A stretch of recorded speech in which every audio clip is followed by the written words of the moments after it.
观世音传501 bhtml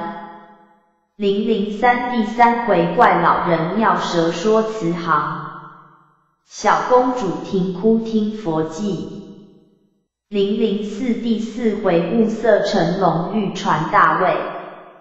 闲观斗以引动慈心。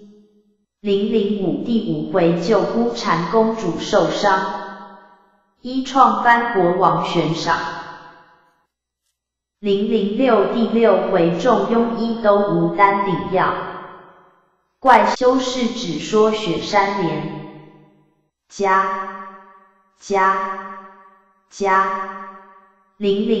第3回怪老人妙舌说慈航，小公主停哭听佛记。话说妙庄王在先听说又生了一个小女儿，心中老大有些不高兴，及至听得身时有许多异兆，想起保德后怀孕时的梦境，暗想着孩子这么有些来历，心中才宽慰了不少，就挨着妙字的排行，替他取名叫妙善。朝野的臣民闻知国王又新添了一位公主，大家都欢欣鼓舞，闹起庆祝的大典来。妙庄王就在宫中大宴群臣3日，在这3天里面，兴临国中端地，举国如狂，到处悬灯结彩，演剧开颜，喜气冲天，欢声雷动，好一派生平气象。本来百姓在陈平丰忍之余，又逢到如此喜庆之事，自然值得快乐了。闲言休表，再说妙庄王在宫廷欢宴的第3天，命宫女将妙善公主抱到殿上，与群臣相见，不料这小孩子在宫中倒也无事，一到殿上见了群臣酒熏肉质的情形，马上放声大哭起来，再也休想住口，连辱他都没用，闹得乳娘慌了手脚。群臣停了杯箸，妙庄王满腹不快，正在此时，忽有黄门上殿奏说，朝门外有一位隆中老叟，说他有物献与公主，求见我望。妙庄王便命宣到殿上，只见那老者仙风道骨，品貌不凡。妙庄王便向他问道：老人家，你姓实名谁？何方人士？今天到此有什么事？请快从实说来。老人道：我望且休问老拙姓名来历，先把我今天来此的原因讲给我望知晓。老拙闻说我望新添了一位妙善3公主，大宴群臣，故而特地赶来，一则替我望道贺，二来要将这公主的来历告知我王。须知这位公主是慈航降生，来救世间万劫，我望不要小看了这位公主，她会将现在人王的国家，将来化作佛王的国家里。妙庄王听了这一番玄妙的话，不觉哈哈大笑，看不出你偌大年纪倒会胡说打谎，那慈航大士不在西方极乐世界享受清福，道肯重堕尘劫，脱身这里来，做个凡夫俗子，这岂是情理以内的事？还说什么人王国佛王国里，根本就是你这老头儿编的谎言，你想骗得孤家魔？老人道：我望有所不知，佛门之内虽大都是报出世官的，但也未尝没有报入仕官的慈航大士，因为看了世人沉劫深重，苦厄难消，故发了寻生救苦的宏愿，今番投胎入世，岂是偶然？老拙，何人敢在我望面前打谎？此事伪实是真。妙庄王又道，就算老头儿的话有些来历，纵使慈航大士发愿入世救劫，也该化作男生，不合投生一个女儿，这也出于常情之外呢。我终有点不信。老者闻说，连称善哉善哉，此中因缘，岂能一一向我望说明？不信只所由你不信，但到将来，终有分晓的一天。如今老拙也正不必分辨。正在说话之时，那位抱在怀中的妙善公主哭得越发厉害了。妙庄王听了小儿的哭声，不觉心头一动，接着向老者道如此说：来，你这位老人家，既然知道此儿宿世之因，想来是个有道之人。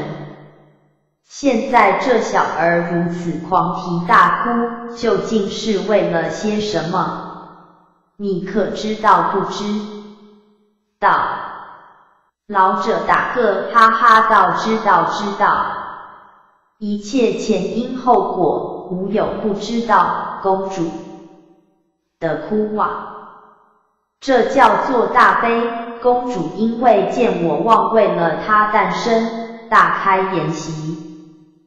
不知共残杀了多少牛羊鸡屎，虾蟹禽鱼，伤了许多生命，供大家口腹之惠，增自己无穷之孽，因此大大不忍，故而啼哭不住。况且大悲的主旨，不仅限于人类，凡是有生机之物，一概包括在内，就是一草一木，也同样的慈悯，又何况牛羊禽鱼的生命呢？妙庄王道：既然如此，你老人家可有什么方法使这孩子住哭吗？老者道：有，待老拙念一计，他听了自然不会哭。他于是便走到妙善公主身旁，用手摩着她顶门，喃喃地念道：莫要哭，莫要哭，莫要哭，昏了神，闭塞了聪明，莫要忘了你大慈的宏愿，入世的佛心，须时有3000浩劫，须由你去度3000善事。待你去行，莫要哭，听梵音。说也奇怪，那老者如此一念，那妙善公主果然像懂得一般，竖着耳朵听，睁着眼睛向老者看了一看，已理会了他的意思，立刻就止了哭，两只小眼睛却盯住了老者。这么一来，把妙庄王与和殿群臣惊异的面面相觑，啧称奇正。在此际，忽听得老者说道：如今公主哭是止了，老拙也不能在此久留，就此告辞了。说罢，向妙庄王打了一个躬，两袖一挥，清风起处，径自扬长下殿而去。看他腰轻脚稳，健步如飞，不像是老人的行动。妙庄王到此，知道他是一个有道高人，失之交臂，岂不可惜？便吩咐执殿侍卫，快去追赶，将老人请回，说孤家还有事要请求指教，务必请他回转，但是要善言相请，不可鲁莽得罪于他。侍卫领命而去，直到朝门，已不见老人踪影，于是大家乘着快马，分东南西北四路出发追寻，可是寻遍了六街三市，终究没有老者的影子。向众百姓问问罢，他们又都处身在狂欢极乐的环境中，忙着饮宴取乐，谁也没留心什么老者不老者，因此也问不出一个究竟来。那一班侍卫弄得没有法子想，只得再向四处寻访了一番，依然不见，只好回宫复命。妙庄王向群臣道，分明看那老者走的，只一瞬间，就命他们去追，如何就会不见？难道那老者竟会插翅飞去不成？群臣个个惊异。大臣婆忧们奏道，臣想今天百姓庆祝，六街三市热闹异常，老者又健步如飞，当他闯出朝门，混在人丛之中，自然一时不易寻见。若者是为逐户挨家的寻访去，定有老者的着落。话声未完，早有左相阿那罗接着奏道，使不得，使不得。今天百姓正自欢欢喜喜地庆祝盛典，若挨家逐户的搜寻老者，岂不打断了他们的高兴，扰乱了大典？照老臣看来，那老者绝非等闲之辈。只听他刚才一番议论和来去的行动，就可以知其大概。他既不肯少留，寻访也终于没有，不如任他去罢。我看此位老者多半是佛祖现身点化礼，你道他如何只说老者是佛祖呢？原来这位年高有德的阿那罗丞相，却是深信佛法的，故无论何事都会拿佛法来解释的。再说妙庄王一听了阿那罗的那一番说话，又将请监之事仔细思忖了一番，不觉也有些将信将疑，说道：倘果如贤卿所言，难得佛祖降临，十分有幸，只可惜肉眼凡夫，当面进食不破。不然，多多请求佛祖指点，岂不是好？偏又当面错过这种良机，不曾求到一点半点的指示，真是可惜。这算来都是孤家德宝所致，如今也没得说了。当下阿那罗丞相又不免用言语将妙庄王安慰了一番，君臣又畅饮了一番，方才欢然而散。不过那佛祖显化的一番情事，从此传遍了民间，大家都当一件奇事宣扬，几乎皆谈相议，没一个不拿此来做谈注。本来这新邻国的百姓根本早被佛教所化，大部分都已亲信佛祖的，另外一小部分虽非亲诚相信，但脑海里也一般的有佛祖的印象存留着，故一闻此事都认起真来，还加上许多推测和许多附会，闹得满城风雨，通国皆知，好像释迦牟尼佛祖静坐了新邻国的宝位一般。正是众生尘扰扰，我佛总闲闲。欲知后事如何，且待下回分解。加004第4回雾色成龙欲传大位，闲观斗以引动慈心。话说自从阿那罗丞相几句说话，把那寻觅不着的老者认为佛祖，显化以后，传说出去，心灵国的百姓没有一个敢于不信，而且又不免加油添酱的加上许多穿凿附会之谈，闹得通国人的心里都移向佛门，这也是西方佛教发达的开始。本来呢，自从释迦牟尼创设佛教，立志要普度众生以来，大家都是稀土为佛国，心灵国与佛国甚未接近，早就有些同化在今如此一闹，自然一发要认真了。话休续繁，再说那一位妙善公主，由保德后悉心抚育，渐渐长大，脱离了襁褓，转眼之间已是3、4岁了，出落得美丽聪明，能说能笑，比了2个姐姐更高出一筹。不过她的脾气大大的与人不同，若是寻常的小孩子，人家总是欢喜红红绿绿的衣服，喜吃美好的东西。她虽然小年纪，对于那繁华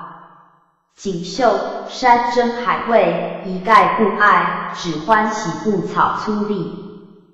最奇怪的便是生来就吃素，不要吃荤腥，这并不是她不愿吃，实在是不能吃，油腻荤腥一入口，立刻就哇的呕吐出来，再也不能下咽。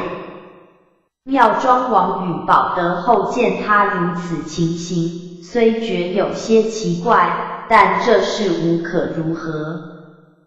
的事情，又不忍使娇女呕吐伤身，只好备尽素的食物给她吃，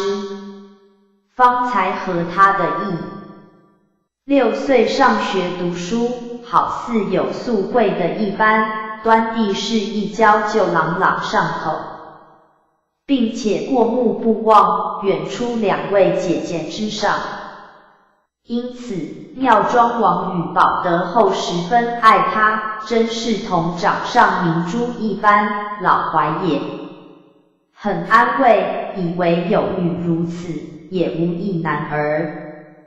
妙庄王常向保德后说，待妙善公主将来长大成人，一定替她招一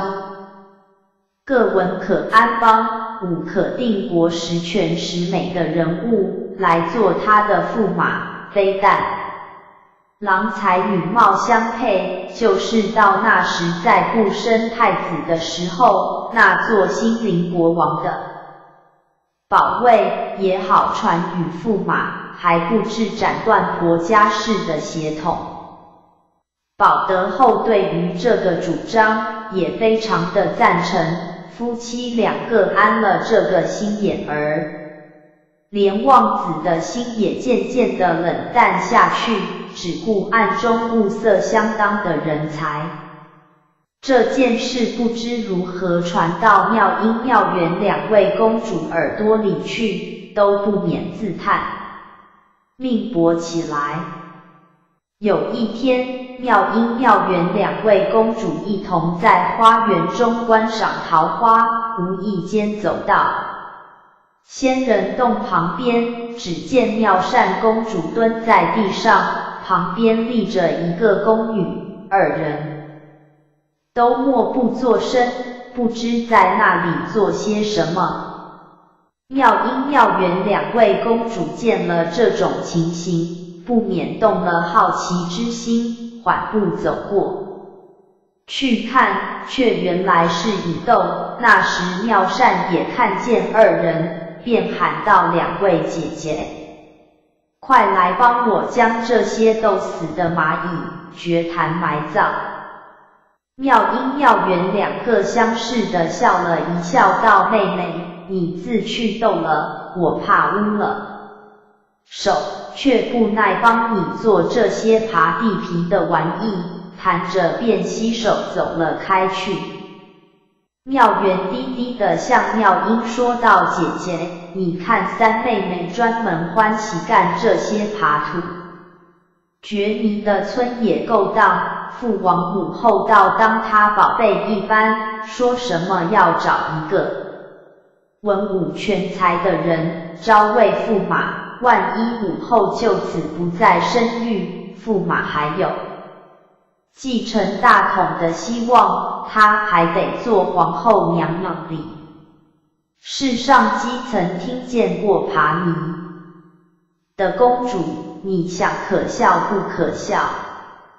妙音道：三妹妹的举动，我也看她有点下流，只是父王母后偏爱着她，这就是没法的事，只恨你我生的命薄，轮不到那些好处，这正是命中注定的呢。他二人怨天尤命，我且不表。再说三公主妙善，她究竟在那里干些什么？这倒不容不须个明白。原来那天妙善公主在宫中闷坐无聊，便带了一名宫女到花园中闲游，无意之间就走到仙人洞旁，蓦然间瞥见地上一对黄蚁，一对黑蚁在那里斗作一团，正在难分难解之际，双方死伤累累。妙善见了，好生不忍，暗想这小小的蚂蚁就是安安稳稳的过日子，一生的性命也已短促透了，何况还有异类的残害，自保尚且不暇，为什么还要自相争斗，自促受命哩？你看那许多死伤的遗骸，是多么凄惨啊！倒不如让我来替他们分解了吧。于是就蹲下身去，欲呆用手去扶，却又呆住了，不敢下手。你道为何？原来黄黑两对蚂蚁已入了混战状态，斗成一团，身体又小，那里分得清楚？若是捉对儿的替他们去分拆，分到何时方始可以终了？况且蚂蚁这种东西，不斗便罢，若是斗争起来，真是至死方休，并且敌人如被它咬住，就是自己到力尽而死的时候，依然不肯放松。故每次以斗以后，总有许多捉对而痛死的蚁还发现在战场上。若有人真的一对对去分拆时，两蚁一定同时受伤，就算不受伤的话，你一松手放下的去，他依旧会找敌人死斗，如此一对没分开，一对又斗起来，周流不息，永远也拆不完结。妙善公主想到了这一层，不由她不缩住了手。她毕竟是个聪明绝顶的孩子，细细的一想，就被她想出一个方法来。她想蚂蚁的争斗，无非是为了食物，只消双方大家有了充分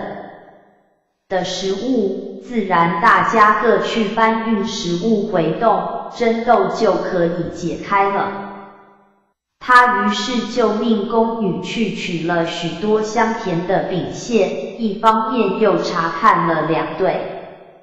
蚂蚁的巢穴，把饼屑撒在洞口的四周，果然两对蚂蚁后队出来的生力军见了食物，不再前赴战场，都来搬运粮食，前敌的战争也渐渐地松懈下来。他于是取过一把小扫帚儿，将斗住的蚁轻轻地拨扫，阵线散乱了，指向四面的乱跑。此时后面传令的蚂蚁也来了，大家得了信，也都赶回后方去运粮，一场恶斗才算结束。可是战地死伤的蚂蚁已有好几百个。妙善看了那种折手祭足的情形，好生伤感，暗想蚂蚁虽然是个小小虫儿，到底也是一条生命，只这么一斗，就涂炭了这许多生灵，不知他们前世造了什么孽，要如此残酷的恨死。如今搁在这里却不妥当，万一被异类来啄食，岂不是惨上加惨吗？不如待我来掘坛埋葬了吧。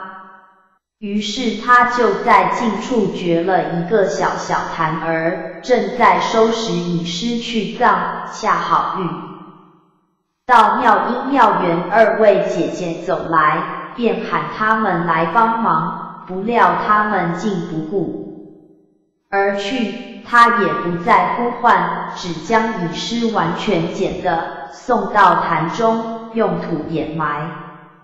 了，圆满了这场功德，方才带着女士回宫，心上才觉舒适。再说那妙音妙缘二位公主，因为父母偏爱着妙善，又听了物色驸马预备承继大统的话，女儿家兄今是最狭的，就不免由诬陷，进而为妒忌了，故对于妙善的行动有点看他不过。今天见他干这爬泥葬蚁的勾当，将他讥笑了一阵，又先行赶回宫去，将此事告诉保德后。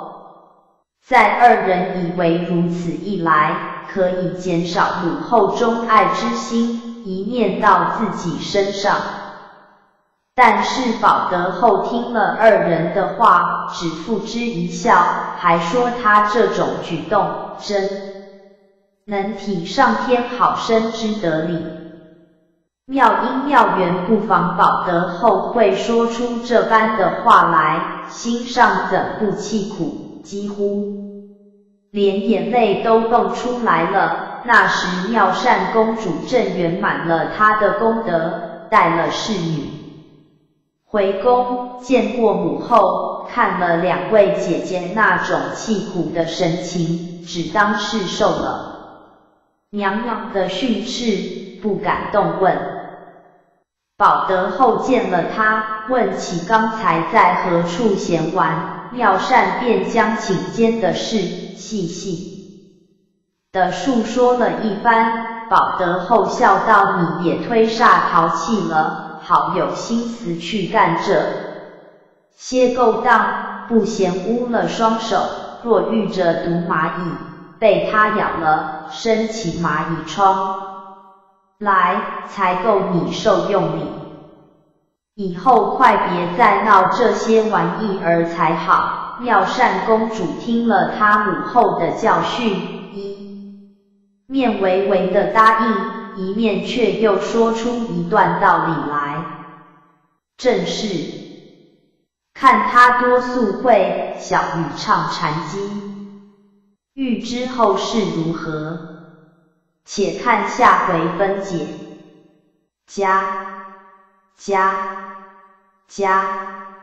005第5回救孤禅公主受伤，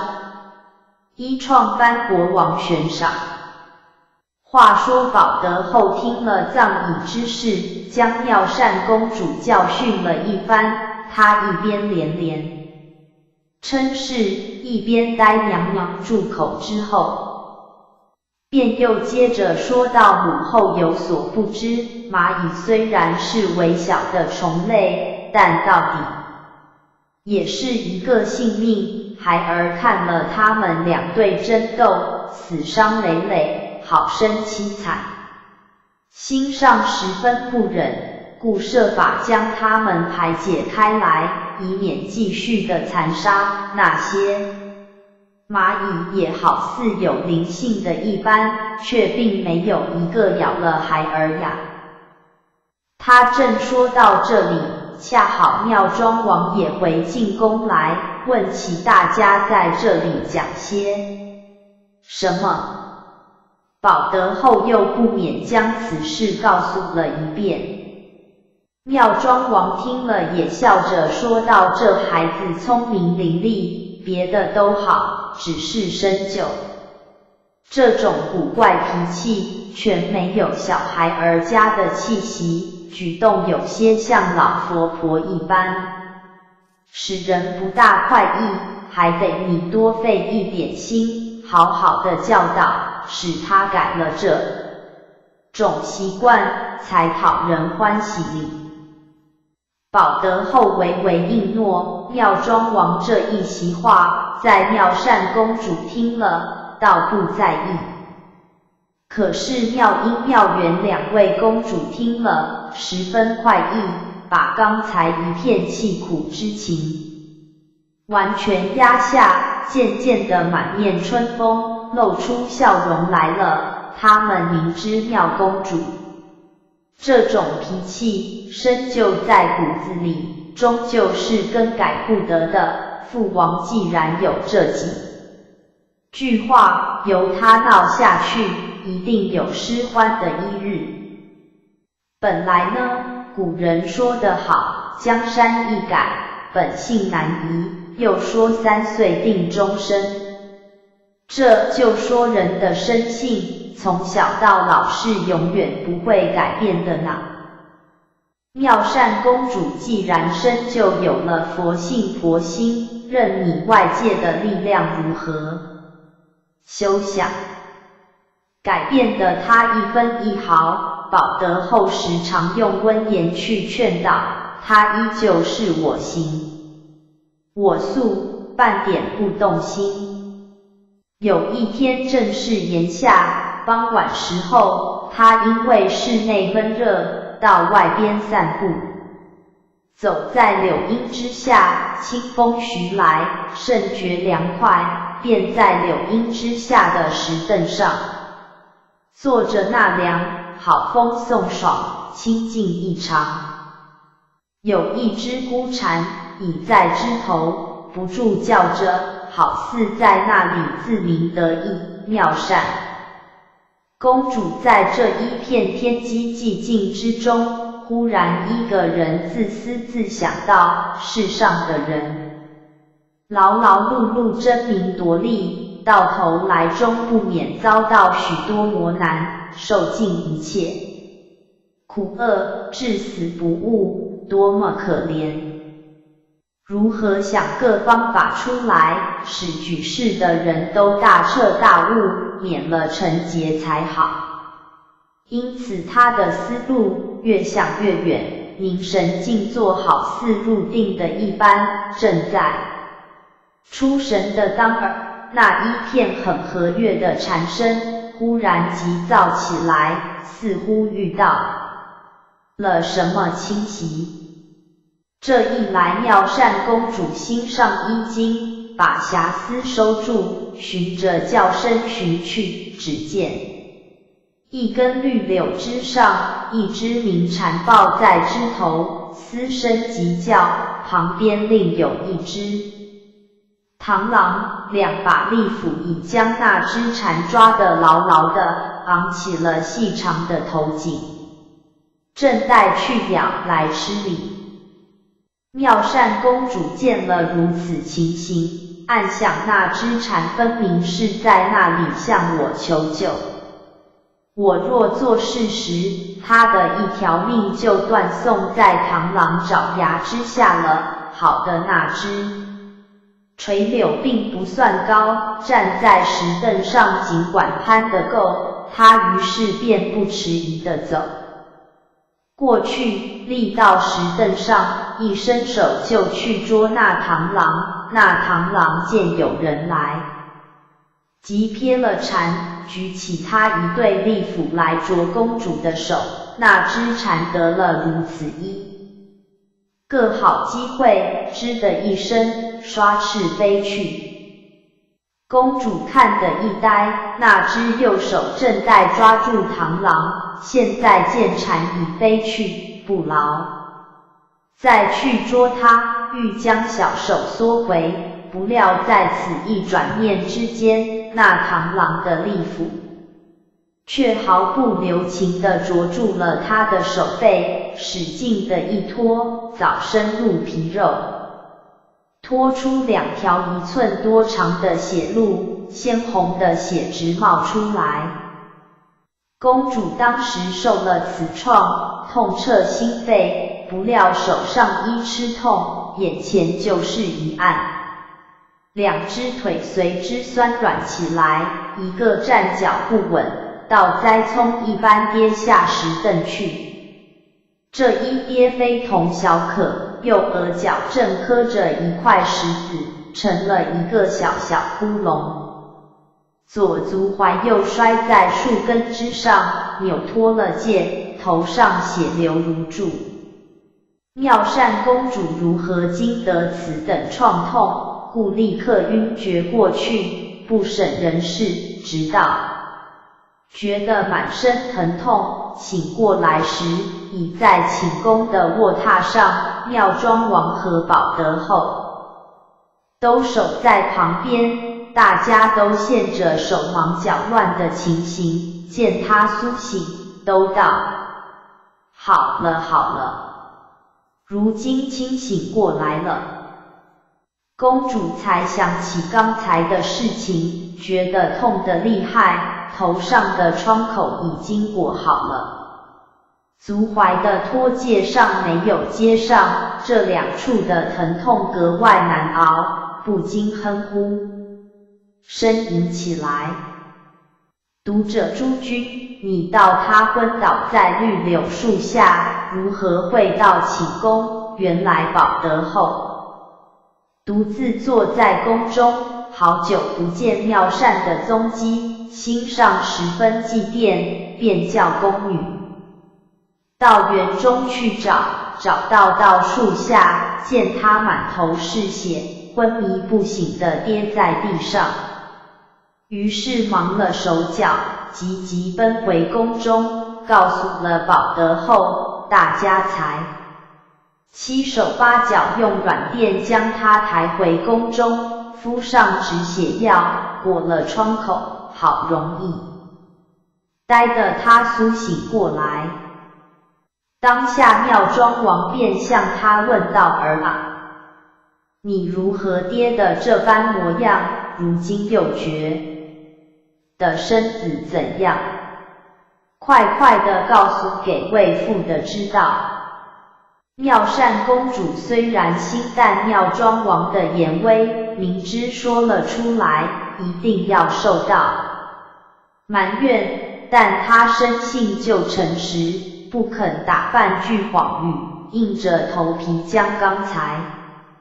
驱堂救蝉以及跌扑的情形，是一是二地讲了出来。妙庄王听了不觉摇头咂嘴地说道：儿啊，我不是常常向你说，叫你不要干这些无益之事，你偏不肯听，今天为救一个鸣蝉，就跌得这般模样，岂不是自讨苦吃磨？俗语说得好，吃一番苦，学一回乖，今天你既然吃了这么一个大苦，往后去总该牢记，不要再任性的胡闹了。公主闻言，只得连应了2个是字，接着又申咽起来。此时保德后见了他那种痛苦的神情，十分伤心，也向他问道：儿啊，你如今到底觉得如何？公主忍着痛达到满身都有些疼痛，只是右额与左足踝痛得更是厉害，左足踝还有点像脱落的一般呢。娘娘便用手去在她左足踝上一摸，骨界果然不衔接了，急得直跳起来，连说怎好怎好。妙庄王便传旨去宣了一位大夫入宫，替他接补上界，又开了药方给他吃，忙乱了好一会，疼痛少止，悠悠地睡去，大家方才定心。妙善公主这么一睡，就是个把月不能起身，竟似生了一场大病。若在旁人以为产和螳螂的缘故，累自己吃此的大苦，一定要生怨恨之心，可是这位公主却大大不然，她一些儿也不懊恨，反以为如此一来，身体上虽吃了点苦，心中却得到万分的安慰。缠绵在床地中，并不感受到多少痛苦，1月之后，渐渐的起坐，步履如常，足踝上的伤已经完全好了，其余如手背被螳螂抓伤等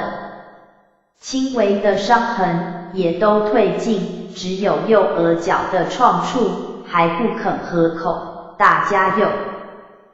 不免求取好药给他敷擦，又经过好多日才算收工。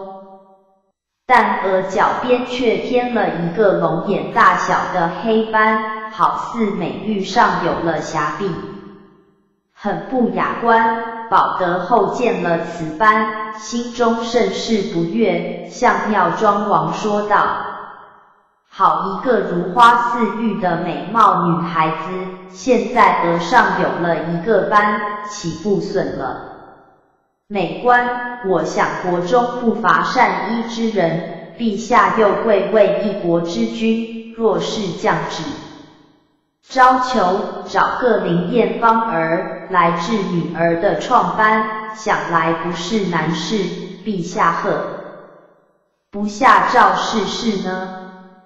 妙庄王听了，点头称是。次日临朝，真的降旨广求治斑的良方，说如有人退得三公主额上斑痕，赏白银1000两，封为御医之职。此旨一下，国中的大夫悉图重赏，争着进献方药，端地络绎不绝。可是依他们的方法试去，一连试了几10种方药，竟没有丝毫应验。妙庄王心上不悦，以如此一座大国，竟都是些庸医，没有一个有本领的人物。看来女儿额上的斑痕是终于没法子除去的。美玉为瑕，怎不叫人惋惜？他自顾的着脑，是有凑巧，此时却来了一位奇人，正是莫愁瑕不去，尚待有缘人。欲知后事如何，且待下回分解。006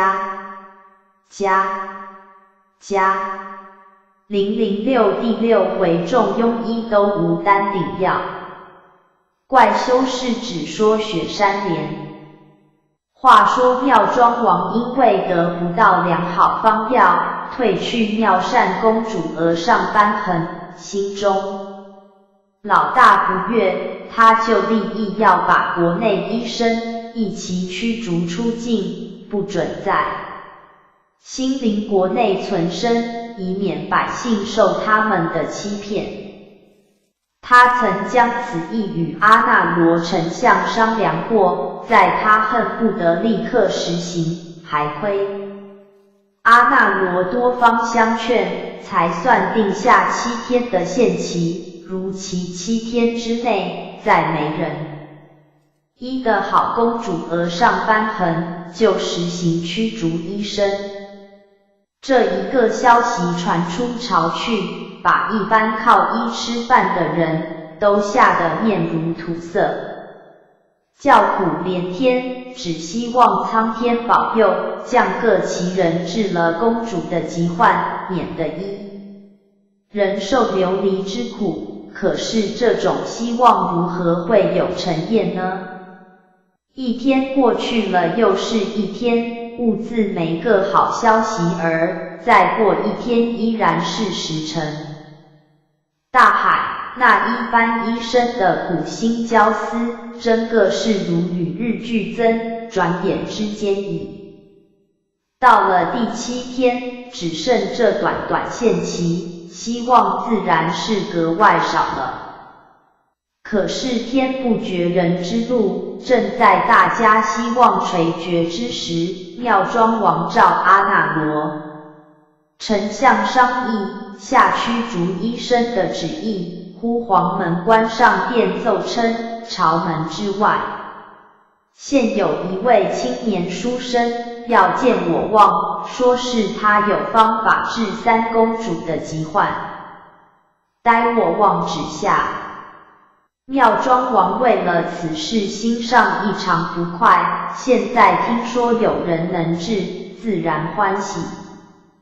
便命宣书生上殿相见。黄门关去不多时，带来一位青年上殿。妙庄王举眼将他一看，只见生得风流儒雅，相貌端庄，态度大方，好一个青年学子。当下书生行过大礼，妙庄王赐锦墩给他坐下，开言问道：卿家姓实名谁？家居何处？从实详细说来。青年躬身答道：草民楼那妇律在南方多宝山中居住，向来采药研医，专替人家救治疾苦。今番闻说公主额上瘢痕，医治无效，我望大发雷霆，意欲尽驱国内诸医。草民想此辈虽属庸劣无能，其实公主这种疾患却非庸俗所能治，进行驱逐，未免有点冤枉，故特地赶来向我望陈述，路远来迟，还望我望恕罪。妙庄王听了此话，发声冷笑道：好大胆的书生，我道你来此县时磨灵丹妙药，却原来替那一般庸医做说客，就该治个妄上之罪。楼那妇律也微笑道：灵丹妙药倒是有的，我忘记欲治草民之罪。草民却就不说。妙庄王道：如此，你且说来。果然治的公主，无罪有功，倘然不灵，就是欺骗孤家，两罪俱发，绝不宽恕。如有灵丹妙药，快快拿来。楼那妇律打个哈哈道：我望到底是贵人，不知高低，这是何等之事，谈何容易？你道公主的疾患，是寻常药物所能治的么？妙庄王听他如此三真七假的说着，心上有些发怒，厉声说道：不是凡药可治，难道要仙丹不成？如此不遇真仙，依然治不得。公主，看你这个小小书生，难道会有仙丹吗？楼那妇律点头说道：毕竟我主聪明，若说此物虽然也出在人间，多少却带些仙佛灵根，草民有虽没有，知却是知道的。妙庄王道：光是知道有什么用？寻求不到，人就是枉费劳心，有何益处？楼那复虑道，凡事只要有虔诚的真心，肉身还可以成佛，莫说这人间所有的东西，如何会寻不到？当下阿那罗丞相公向妙庄王道，老臣眼看此人却有点儿来历，他的言语也似乎可信，倒不如着他讲个明白，再做计较，或者竟能有效的。妙庄王点了点头，又向楼那复虑说道：楼那书生，你且不要三真七假的说废话，果真有什么灵药，此药产于何处？如何寻求？快详细说与我知道，好着人去寻求。倘使果真将三公主的瘢痕除去时，我一定重加封赏，酬你的功劳，绝不有负你的。你如今不必再那般吞吐了。楼那复虑这才正言厉色地说道：草民何敢系负我望？刚才只因我望信心未坚，故不愿说。如今既蒙我望不再狐疑，自当说个明白。草民所说的东西，不是他物，却是一本莲花罢了。妙庄王哈哈大笑道：此物何其！现在御花园荷池中，宝贵清廉，不下万本，要一本有何难处，值得如此大惊小怪？楼那复虑双手乱摇道：非也非也，那种清廉莫说万本，就是100万本也一般的不中用。草民所说的莲花，不常在池中，却生在山上，根不沾泥，盖不染尘，冒雪而开，闻声而饮，如得此花一半，公主的疾患不难立刻痊愈。妙庄王听了此话，那里肯信，连连摇头道：这分明是你编造出来的谎话欺人，世上哪有如此的莲花？楼那复虑接口道：有确是有，只是少有，从古到今，一共只有3朵，一朵被望母移上天宫，种入瑶池，一朵被佛祖带往西方，做了莲台，还有一朵流落人间，专待有缘的人里。妙庄王道：如此说来，此莲花中非凡人能够得到，说了半天，还是白费唇舌，毕竟这流落人间的一朵，在于何处？如何才可以弄得到？你且说说看。楼那复虑道：说远不远，说近不近，此间东南有座须弥山，居中有座比斗高峰，唤作雪莲峰，那流落下的一朵莲花，就生长在此峰的冰窖雪窟之中，山下有时可以望江，白雪环护，香漏远闻。委实是件宝物，若要求取此物，无缘之人虽吃尽千辛万苦，也得不到手。若是有缘的人，只要一念诚心，不必艰苦，迟早总会如愿。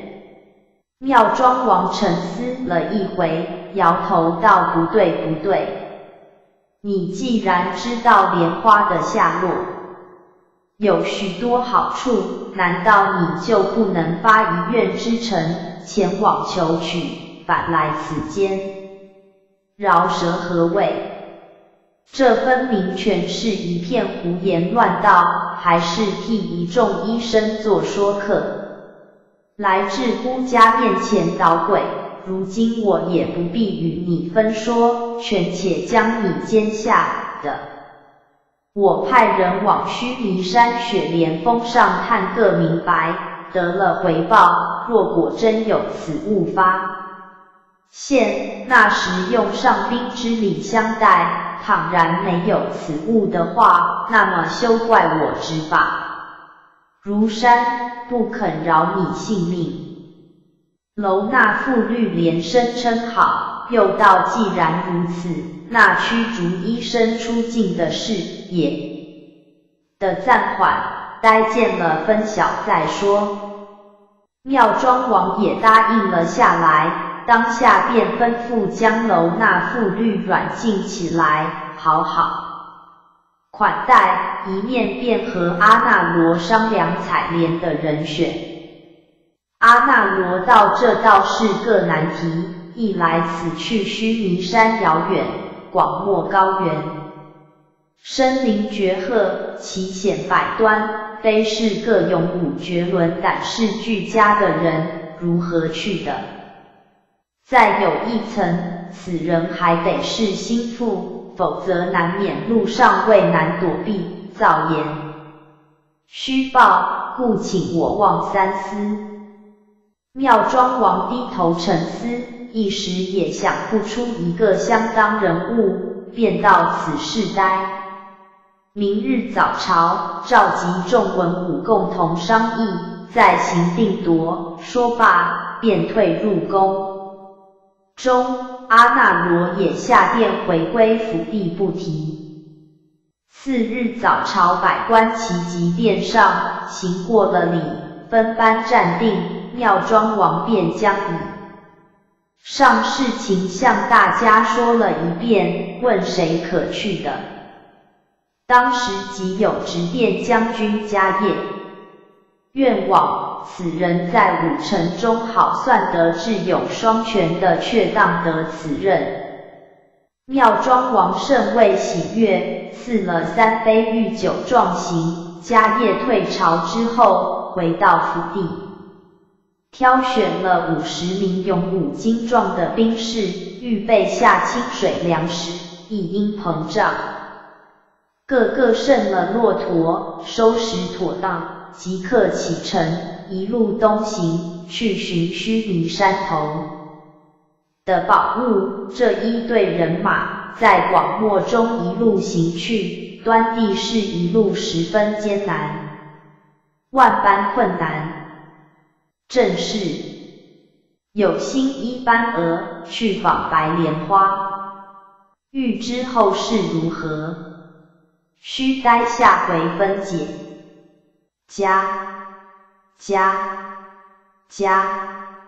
返回主网页 back home。观世音传501 CHTML 007第7回须弥山迦叶巡连，心灵国宝后受病。008第8回刘季与暗藏后事，感死生了误禅机。009第9回梦见佛容喜出望外，违逆复命罚作灌园。010第10回祝寿筵前唱言妙旨，再贬除下杂作苦功。007第7回须弥山迦叶巡连，心灵国宝后受病。话说迦叶准备了一切，带了50名从人，个个乘着骆驼，马上出发，取道向须弥山而来。一路上不是广漠杀气，便是幽壑森林，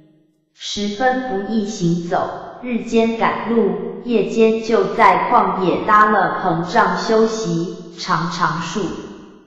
10里之内不见人烟羊犬，就是水草也不易得到，幸而骆驼能耐的饥渴，否则就更感困难里。如此小行夜宿，1连半月有余，方才看得清须弥山各峰的雪顶。你道为何峰峰都是雪顶？原来须弥的山峰高可接天，上扬的气候实在寒冷不过，就在盛暑之时，也比了平地的冬天要冷上2倍。故冬令下了雪，积聚起来，永远没有融化的机会，因此山顶就成了一白无垠。远远地望上去，好像有许多白头老人参差着并立一般，别是一种奇观。这一队人既然进了须弥山，一个个都非常欢喜，进行也更是迅速，如此不止1日，已到了须弥山的北路，可是在近为10里之内，却找不到一个部落，却又不知这30-50个高峰之中，那座是雪莲峰，真弄得信都没有处问。天色又是不早，是难再走，于是迦叶带着这一队从人，捡了个僻静所在，搭下棚帐，权且歇宿一宵，预备到了第2天再行设法寻访。大家饱餐一顿，各就棚帐休息。迦叶有事在心，兀自不能入睡，翻来覆去，好生不自在，于是便披了一件长毛的大氅，配了一口长剑，独自走出帐外，观赏着须弥山下的夜景。他一个人走到树林边，只觉得月暗风高，刺入肌骨，举目远望，只见黑月的长林在昏沉的月光中摇摆，反是山顶上南积雪被月光一映，发出耀耀的荧光，极为灿烂。迦叶挨着一峰一峰地看去，甚觉有心，看到居中一峰上，忽然觉得光彩有异，心上就是一动，暗忖这一座山峰莫非就是雪莲峰？那一光莫非就是我们欲采的莲花吧？他怀了此念，便聚精会神地观看，果见有一朵鳄鱼大的白莲，亭亭地立在积雪里面，其光果就从莲花上射出，这一喜真是非同小可，一口气奔回棚帐中，唤醒了一班从人，领着一同出帐观看。那些人却是俗眼凡夫，何曾看见过这层奇珍，故一见之下，都欢喜的手舞足蹈，不知不觉地脱口欢呼起来。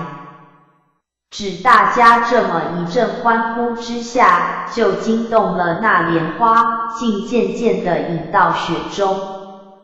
去了。迦叶才知此物果然是闻声而引的，当下大家只好回帐安睡，预备第2天再看他一个清楚。不料他不再出来，一连3-5夜不见影踪，迦叶知道本也无益，好的经幡是奉命来探有无的，如今即有了着落，又大家都看见的，也可以复的命了。于是整队由原路回去，如此一来一往，前后共历3个多月。不料回到心灵国都，却得到了一个意外的消息，迦叶着实惊骇。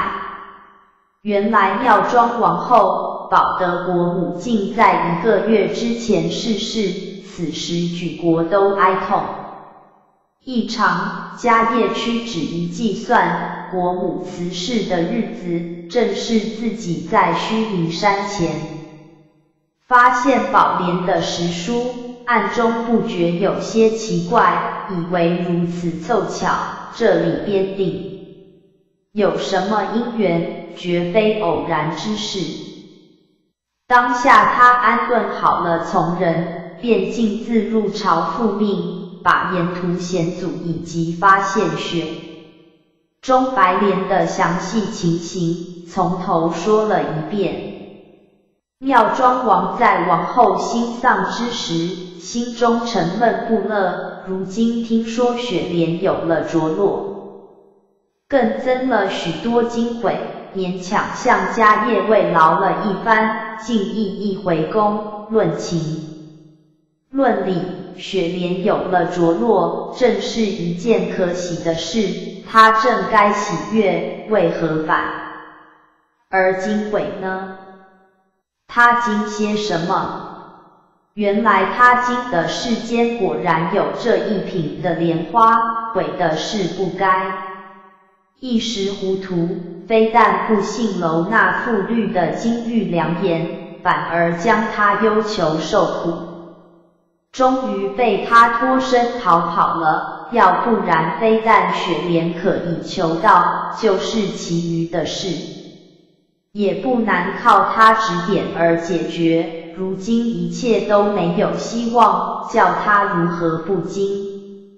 悔呢？慢来，那位楼那妇律不是仅予软禁，还优予款待，以待家业的回报么？怎么说是忧求受苦与脱身逃遁呢？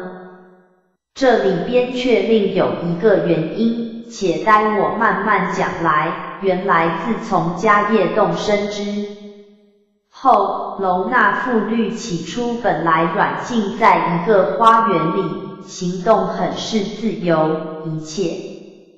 供应也很周到，只不放他走出园门罢了。隔了没有几天，宫中那位保德后忽然生起病来，起初不过感到精神欠缺，终日沉睡昏昏，但是喊醒了时，却也清清楚楚，并没有什么病状，只是不喜和人谈话，立刻就睡去。妙庄王向他问时，也说没有什么痛苦。妙庄王不免有些奇怪，为了谨慎起见，即召御医替他诊查之下，连连摇头，说是六脉全无，不知何病，无从下药。妙庄王听了，怎不着急，一连召了几个医生，却都是一般说法，大家束手无策。妙庄王即召众大臣商议此事。阿那罗奏到前天那个楼那妇律，他不是说过在多宝山中采药研医的话么？我看此人倒有点来历，也许有奇才异能，现软禁在庭园之内，何不将他唤来一问，或者他倒会的治此奇病？妙庄王也很以为然，即命人去将楼那妇律唤到，问起此病。他说要诊了脉再讲，于是便命内侍童去诊了保德后，经过了约有半个时辰，方才回到外面。妙庄王一见即问如何，你可会医此病？楼那妇律摇着头道，不行了，不行了，六脉全无，这就是浑身迫降之兆。草民在出案的时候，也当是六脉全绝，但照例就不会生存。这很觉奇怪，后来仔细一按，却原来六脉还有游丝般的一线隐伏着，若继若续，所以还不至于马上就升天。可是神魂已经离了躯体，至少不过7天的寿命，这大概是前夜未满，还要受几天床席之灾，才得咽气里。妙庄王听了，心上好似油煎的一般，含着2眶眼泪说道：“你且莫讲这些无益之话，我只问你，此病毕竟从何而起？现在可有什么医治的方法？快快地说来，好救王后的性命。”楼那妇律摇头叹息说：“不行不行，若要医此病，除非佛祖家中药，老君炉内丹，或者可以重生魂魄的沁根参，若要靠凡间的医药，却是无能为力的了。我望不必存着万一的希望，还是快些替他预备后事吧。至于此病的起因，却非3天2天之事，说来很长，待草民从头说来。人生在世，到了至时开时，就有喜怒哀惧爱恶欲七情6感于内，色声香味触法6贼诱于外，把一片浑然凝聚的精气神扰乱的分崩离析，不能相遇。故人生短短如一场春梦，上寿也不过100年，到的精气神完全散失时，就免不得长眠不起。况且国母生长富贵，表面上看来自然渐渐都比常人好，可是这七情6贼的侵袭，也比了常人来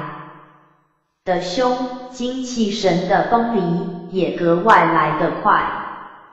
平日间妄自杀生，以充口腹，造下了许多恶业，才有这许多日子床席之灾，只待业满便自然咽气了。若问这个病名，就叫七情6欲之症，是无药可救的。妙庄王听了楼那妇律这一番言辞，不觉大怒道：“你不会治此其症，倒也罢了，如何却编造出此等话来，自掩庸漏，侮辱国母？还当了的，左右与我将利口的贼绑去斩了，看他还敢胡说！”当下2旁武士一声答应，便过来7手8脚的将楼那妇律五花大绑，捆个结实，簇拥着向殿外走。刽子手已亮出金光耀目、寒气逼人的钢刀，只待行刑。楼那妇律的性命正在千钧一发之时，殿上忽闪出一个人，在妙庄王面前替他祈免，正是良言昭获志，显上断头台。欲知后事如何，且待下回分解。008第8回刘季与暗藏后事，敢死生了误禅机。话说众武士绑了楼那妇律，正待下殿去斩首，忽见班中闪出阿那罗，匍匐案前奏道：“臣愿我望赞其雷霆之怒，听臣一言。”楼那妇律此人胡言乱道，罪不应诛，但现在国母得此其病，上位的各治法，反在此间杀人，似乎有点不及，何苦自己讨简顿？依臣愚见，倒不如权且赦了他，别伤救治的方法。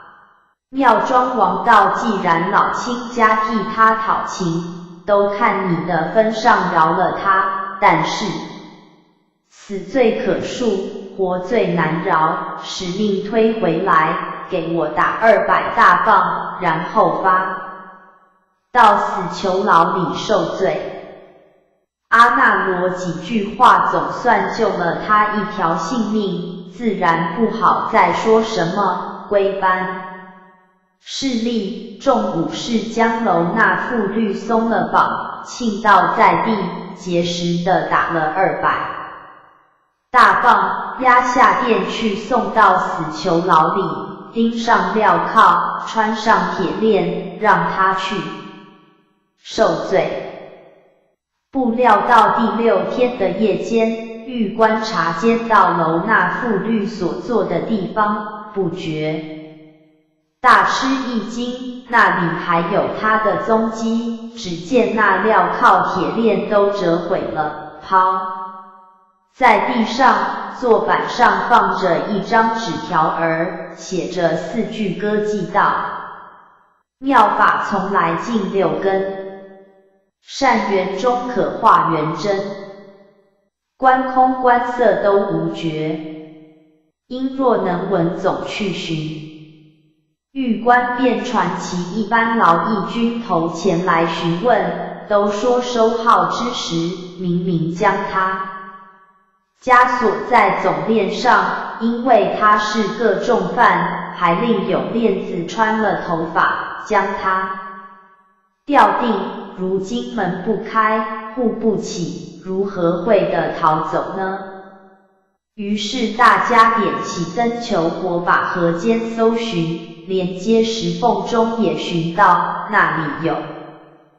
个影踪。狱官因为职责所在，不敢怠慢，急忙去禀告提刑大臣。提刑大臣拿了那纸条儿，连夜入朝启奏。当时妙庄王因保德后病已垂危，正集群臣在殿上商议后事，闻得此报，不觉大怒，正欲将提刑大臣斥革，狱官斩首，以正疏忽之罪，一面派官府军兵四处搜寻，务必捉回楼那妇律正罪。他心中这么想，话却还没有出口，忽见一个宫女踉跄上殿服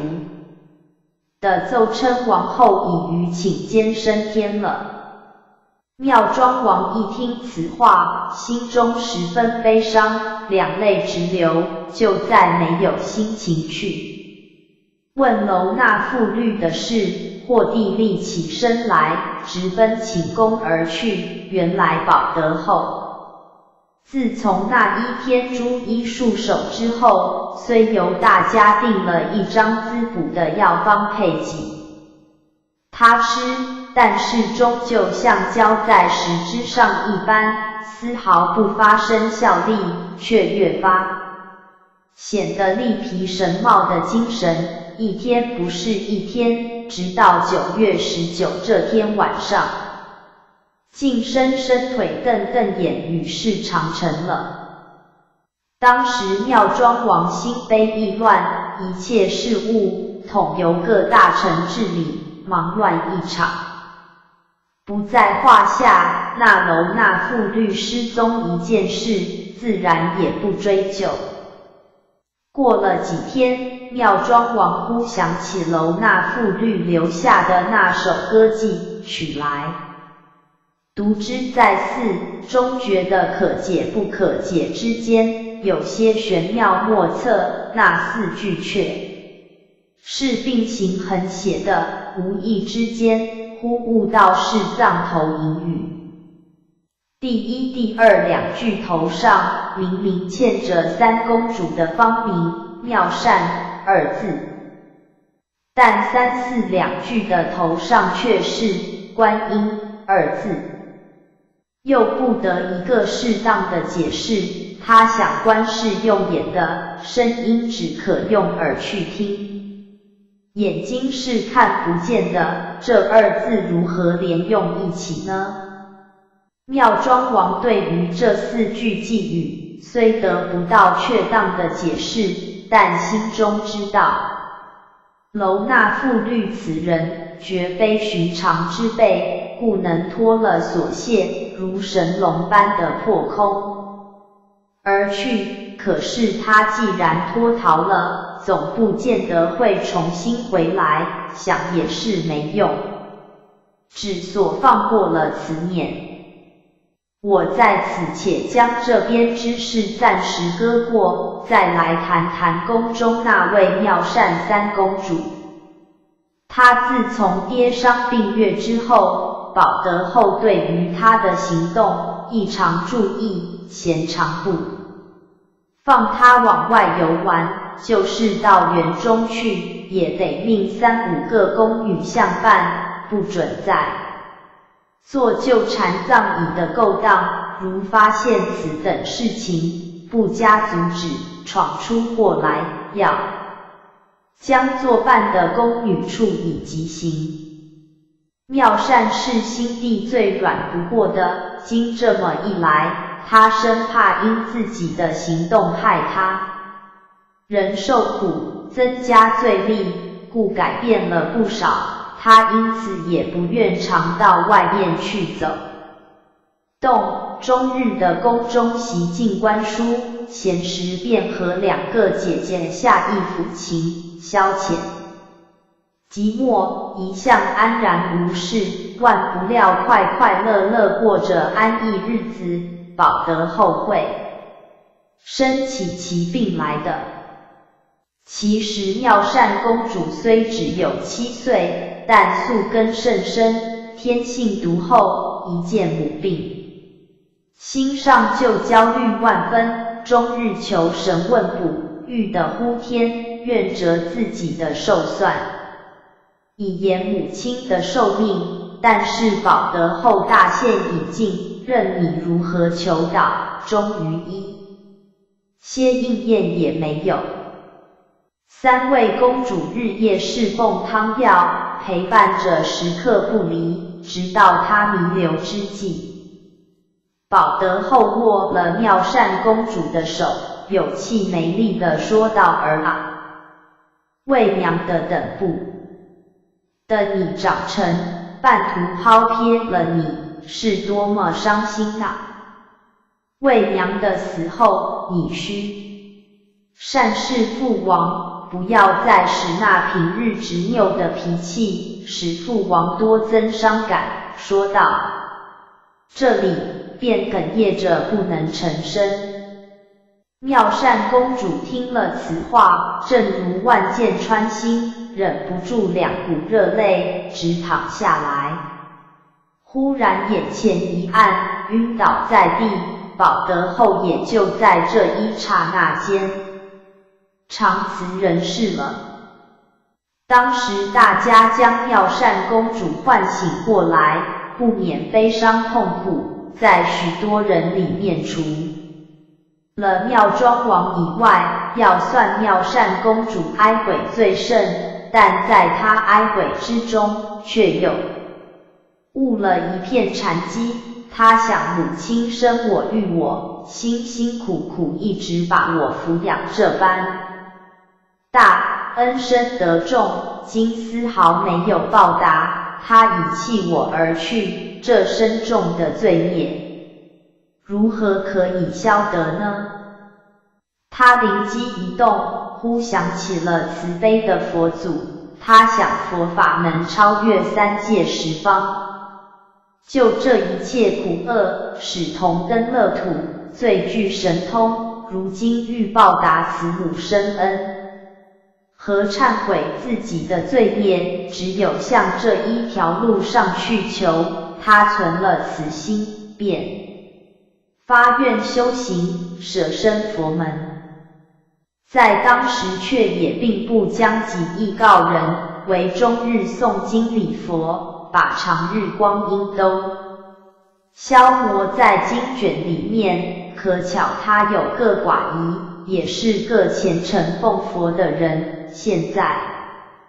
宫中做他的保姆，2人聚在一起，端地是水乳相融，有了伴侣，越感到清修之趣。但是妙音妙缘2人看了他们的行径，老大的不以为然，背地里自然不免笑他们吃完，身在王宫之中，大富大贵却有福，不要想反作此空心之想，岂不令人齿冷？有时也在妙庄王前续播着，再出妙庄王心烦意乱，也没闲心续去问这些细事，以为这一种也是消遣方法，倒可免再去救禅葬矣。闹出意外危险，只所由他，但并没想到这位妙善公主却早已舍身佛门，发愿修持到底的了。世上任变什么事，大半由心理所换成，现出种种不同的境界来。这就是所谓境由心造事了，别的且不必讲，但就我们做梦来谈谈。一定在做梦以前，心中有了一种理想，然后熟睡之后，这种理想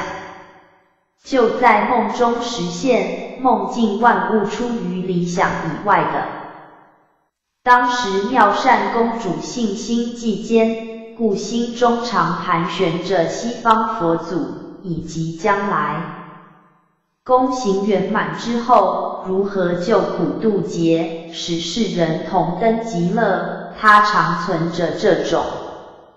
观念，不免造出一种境界来了。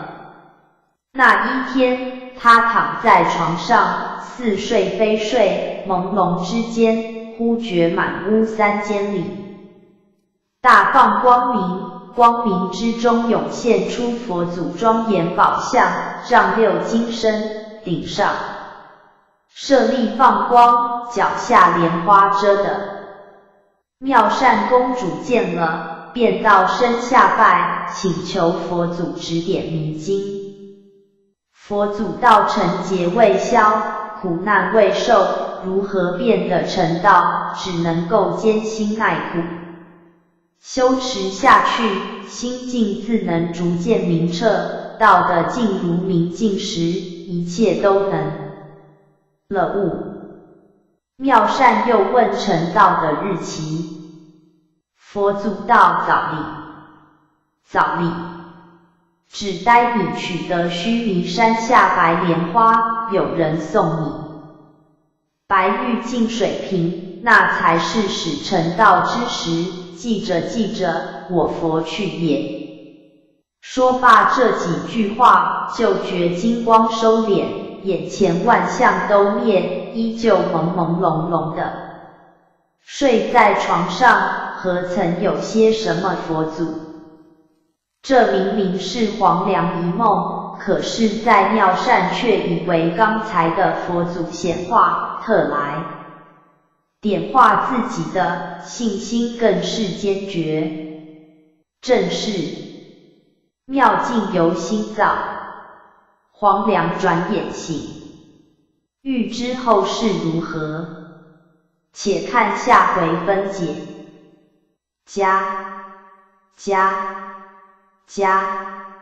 009第9回梦见佛容喜出望外，为逆复命罚作冠元。话说妙善公主因为心中萦绕着佛祖二字，积久便换成梦境，境见释迦光临，但她毕竟相信的过分，却并不当是梦境了，认定是佛来指点她迷途的，当下便起身向空拜谢指点之恩，然后回到床上。这一来休想再睡得着，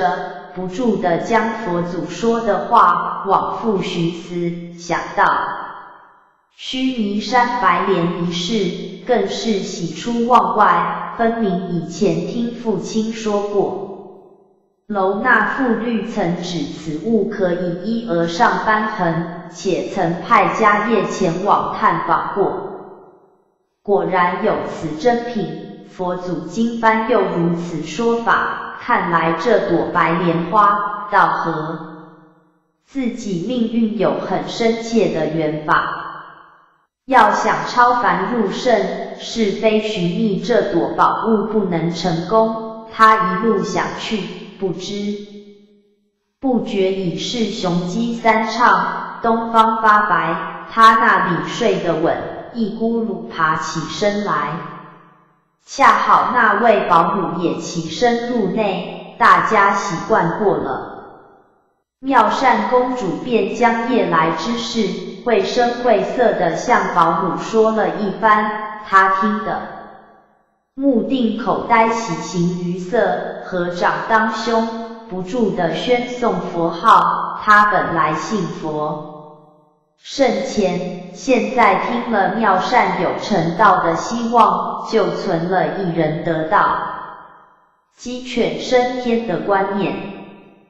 倘使妙善将来的成正果，自己少不了也有相当的好处，如此一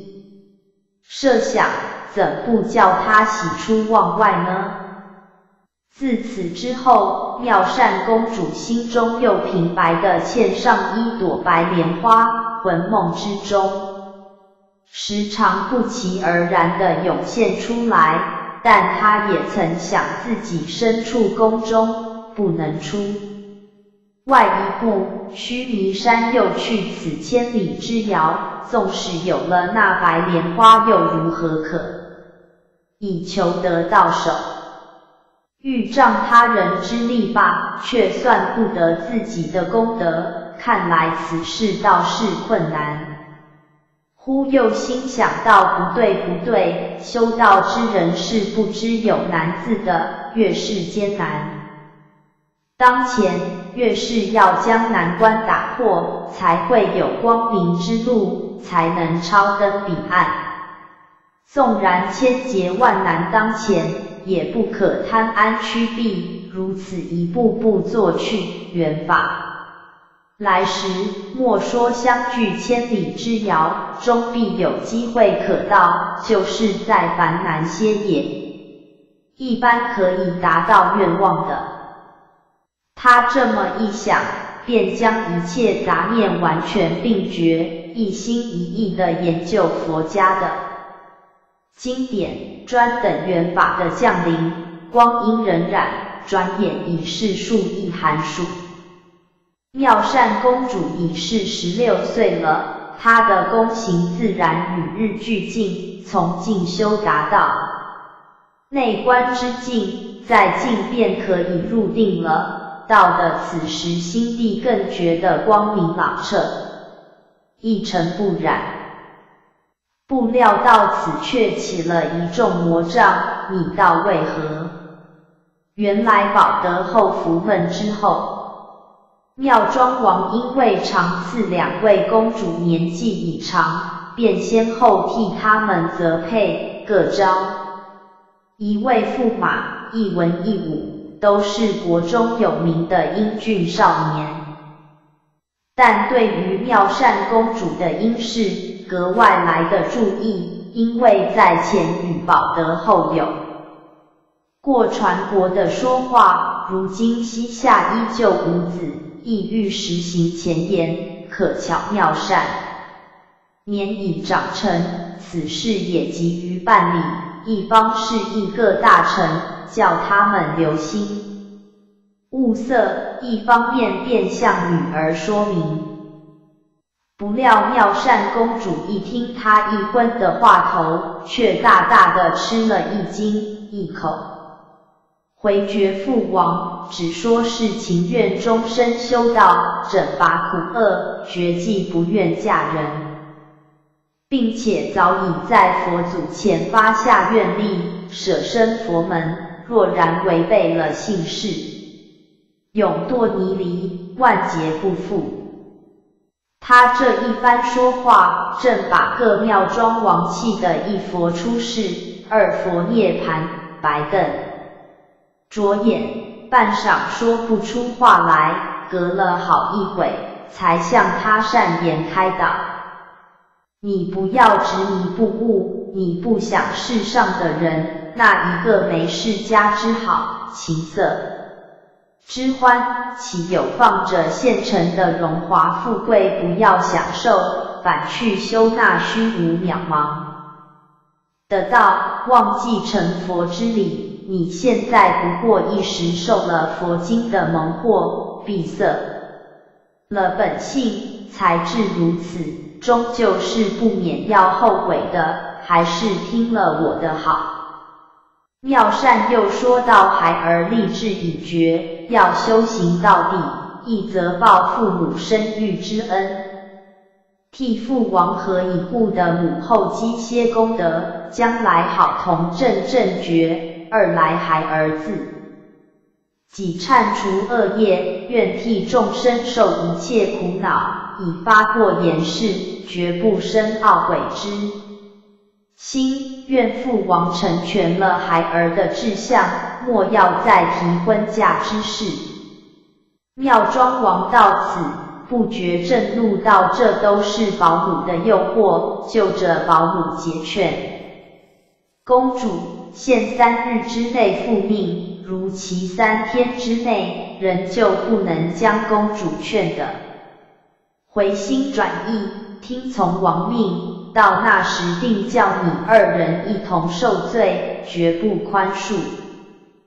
保姆唯唯应诺，妙庄王便拂袖而去。保姆虽知这是个大难题，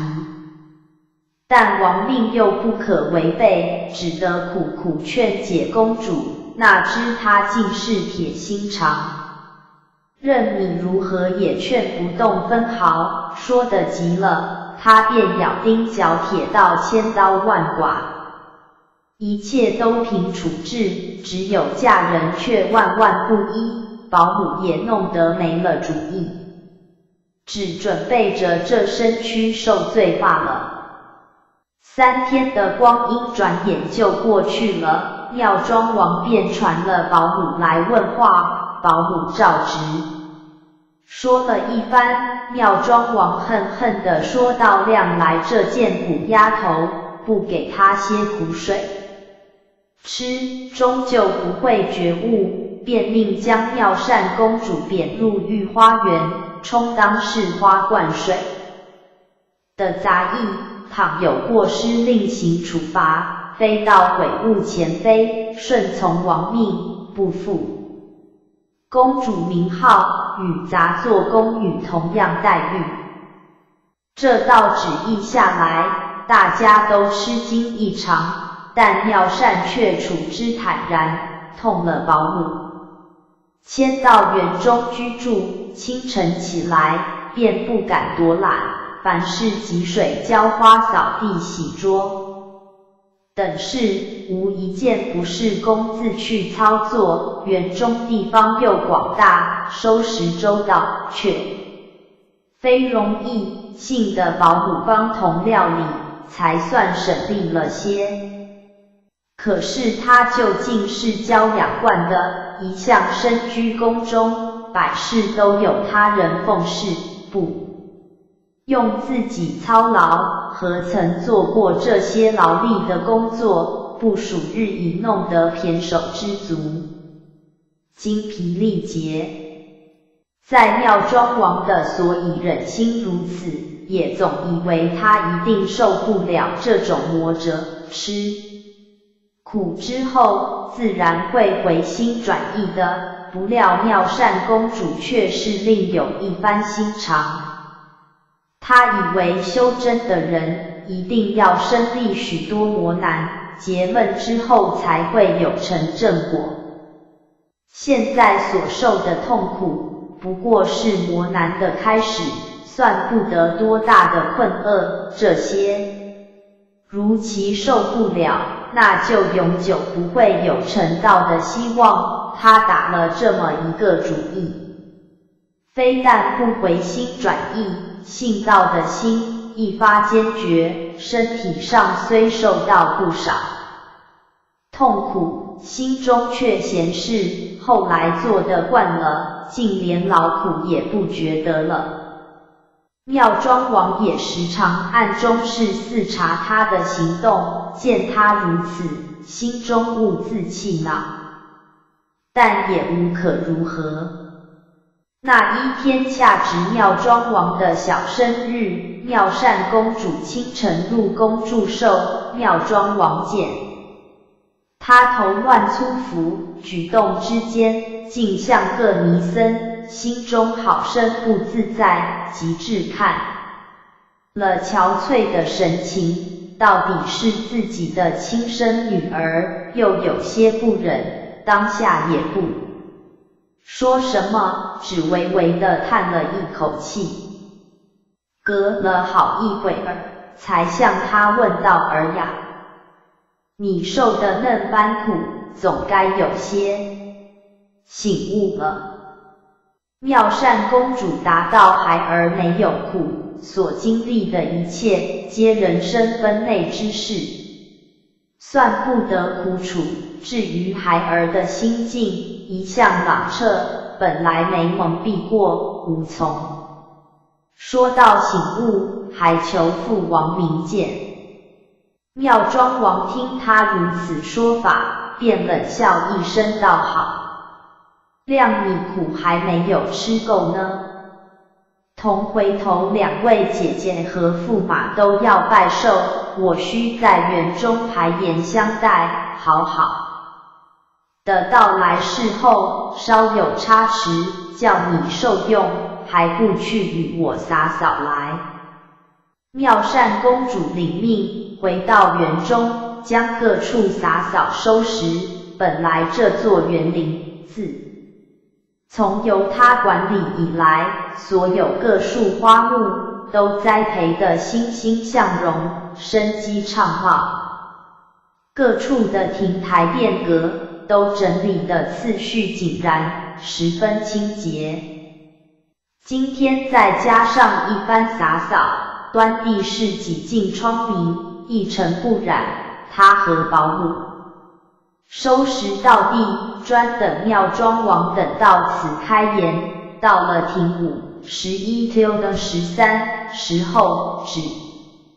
听悠悠扬扬的一班宫女前导，后面接着一阵笑语之声，知道他们来了。正是清修有我愿，富贵让人骄。欲知后事如何，且待下回分解。010第10回祝寿筵前畅言妙旨，再贬除下杂做苦工。话说妙善公主将园中整理清洁，十戒停舞，耳边香一阵悠悠细乐之声随风送到，接着又是一片融合笑语之声，知道他们来了。本来就想迎上去接驾，后来心中一动，想起刚才妙庄王说过，有2位驸马同来，男女有别，昧然出去相见，倒觉不妥，且看2位驸马是否同来，再做计较。于是就在僻静之处站定，暗中观瞧。只见一对宫女奏着戏乐前导，妙庄王居中，大公主妙音、二公主妙媛各携着驸马的手，依次随在后面，在后面便是一般从人。看他们一个个都是满面春风，喜形于色。妙善公主不觉微微吁了一口气，暗想人身上受不过100年，这种荣华欢乐能够享得多时，到头来都是一场空梦，又何苦呢？当下他见2位驸马果然同来，便一转身回到佛堂中去，再也不肯出去相见。我且按下不表。再说妙庄王带了一班人，一路向逍遥阁而来，却不见妙善的影子。起初以为他踪在阁上向后，不料到了阁上依然不见，只有保姆一人接驾。妙庄王在阁上坐定，2位公主驸马也赐了座，才开言向保姆问道：妙善往那里去了，缘何不来见我？保姆与妙善公主相处既久，知道她的脾气，便答道：三公主本则早在辕门后嫁，后来因见两位驸马同来，因避男女之嫌，这才躲开去的。妙庄王道胡说，这分明是依目无尊长，故意规避两位驸马是自己姐夫，相见也该的，难道就能够永远避面魔？快与我去将他传呼到此，若再如此装模作样，我就着人来抓。保姆听了，如何感到个不字，连连答应，连跌带撞地奔下逍遥阁去，直到佛堂，将前话向妙善公主学说了一番。起初妙善还坚持着不肯去，经保姆再三苦劝，情之也躲不过，只所硬头皮，亮着同走。到了逍遥阁上，参见过父王和两个姐姐，妙庄王又叫他过去和两个姐夫见礼，这一来真把妙善公主窘得无处藏身，勉勉强强的个下了一礼，就退在一旁。他又将阁上四下一瞧，只见共排着四席，居中一席自然是妙庄王，下面上首席是大驸马与大公主并肩坐着，下首一席是二驸马与二公主并肩坐着，最下一席却一般设着两个位置，却是空着没人坐。他心中免不得狐疑万种，正在独自猜想，忽见那妙音公主扯了妙元公主，一回走到自己面前，开言说道：好妹妹，我们自从分手之后，时常祭奠着你，又闻你误了父王的懿旨，被贬谪在这园中受苦，今天相见，果然亲受到如此地步。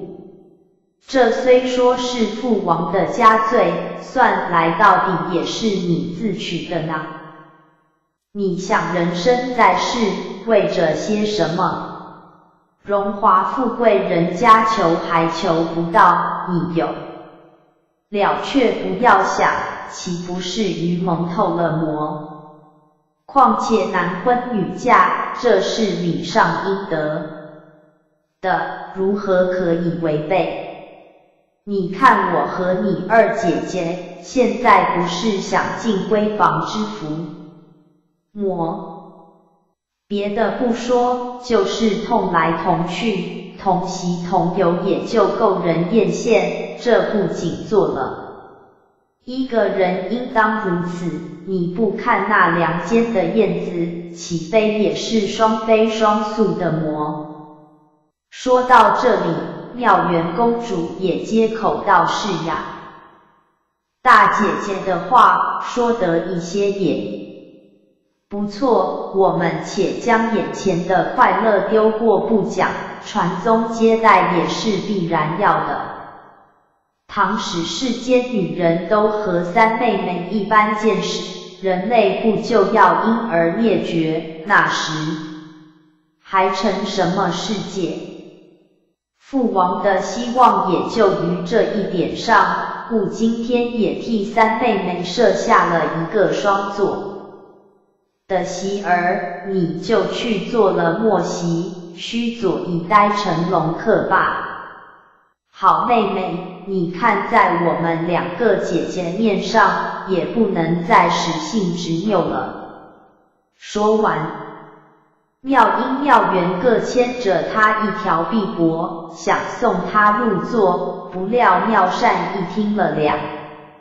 位姐姐如此一般说话，不觉心头乱跳，涨红了脸，一句话也说不出来，现在又见他们动手来拉扯，急得他双手一阵乱摇，连欲带喘地说道：二位姐姐且休动手，听小妹一言，两位姐姐的话固然是不错，但是对寻常人说的，也就是世俗的见解，却绝不是对修真学道之人说的。世俗之人看不破的荣华富贵，因为看不破，就人人都想受荣华富贵，于是倾轧争夺，甚至狡谋暗算，不懈拼死的去争求、争夺得到的，又是百无一二，就算争到了，又能有几时的享受，转眼都成为泡影，又何苦损得败行的争夺？那些争不到的呢？就寡廉鲜耻，无所不为，一切劫夺盗杀的事，都从这里边产生出来，造下弥天的罪恶。可见荣华富贵这4个字，实是迷人灵台的毒物，避人聪明的魔障，也就是成人的苦海，一堕其中，永不能自拔，唯有佛门广大，佛法清净，打破一切魔障，使人诚心决虑，一念归真，可以修成正觉6根清净，无人无我，无相无空，永远的大自在，然后发慈悲愿，为众生说法，救度世间一切苦厄，使同归极乐，为我佛祖能够与天地并寿，这就是步步荣华富贵的善果。小妹因看破了这些机关，故而才立志皈依我佛，绝不再堕尘世的魔障业缘，却并非感故为父王的意志。两位姐姐一片真心好意，小妹只有明珠心版，多替两位姐姐祈福罢了。至于那一席委实不敢见作，一则不成体统，二来小妹生来即如素，向未开戒，席上都是荤腥滋腻之品，断断不敢下注，请二位姐做了用酒，待我来侍候父王就是了。妙音妙缘二人听了他一片玄妙的解释，似乎含着讽刺，心上都有些不悦，即便个个回坐。那位妙庄王本来已带着几分怒气，却未发作，如今听了如此说法，不由将案一拍，骂声：我把你这不识抬举的贱骨头，你情愿做下作祸，倒也罢了，不何造出这一派胡言乱语来惑人，还敢当面冷嘲热讽的，连自己生身的父亲和两位同胞的姐姐也一同骂在里面。好一个真学佛的公主，你既曾看见无父无君的人，到了极乐国城的活佛来。妙善公主到父王息怒，孩儿斗胆也不敢犯上刚才的话尾实事。从至诚中所发出来的，不料触怒了父王，该死之极，还望恕罪。待孩儿侍候父王饮酒，替父王上寿。妙庄王怒冲冲地瞪了一眼，道：谁要你这不识抬举的贱骨头假殷勤？不把我气死就够了，提得到上寿吗？便命左右取了百节纯衣，使了随身便服，使他换上，连鞋袜也不准川从今日起发往灶下去充值炊婢女的工作，每日要集满70缸清水，批2担硬树木柴，一切淘米烧火的事情都要一身担当，不准他人帮忙。10月1粒方米，10豆，豆10升，升10盒，盒10勺，勺10撮。另派1名宫女随时监察，如有差池或有偷懒情事，即用皮鞭责打，中间如有闲暇，还得编织细草芒鞋，不得有丝毫偷闲。当时妙庄王打发过了妙善之后，方才与2位公主、2位驸马开樽饮酒。你道这位妙庄王如何这般忍心，用此残酷才断去对付亲生女儿？这是他一则在气恼头上，不免责罚的过分些儿，二来也有他的用意。他以为妙善充灌园的直思，痛苦上轻，故还能安之若素，并且空闲时间也多，一有空闲就不免诵经念佛，所以才如此发放。一方面使他受极度的痛苦，一生悔悟之心；一方面使他一天到晚不得须臾空闲，白日里做劳苦的工作，到晚间神疲力倦，睡眠休息，在没有诵经礼佛的机会，使与佛逐渐脱离，自然不再会执迷不悟了。可是妙庄王这一番的心计依然是归于失败，正是立志如金石，不为挫折于不为本作宁为于即改变也，又作重庆简称。欲知后事如何，且待下回分解。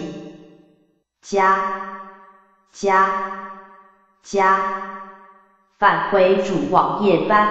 home。观世音传501 DHTML 011第11回一念京城改比宫女，半宵操作莲池劳人。012第12回见京城老妇回心，愿修行女奴宣誓。013第13回新土木重修金光寺，定良辰舍身耶摩山。014第14回是金刀斩断6根，入空门进关3界。011第11回一念京城改比宫女，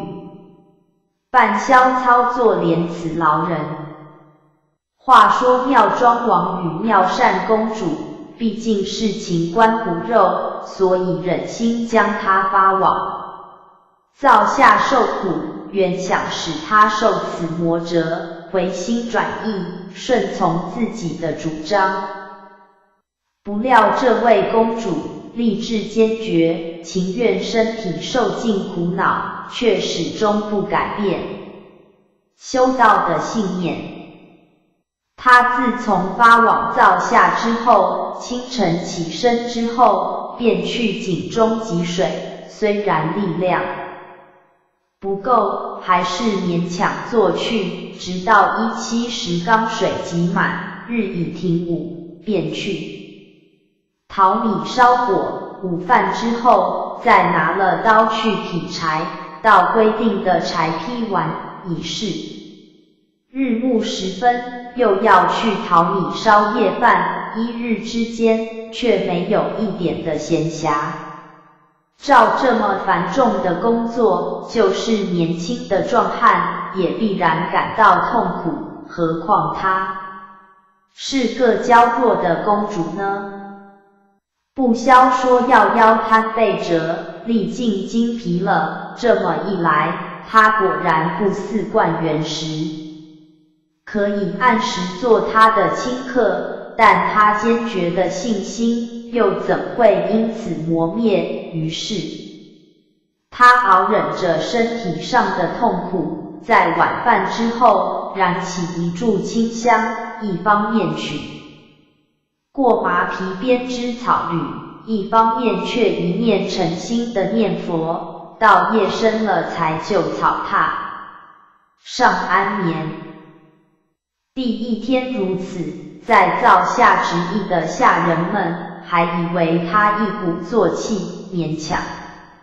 忍受，不足为奇，以后却见他每日都是如此，不慌不怠，大家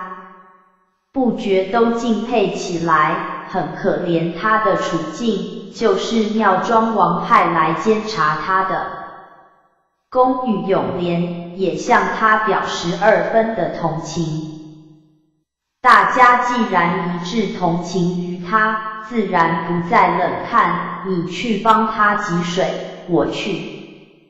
替他劈柴，争着帮他去做事。不料那位妙善公主却又生就的古怪脾气，一一将他们谢绝。他只说我因为得罪了父王，端地论罪时就死犹轻，幸父王开格外之恩，贬我到此间罚做苦力，已属万分从轻。若还不肯自己去做，要借重他人，莫说对不起父王，也对不起天地，更对不起自己良心，此事断乎使不得。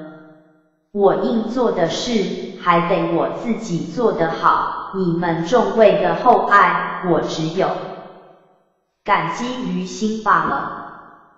永廉等劝告公主的话也自有理，但公主一心礼佛，平日朝夕都做亲客，如今一天到晚只忙了汲水劈柴等事，再没有余暇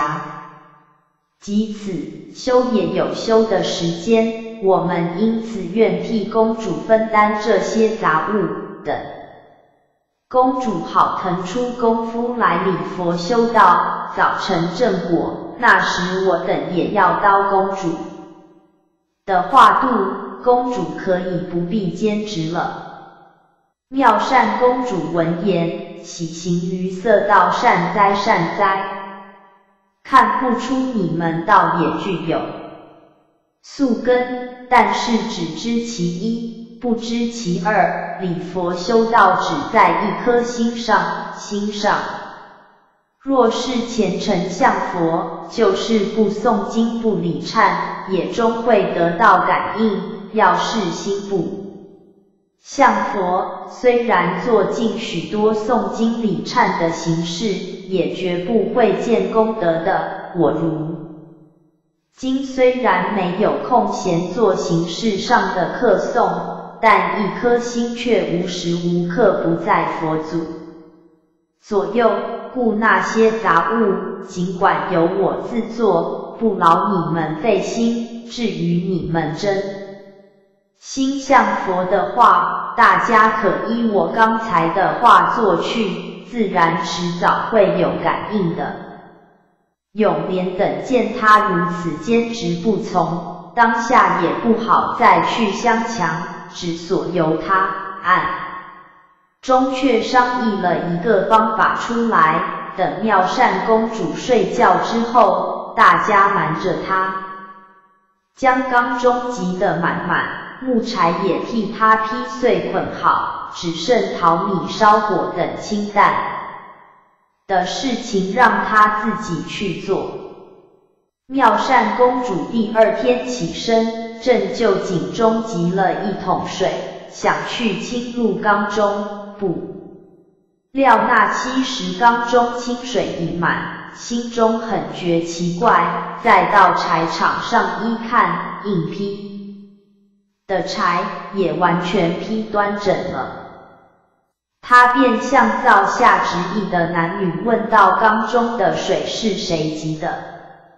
场上的柴是谁劈的？快快说来，切不可增我罪过。那班人却一个个都说我们恰才起身，谁也没有做过这些事情，就算要做的话，也没有这般的飞毛快手，在片刻之间就能了当这许多的事，此事端的有些奇怪，难道御厨中出了什么神灵不成？众人七嘴八舌地说着。那宫女永莲却趁机进言道：公主呢？婢子倒有个见解，这些事并不是谁替公主做的，也不是什么精灵，只是公主诚心礼佛。佛祖鉴于公主一片单纯，故特施法力，暗中帮助公主也未可知。我等只要进关以后，倘然每天都是如此，那么一准就是佛力护佑，无疑。妙善公主一听此话，也点头称是，不免口宣佛号，表示深谢的意思。她现在水不消急，柴不消劈，日常做惯的事，倒有两桩吃重的放开了，时间的闲暇也就多了。但他却并不将这闲暇的时间去诵经礼佛，还依准了妙庄王吩咐，有了闲暇便编织草履，例行不辍。那许多执意的人因此一发尊重他的能够守信义，端地当如来佛一般的看他。自此以后，每日背地里替他将汲水劈柴的苦工做去，在妙善公主每日见是如此，也只当真的是佛祖法力，故除了诚心礼佛报答护佑之外，其余的事一概不去问他。你道他是聪明伶俐的人物，对于这一点小小机关，如何竟猜不透呢？这都是心只在佛，并不旁骛。一听了永莲之言，不在疑心别处，故没有查破他们的设计。妙善公主有了这么的闲暇，对于灶下的一切，自然更是十分注意。凡是富贵人家的灶下，暴殄的天物，自然不免，何况是王家的御厨呢？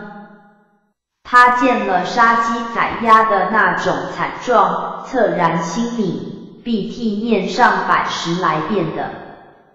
往生保咒。又见他们对于米粟为之宝贵，一方面用善言劝化大众，使以后注意习故，一方面又将他们所抛弃的败粟冷饭收拾起来，每腐的淘漉干净，放在日光下晒干，然后用布袋盛好，稻草上的圣骨也一般的加以收藏，这也算了他日常的功课。光阴一过，转眼之间，他直吹灶下，呼呼已是1年。妙庄王也时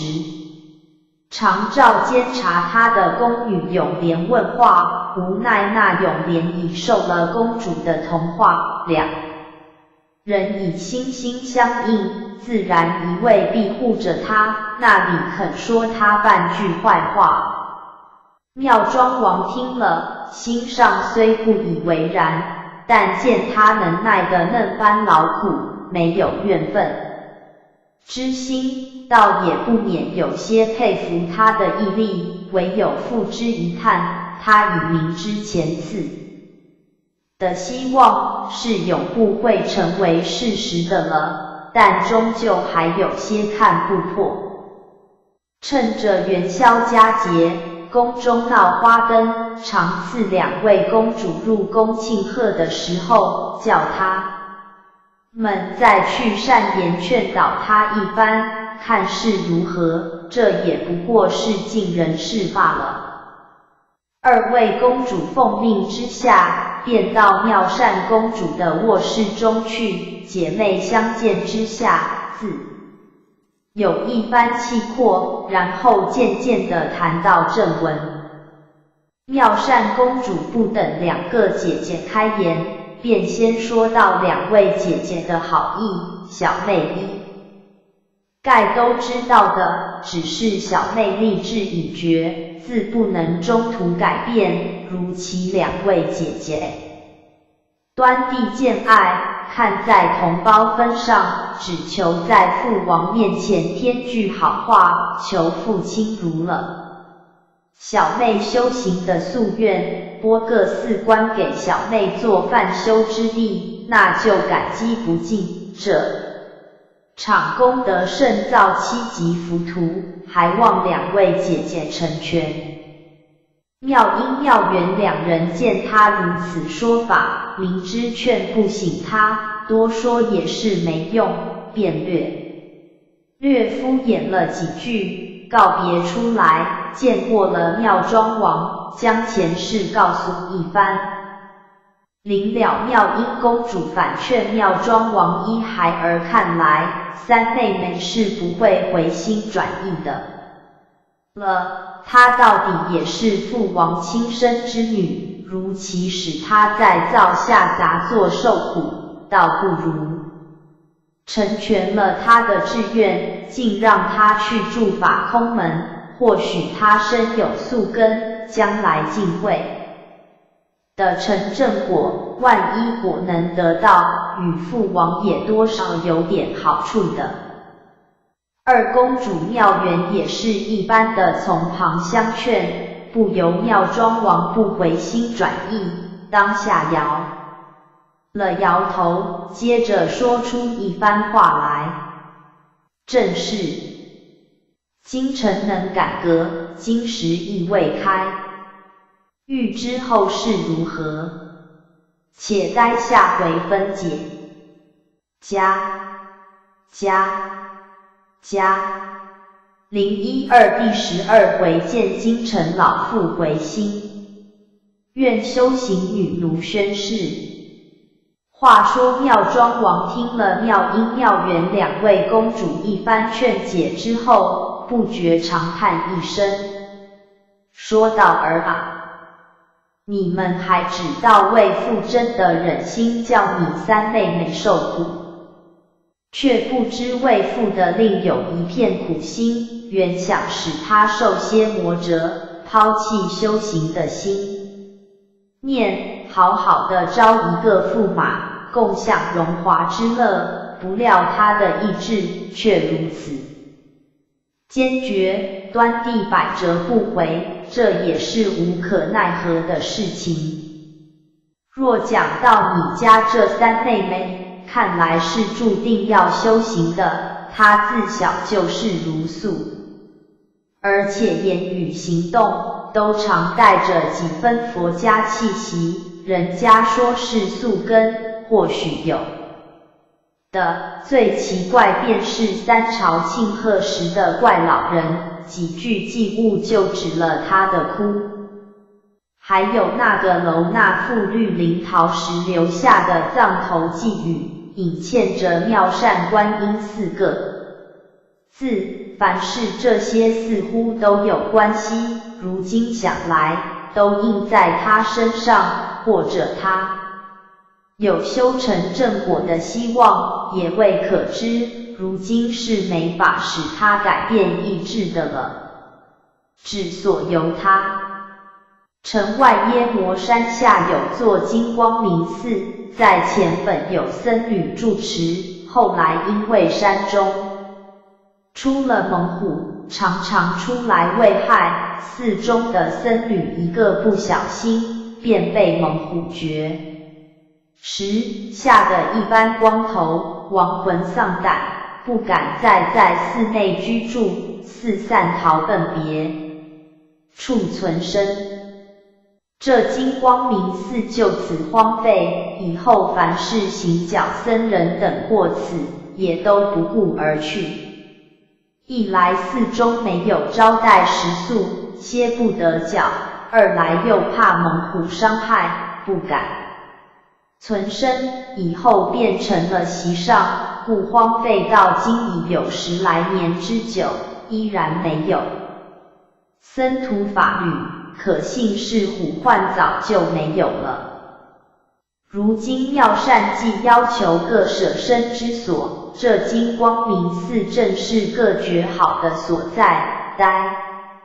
我命人前往修葺一番，待功竣之后，择了吉日送他入寺便了。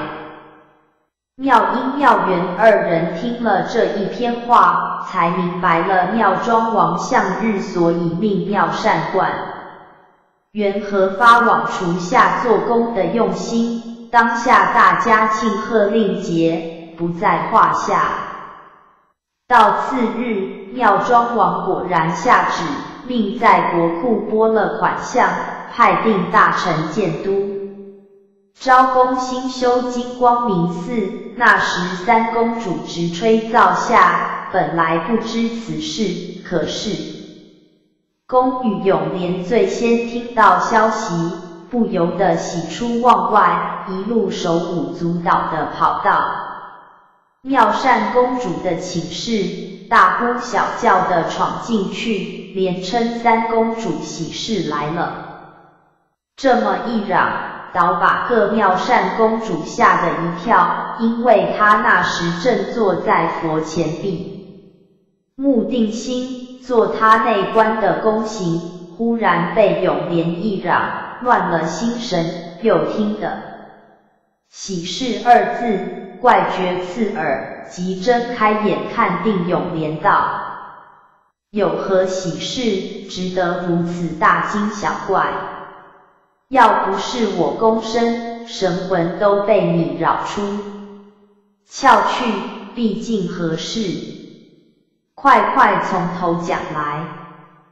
永莲也自觉莽闯，便含笑认错道：我因为欢喜过了分，才致如此。不料惊吓了公主，真是万分的罪过。可是这一件事却是出人意外的，如今我且不说。三公主，你是绝顶聪明的人，深究的九窍玲珑心眼儿，这件事我请你猜上一猜，看是中也不中。妙善公主也带笑说道：你这伶俐鬼儿，怪会弄乖巧，叫我又没有未卜先知的本领，如何猜得你心中之事呢？好在我也不一定要知道这闲事，可以省却些精神力。永莲见他又要和睦入定，便道：我说，原来主上自前赐大功。主二公主苦相劝之后，他知道你三公主立志坚决，不再阻挠你的意念，听凭三公主舍身空门，又从了两位公主的请求，命将城外耶摩山路的金光明寺作梵修之地。三公主呐，你想这不是天大的一桩喜事么？妙善公主听了，也自暗暗欢喜，还恐她的说话不尽可靠，便道：永莲呀，你休要编造了这一套谎言来哄我，我却有些不信。永莲发急道：好公主呀，我奉侍了你许多时书，何尝有一次哄骗过你来？今番之事，端地千真万确，现已故将新宫修葺金光明寺，还派了大驸马爷坐都造大臣里。好公主，你如其不相信时，我肯对天立誓。妙善公主听他如此说法，知道永莲刚才的话完全是真，不由他不喜一眉宇，何时当兄道毕竟父王是仁慈之辈，今搬进成全了我的素质，还大兴土木，众兴金光明寺，这一场功德委实不小，定然达报于将来里。永莲又插嘴道：“此事呢，端地可喜，只是三公主后日往金光明寺修行时，须多招些猎户住在左近才好。”妙善公主道：“这却为何？猎户与修行有什么关系？”永莲道：“公主有所不知，那金光明寺以前本来有僧徒居住的，后来耶摩山中出了猛虎，时常吃食僧人，才将他们下散伙了，至今成为废寺。公主如往那里，万一猛虎虫又出现，那便如何是好？”妙善公主闻言并不惊惧，含笑说道：“那个不打紧，猛虎是山中之王，能够通灵，故佛祖曾封为巡山夜叉，他所吃的都是些造孽多端地人物，那些人已失了为人道理，在猛虎眼光里看来，只当是禽兽，全非人形，故扑来果腹。若是虎眼中看出是人形的，他绝不肯吃，又何况是皈依佛祖一心修行的人呢？”永莲听了，不觉拍着手呵呵地笑起来，道：“公主呀，这一来你可说错了，从前金光明寺中所住的都是和尚，也是佛门弟子，一般的吃素持斋，一般的诵经礼佛，结果就有许多被猛虎所食，难道这般和尚就不成人形，或者还是那巡山夜叉一时杀灰蒙了眼，才致误食呢？这就是一件不可解的事情。”妙善公主听了此话，不觉哈哈大笑道：“永莲呐，你算得聪明伶俐，这一片禅机你可是却参不透了。你倒只要吃了长斋，每天宣诵佛号，就可算得修行成的正果魔。我且说一个譬喻你听，现在有一个人，斋是吃的，佛是念的，可是另一方面却在做奸淫盗窃、杀人放火的勾当，造成种种的恶业。你道这种人能够算是佛门弟子，能修成正果，在巡山夜叉眼光里看会的是人形魔。再说和尚在表面上看，虽然同为佛门弟子，虽然真心修行的自然数不少，但是也不是没有禅棍子和心术不纯洁的人在内，寻常人犯过，罪孽5分，念佛的人犯了就要加倍，变成10分，这就是知法犯法罪加1等的意思。那一般被猛吃食的和尚，一定有他们的孽根，再不然就是生前的宿孽，否则是绝不会遭此魔劫的。况且外魔之来，都系自照。倘然心智专一，外魔是绝不会来侵袭的。故耶摩山中虽有猛虎，尽管无妨，猛虎自猛虎，我们修行自修行，两下绝不相干，你放心好了。永莲听了这一大篇话，似乎心境开朗，点头称道：如此，婢子愿随三公主一同去出家修行，免除一切尘世的灾障和轮回之劫。妙善公主又道：你的立志端地可嘉，但是修行一事谈何容易？在此时一鼓作气，自然心念无二，万一到将来遇难思退，见异思迁，徒费了一番苦功，依旧是不得成道，那又何苦呢？凡事需要慎始全终，你要修行，可有始终不变的毅力？永莲道：有。婢子虽是公主有年，难道公主还不知婢子的脾气？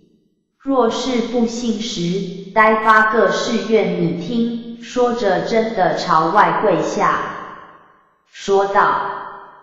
皇天在上，后土在下，一切过往神明，共鉴我心。婢子永莲如今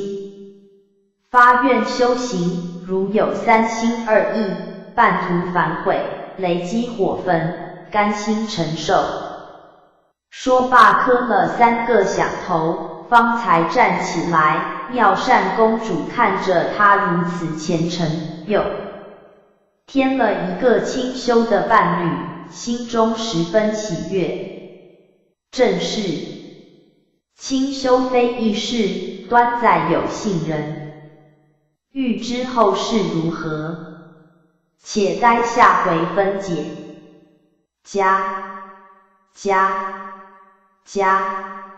013第13回新土木重修金光寺，定良辰舍身耶摩山。话说妙善公主见永莲当天发下了重誓，立志修行，此后又添了一个清修的伴侣，心中自是万分欢喜。她从这一天起，情知出家的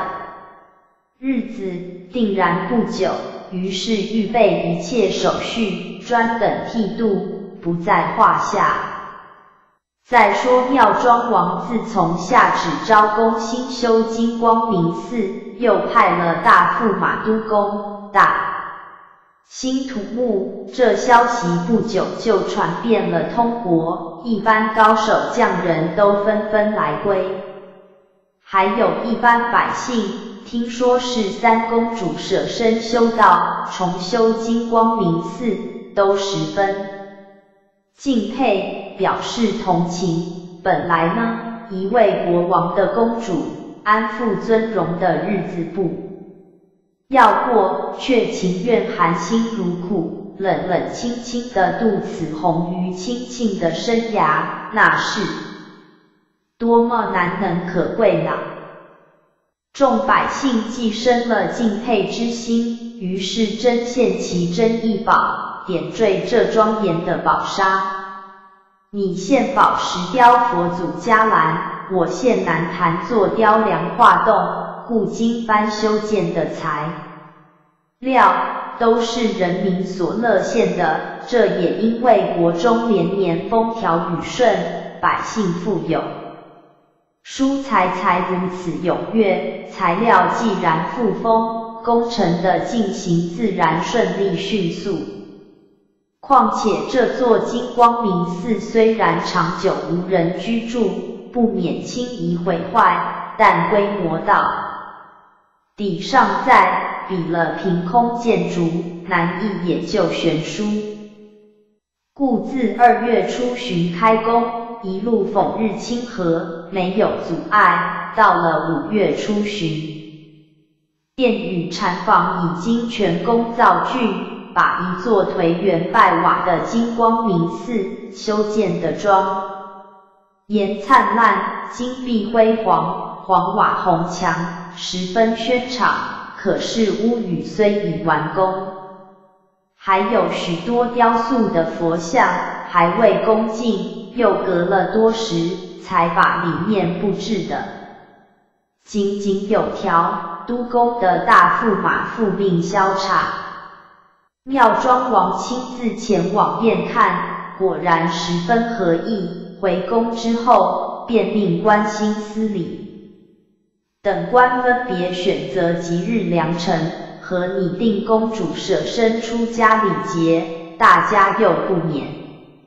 一番忙碌，则定6月19日为公主舍身入寺之日，17日行拜别，先望陵寝大典，18日行辞朝大典，19日清晨辞朝入寺，一切仪仗都依佛家规程。正午由妙庄王亲到寺中，在佛前举行披剃大礼，一切拟定之后，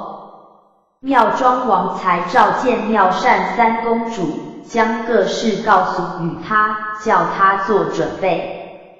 妙善公主谢了父王成全之德，自去收拾一切，不在话下。直到17这天，妙善公主仍旧穿了公主之服饰，坐着宫辇仪仗，执事前呼后拥，出的宫门，一路到王陵而来，祭拜过了历代祖先，祝告一番，不外出家的原因和自责的话，献酒辩驳，然后打道回后宫。城中百姓先已知晓，故路上瞻仰公主玉容的着实不少，宫辇过处，歌声雷动。妙善公主在辇中只是含着笑容何时当胸，算是与众人搭理。至次臣妙庄王照例升登宝座，见过文武百官，呼黄门官入奏三公主在午门辞朝，妙庄王便命宣上殿来，不多一会儿，公主上殿，行过松屋大礼，匍匐荆阶起到臣而不孝，只因一念礼佛，未能常侍父王左右，罪该寸折，唯愿仗佛祖法力，替父王增福益寿，明日为舍身之时，故今日特来辞驾，愿父王万寿无量。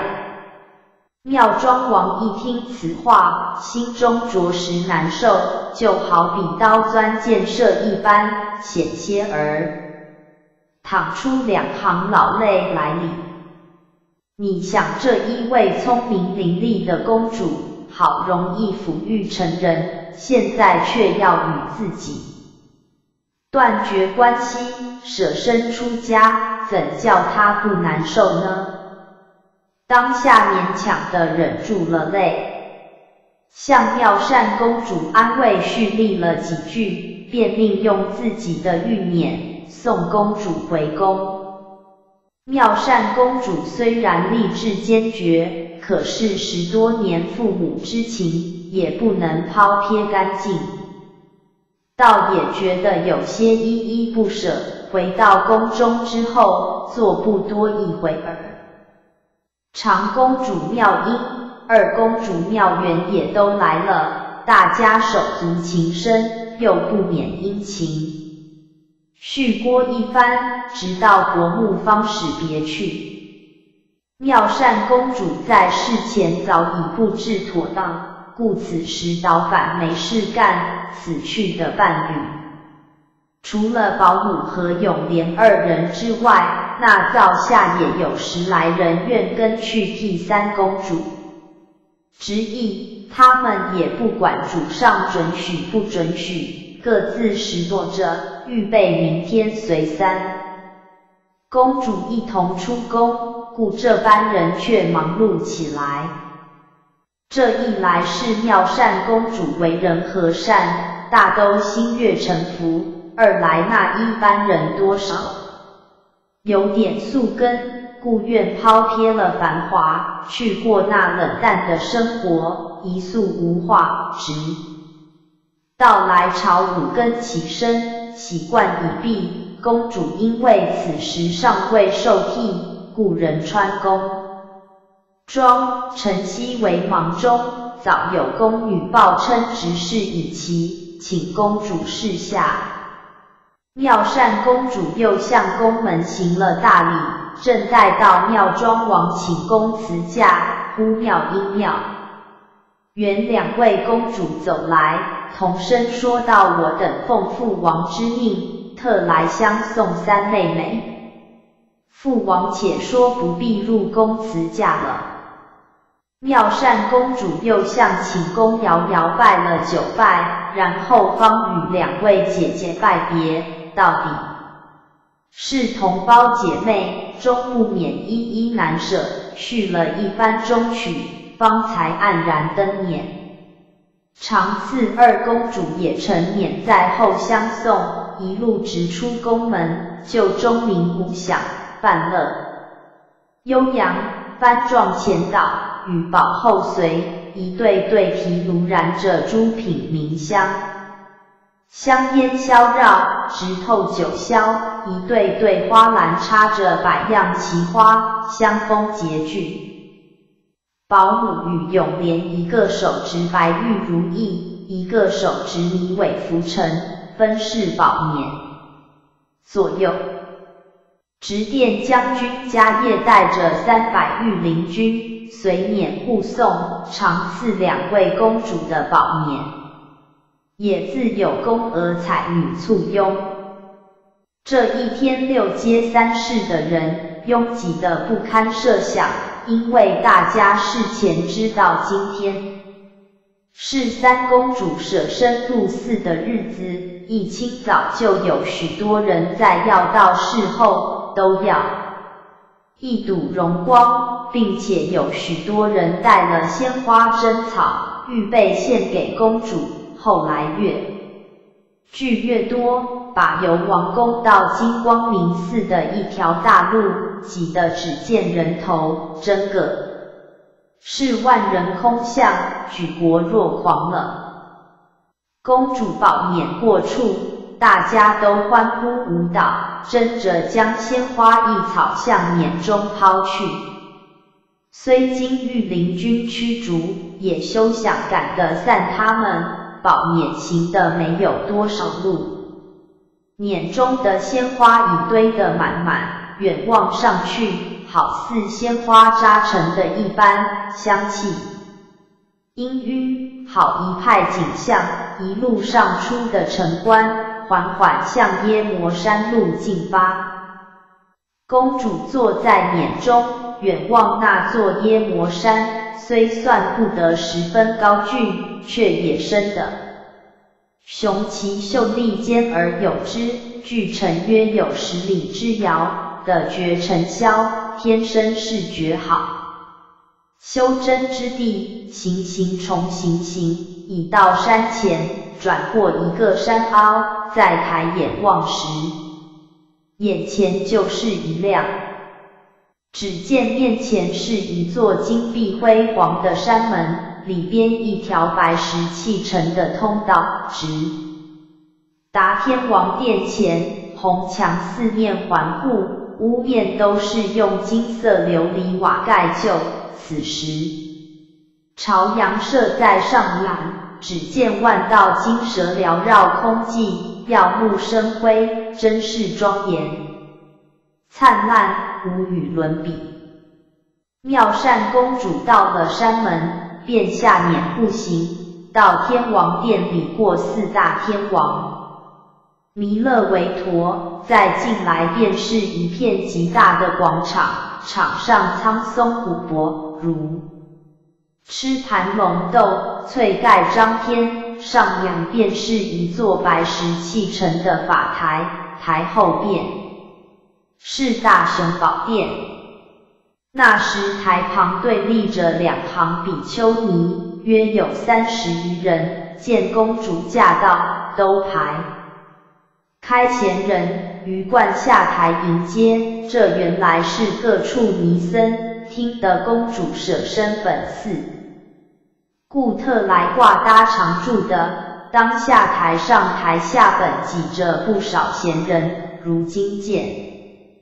公主到来，都向四下让两，就迎公主上了大雄宝殿。此时殿上钟鸣鼓响，岸上宝烛通明，炉内香烟缭绕，红鱼个个清庆丁丁，大家名目何时，高诵人言。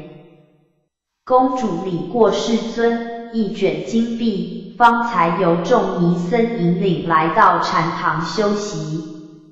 众尼僧逐一参谒，报过法名，一方面端正香茗，给公主解渴。此时一般闲人又都挤到禅堂外面，喧喧嚷嚷闹成一片。幸而闻得妙庄王驾到，大家恐干罪力，方才向外散去。可是这么一来，把庭院中的花木已踏坏了不少，栏杆等也不免有些损坏。但众人对于公主的热情，却也可以想见了。正是今朝归佛座，他日度云云。欲知后事如何，且待下回分解。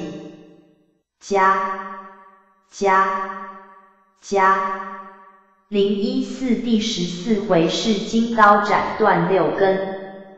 入空门进关3界。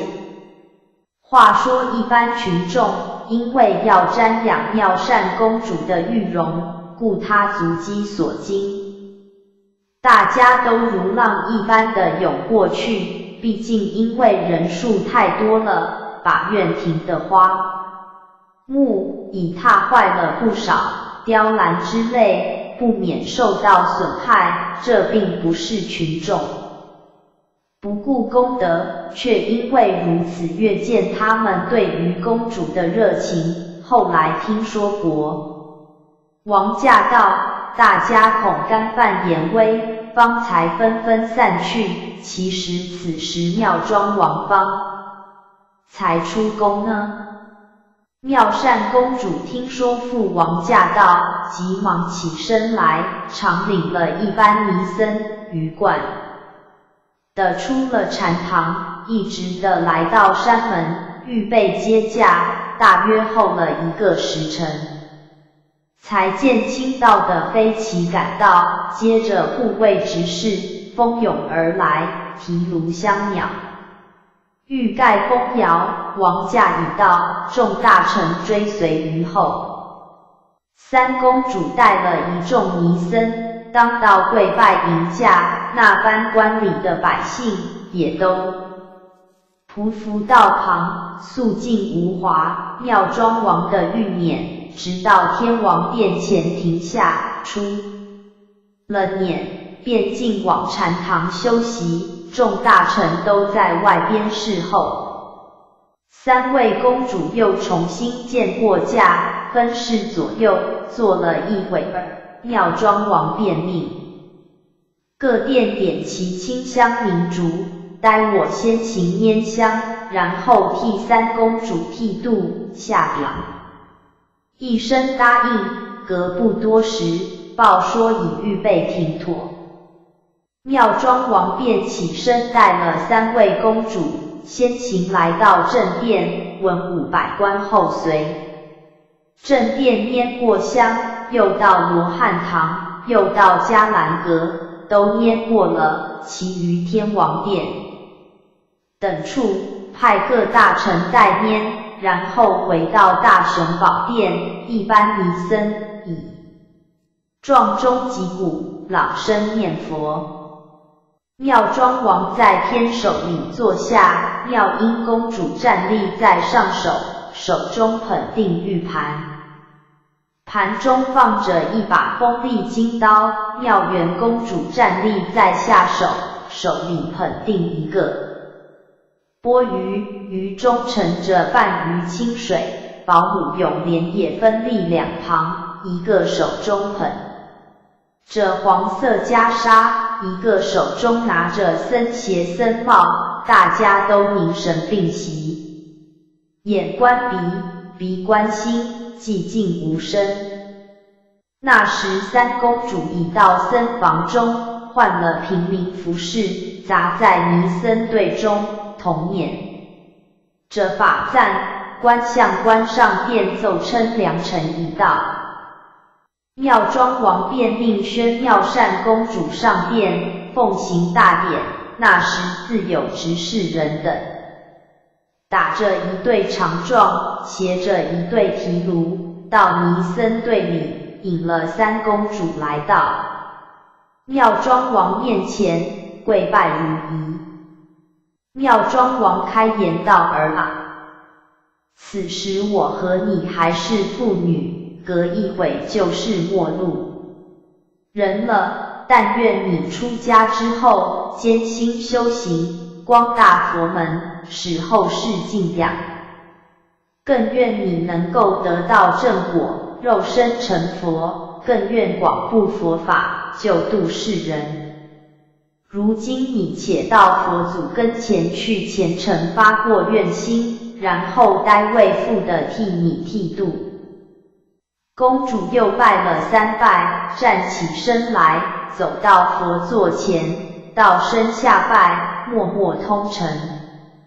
祝告，发过了愿心，然后回到妙庄王跟前跪下。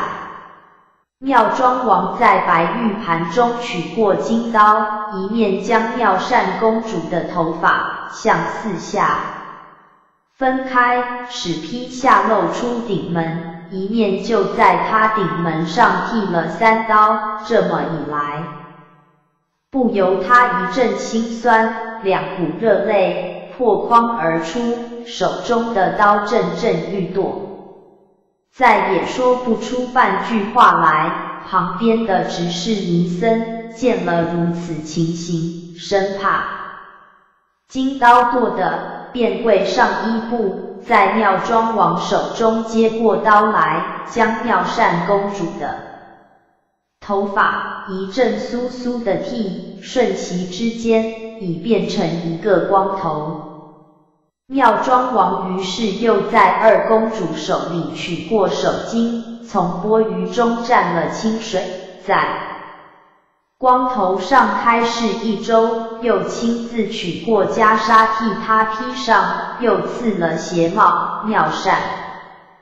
当场换好，何时拜谢过了妙庄王，站起身来，重又参拜佛祖。此时他竟与众尼僧一般无二。妙庄王睹此情形，不便久留，便命排驾回宫，二位公主跟随在后。妙善率领群尼，一直送到天王殿外，个个匍匐于的。妙善口称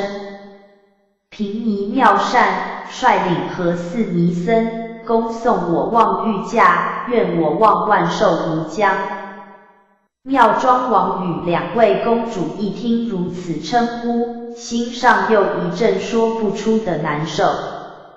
话也哽住了说不出，只将手招了一招，各自登辇而去。妙善见他们去远了，才站起身来，带领群尼回到寺中不表。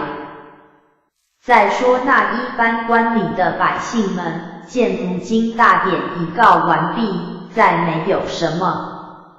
可看了，便也扶老携幼，呼男觅女的纷纷散去，寺中才清静下来。从此以后，妙善公主竟变成了妙善大师，安心住在金光明寺中，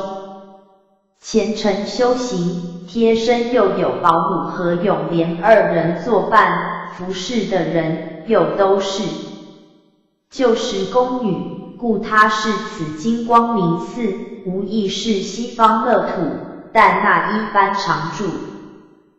的尼僧，虽然一般的会的诵经念佛，对于佛家的奥旨却没多大了悟。因此妙善大师便在课诵参禅之外，每逢余暇，就和他们讲经说法，随时加以指点，又定每逢3、6、9日为演讲之期，和四众人须齐集讲堂，听宣佛旨，就是左近的在家人，如其有心向佛，愿意来听，也并不拒绝，还备了斋匾，供这般人果腹。如此一来，到了3、6、9的讲期，就有许多远近平民纷然而集。在他们的出至，不过是掏光些斋匾，并不是诚心来听什么经，但经不起这位妙善大师妙舌生莲说得天花乱堕，把许多愚顽之心渐渐地凿开了窍，大家都有些觉悟，信心也就深切起来。那些起初为了图口腹而来平民，到此竟得听经之癖，大有非听不可之事，并且还替他宣扬传说，故3、6、9讲期的听众也一期多似一期，真如山阴道上络绎不绝，国中信佛的人也就逐渐增加起来了。若照常情而论，出家人本就受十方供养，如何他却反其道而行之，供养起十方来呢？一来这金光明寺中自有良田千顷，衣食丰足，不必要人家斋供；二来妙善大师的主旨就在于感化愚顽，整拔苦厄，光大佛门。若不是如此，绝不能吸引群众，好得多着钱也没用，备办些斋匾，究竟所费有限，所造的功德却非常宏大，又何乐而不为呢？这么一来，连城中的平民也闻风而来，讲其竟如市集一般。耶摩山下也生气勃勃了。光阴一过，转瞬之间，已是冬寒天气，北风肃杀，刺入肌骨。那一般平民身上没有棉衣，经不起冷气的侵袭，多躲在家里，不敢出门一步，因此听讲的人一期少似一期。妙善大师虑知其故，不觉恻然心领，使命人入城去买了许多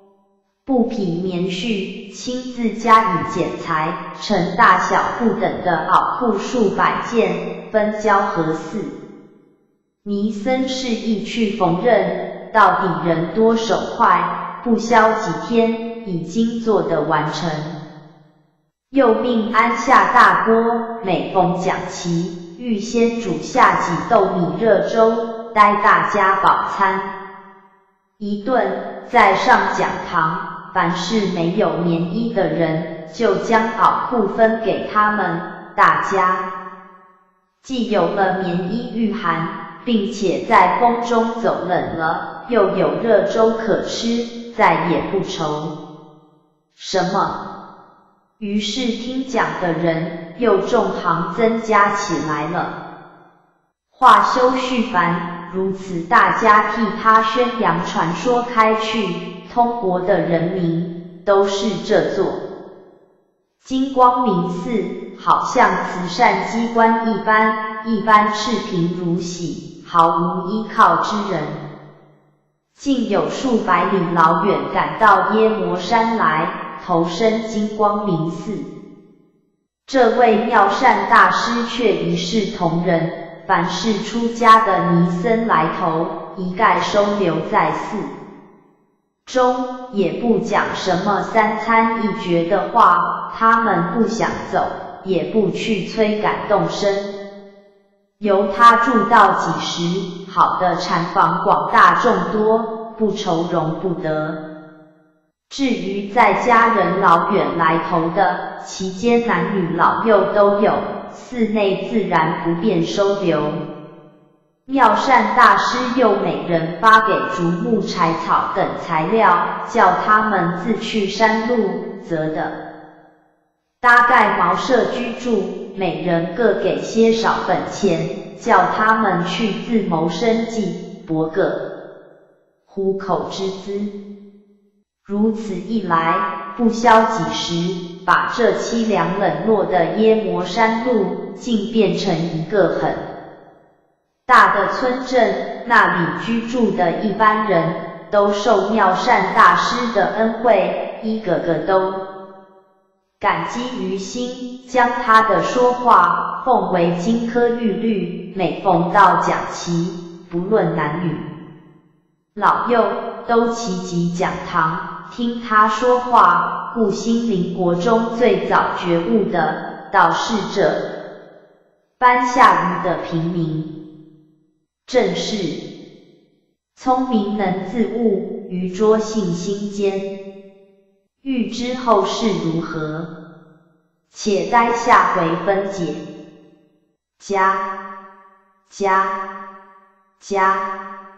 返回主网页 back home。观世音传501 HTML 015第15回一念心定终成劫现，恭行满心上白莲身。016第16回了因缘往朝须弥山，施尼古安度神压岭。017第17回遇善士指点前程，练风景旁生之节。018第18回金轮山大师被劫，赛世宝同伴求援。015第15回一念心定终成劫现，恭行满心上白莲身。话说耶摩山下，经妙善大师济贫救苦之后，已成为一个市镇乡坊。一般贫苦的人们做小本经济，倒也足资糊口，安居乐业，都出于妙善大师一人所赐，故大家对他的信仰自然格外虔诚。他的讲经说法深入人心，也格外来得容易，不久便变成一个小模型的佛国。妙善大师见了如此情形，怎么不喜？就是永年的恭行，也是一日千里，有显著的进境。有一天，他告诉妙善大师道：我昨日夜间在禅房打坐，忽然似梦非梦，好像神魂出舍一般，一路上飘飘荡荡，向东方飞过去，不知有几千百里，才见有许多百姓聚集海滨，困苦流离，一个个面有菜色，我便向他们询问为何如此困苦。他们争着说道：我们这一群人，四方万国之民都有在里面，只因中原战伐连年，闹得男不能跟，女不能织，就此无衣无食，还不免刀兵之祸，不得已逃亡到此。虽然受些困苦，杀身之祸不会再遭，比了在故土时，已有天渊之别了。我看他们拿树皮草根充饥，败絮落叶蔽体，比了我们耶摩山下的百姓，却有天堂地狱之盼，只可怜那边没有一位慈悲的大师。就拔他们的苦厄，又不能将那般困苦百姓立刻移到耶摩山下，同沐我佛的恩光。但于临别时曾告诉过他们，若要寻觅乐土，除非到西方耶摩山下金光明寺中受佛的庇荫，才会免掉你们的磨难。我说过了这几句话，正待寻旧路西归，不料一阵狂风过处，飞沙走石，那一般困苦的百姓忽然一个个都变作虎狼，向我扑来。我正着急，却有人喊道：永莲，永莲，你走魔了！我听了此话，心神才又收摄，睁眼看时，却是保姆奶奶在旁声唤，这不知是何景象，还望大师慈悲见告。妙善大师闻言，何时当兄道善哉善哉？永莲呀，倒看不出你功行如此迅速，已居然能入定了。这入定一事，就是坐禅的功行。到家神魂出舍，离开了自己躯壳，便由十方世界下可以观看尘世的烦恼，上可以见到佛国的清净，无往不可。你能够入定，自是可喜。但是入定须至心诚念，一念不生，六贼外魔不至来扰。若心一念，外魔立刻应念而至；若生了邪恶之念，六贼齐来，会扰得你不能出定。有因为坐禅而成为疯痴病废，就只为此缘故。你在定中见到了种种情形，觉得可悯，便发慈悲心，指示他们出路。这原是善念，只不合指点他们到这里，因此就不免存些而自私之心，只此一念，故招了外魔，引发了后来许多可怖景象。好险呐！若不遇奶奶叫唤，观透了走魔，一时还不得出定呢。永莲呐，你往后去需要小心在意，切不可胡思乱想，须知这事入道的紧要关头，失之毫厘，谬以千里的呢。永莲何时谢了指教之恩，却又问到往常听大师说法如何，不曾闻的这些妙旨，却是为何？又不知由此入道，还要经过如何的程序，赶其指示。妙善大师道：永莲呀，你有所不知，早日间听我说法的人，都是些愚昧未起之辈，若就拿这种深奥的道理去讲给他们听，非但如对牛弹琴，白费心机，并且反而会将他们的心窍闭塞，永远没有开凿的希望。故我向这般人说法，先求证他们的心智，心智正了，方才灵台兼自然光明，愚蒙记起之后，再与他们讲求入道的机关，那才易于领悟理。这是我向日不曾讲过入定的缘故。至于由入定达到正果的程序，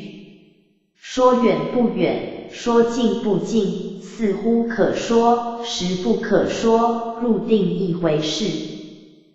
不过是有了相当功行，神魂能出舍，便由十方，但是终究不能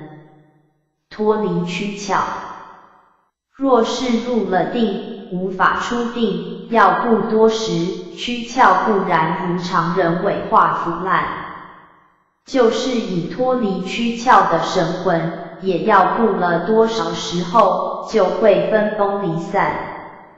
终于消灭。这与常人的老死也没有什么判别，故在这一个期间入定之后，必然要求能够出定，由这些功夫做去，逐渐进步，就会达到身外身的境界。什么叫着身外身呢？就是在躯壳之外，另成一身，神魂仅可与躯壳脱离。简单说一句，就是入定之后，不必再求出定，神魂依然团结，永不会分散消灭，到此即可脱却皮囊的成大道了。但是要达到这种境界，非但要坐禅功身，礼佛念切，还要积满3000功德，受尽万般苦难，方使有望。你不闻佛祖当年也一般的受了许多意外魔障，方才得到的吗？我们现在论功行，还未及一半，功德未积，苦难未受，要望成道，路途远离。可是只要心坚，终究不会白修的，就如你能够入定一事，就是个大大的明真，只要耐心修去就得了。这一番话听得永莲乐不可支，不觉手舞足蹈，不在话下。再说永莲已有如此程度，那位妙善大师功行的高深，自然更不消说。如何他不能正果莲台呢？只为的是成劫未满，功德不足，他自己灵根不昧，对于这事也自明了，却不向人宣说，唯是在暗中内功积德罢了。光阴荏苒，一转眼又是3年，那一日大师正在打坐，方将入定。忽似有2人对话到灵台上莲花开否？另一人道开了。至少一位菩萨，大师暗暗道声不好，什么外魔赶来相袭，性急收束心神归舍，却见自己一颗心变成一朵白莲花的上面，敷坐着一位菩萨的法身，低眉合眼，仔细看时，那菩萨却就是自己化身，不由得一欢喜，这眼前的景象完全绝灭，人就冷坐在禅床上面。妙善大师明知就理机关，也不向人说破，第2天朝上做完功课，才对大家说道：我前蒙佛祖显化指点曾说过，如要正果，定要须弥山上雪莲花作引。我想我自从舍身以来，闭门苦修，并未出去朝过名山，如何有得到雪莲之日？故现在决定往朝须弥，顺便寻访白莲。你等在此好生修行，将来少不得都有好处。大家听了，觉得突兀，不免面面相觑。那位保姆和永莲听了，都赞成此说，并且他2人愿作伴前往。妙善大师闻说甚喜，便将金光明寺中一切内外诸事托付给执事尼僧多利，并且叮嘱他以后一切事情务须人照往时，不可变更惩罚。我们此去多则1年，少则半年，不论是否觅得到雪莲，一定要回。是的，多利一一领教，妙善大师交代过了一遍，便带了保姆和永莲二人回到自己禅房内，收拾些衣帽食粮，叫永莲打开一只板箱，只见里面放着一整箱的细麻织的草鞋，拿来一数，恰是100单8双之数，便双双的打叠起来，扎作一捆。又取过一只木桶，里边分注着米谷，取出3个黄布口袋，分别装了，预备个人背负一袋，这些都是他贬谪在灶下受苦之时编织10多的，今番要走长路，恰正用得着。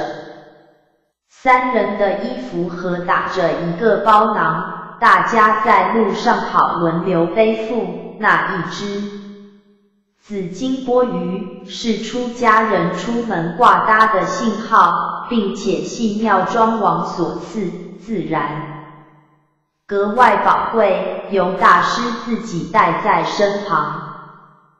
3人收拾停妥，携了包囊等物，走到外乡，到大殿上拜过佛祖，通陈祝告一番，方才动身登城，和四尼僧在后相送，就是耶摩山的一般信士，也都手持清香来送大师朝山。正是朝山心念切，正道尚虚实。欲知后事如何，且待下回分解。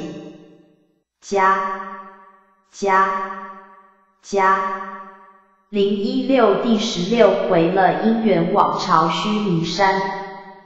施米谷安度神压岭。话说妙善大师等收拾行囊，从金光明寺动身，要去朝须弥山访寻。雪莲和四尼僧在后相送，山下一般住户都是受过他恩惠的，此时闻他要离金光明寺往别处去，大家那里舍得，故顷刻之间都扶老携幼遮道相留，不肯让他3人过去。后来经妙善大师竭诚开导，说明不久就要回来，并非抛弃此土，众人方才放心。又见他3人意志坚决，量来阻挡不住，只所各自燃了清香，也随着众尼僧相送，直到5里之外，经妙善大师几次劝阻，方才拜别回去，不在话下。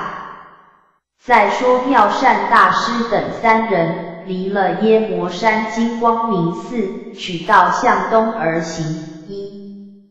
路上小行夜宿，腹中饥饿，便捡有人家处化斋果腹，一连数日道，也安然无事。直到第7天午后，走到一个所在，前面一座高山阻路，山势异常险峻，回望无路，唯靠南一条羊肠小道，似乎可以行走。3人自然则有路的地方走，却忘了须弥山是在东北，因此误了路程。当下走入深山，上高下低，颠至得十分困苦，却又越走越深，不知何时得出。3人抱定不屈不挠的毅力，一路前行，看看天色将黑，便找一个石崖，权且渡夜，幸而没有遇见什么。到了次日天色黎明，才背负行装向前赶路，又整整地走了1日，方才出的山口。他们还知道所行的方向是正东，不料这一座山板是以南的依山向走去，却是一直往东南，不知不觉越走目的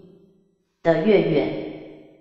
如此又是5、7日，遇到一村人家，因天晚前去借宿，就逢着一位花甲老人，把他们留到家中，供斋已毕，问起他们意欲何往。妙善大师说明一切，老人不觉呆了一呆，道：你们欲往须弥山，可是走错路了。你们来时不应出界首山的南谷，一直沿山向北而去，转过山嘴，有条大路是往须弥山的捷径，你们却为何不走那边？却出南谷就走岔了，一直向南来，才到此的，已多走了300里。若不遇老丈，你还越走越差呢。3人听了此话，都面面相觑，永连插言道：老丈啊，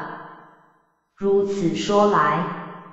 我们得走回头路，人过南谷再向北行了。老者道：这倒不必，你不知世上的路，原是路路通的，不过远些近些罢了，况且南谷那面不是平安之路，深山豺狼虎豹那一种没有，常人都须结了大队才敢出入，你们来时平安到此，已经是万幸了，难道又回去入虎狼口中吗？妙善大师合掌当胸，念声阿弥陀佛，然后向老者说道：老丈啊，多承指教，感激不尽，现在只求你老人家大发慈悲心，指引一条上须弥山的正路，使我等的早日朝山，圆满功行，那才功德无涯力。老者道：这个有何不可？明天你等由此出去，一直向东北大道而行，50里之外有座高山，名叫神鸦岭，越过此岭，一直落北走去，再走300里路程，转向正东，就是上须弥山的正路了。可是这座神鸦岭极不易过，因为山上有一群神鸦，共200-300只，比了鹰隼还要大，性极猛恶。山下乡村人家逢到祭祀的时候，所有的祭肉并不煮食，却用来占卜吉凶祸福，占卜的方法也很奇特，便于撒祭之后，将所有的祭肉完全抛弃在山路之下，如撒下时就有乌鸦来争食，乃大吉之兆。如当时没有神鸦来时，第2天便去探视，祭肉没有了，认为神鸦食去，此是中平之兆。若祭肉丢在那里3天仍没有神鸦食去，那是大凶之兆，他们一定要将肉丸切了，去喂猪狗，算是伏除不祥之兆之意，因此就养成神鸦食肉的习惯。尚在平时无祭肉可吃，那群神鸦就在山中搜捕野兽来充饥，若是有人在山中走，神鸦饥饿时也会将人啄死，大家分吃。那里还有一个风气，就是对神鸦的尊敬，比了敬天地还要厉害。故神鸦虽绝食人畜，都不敢去赶逐，猎人的弓矢也不敢加于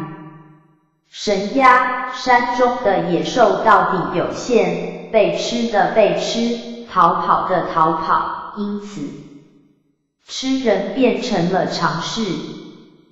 人在被啄的时候，连抗拒都不敢抗拒，凭一群神鸦分尸果腹。如有人被鸦吃了，大家指此人一定有什么亏心之事，才受此罚。非但不加怜惜，还以为如此一来，此人的罪恶也就得歼敌呢。这一条有此危险，不过我替你们想，如今遇上须弥山，眼前只有这2条路可走，不出南谷就出神鸦岭，两下却一般的险恶，较量起来，南谷更凶，猛虎既多，道路又长，不易避免。这种神鸦虽猛，但过岭的道路只有10来里，日中时过去，或者可以不遇见神鸦，并且现在祭祀期已到，有些赶早的人家已在设祭，神鸦已有祭肉可食，就算遇到，或者不至于受到危害，也未可知，因为两下相较，似觉彼凶于此，况且路途又此近于彼，故老夫叫你等从这条路走往。当下永莲听了此话，不觉失色，道有这等险恶地方，叫我等如何过去呢？但不知除此之外，是否还有别一条路可通？老者道小路却是甚多，只是还要来的险恶，非有虎豹豺狼，即有妖魔鬼怪，更休想走得。妙善大师道妙哉妙哉，老人家的指教一定是不错的，我们明天就此走去便了。永怜你修身害怕之心，要知我们出家人除诚心修行外，其余都没相干的，躯壳之见切不可存，我们此去危险甚多，岂止神鸦岭一处，若就此畏惧不前，如何有达到须弥山的一日呢？一切自有佛法维护，包管平安可以过的领去，此时不劳你担的半分心儿。老者也就告辞入内，让他们3人打坐休息，一宵一过，直抵来朝。大家起身习惯一番，老者又去备了早斋给他们吃了，3人谢过。老者告别登城，一路向东北取道进发，大家预备5位之交，赶过神鸦岭，免生意外之劫。11-13为13-15，指中午1时。故沿路不敢停留，直到4排09-11时候，已望将那神鸦岭矗立在面前，绿森森的树林，黑月月的草径，就是很远望望，已是怕人。若在此中行走，岂有不心惊胆战的呢？又走了一程，已抵山路，恰有一条石径，可以拾级而登，大家默诵佛号，鼓勇前行，直到岭边，到一些而没有遇见什么，连神鸦的影子也没有看见一个，于是便转下山返，隐隐见数里之外有一个很大的村落。妙善大师便道善哉善哉，你们看前面不是一个村落么？我们到的那里就好了。其实他口中虽如此说，2只脚却已疲乏得不堪。好的，此时下山是比了上山省力得多，顺步而行，行程还不算慢。片刻之间，已到山腰，这里却是一片平港，极为宽阔，数十也疏落有致。此时妙善大师实在力乏之极，不能再走，一路上却没遇见什么，心中倒很安定，总以为今天不与神鸦相遇的了，故向永莲等人说到我们今日奔波，已走了50来里路程，我如今足疲腰瘫，可真的走不动了，此间风景很好，倒不如大家在此休息一会再走吧。保姆也到，我也来不得了，歇歇最好。永莲却不以为然道，大师呀，昨日老者不是叫我们赶快过去莫要贪了半晌安闲，惹出意外祸殃，反为不美，我看还是一直过去的好。保姆道，你又来了，我们走了这许多路也没有什么，难道小些片刻就会出岔之而磨？永莲弄得没法，只得放下包囊，就石上坐下，不料须臾之间，鸦声四起，把3人吓得发呆。正是安闲偷片刻，为此惹须惊。欲知后事如何，且听下回分解。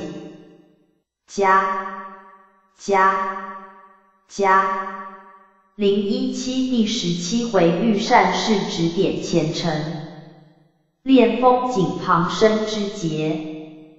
话说永莲好意劝他2人前行，到了村落之处，再找地方休息。可是一人拗不过俩，妙善大师和保姆因为腿酸脚软，委实不能再走，只得放下包囊，个个找块平静的大石坐下休息。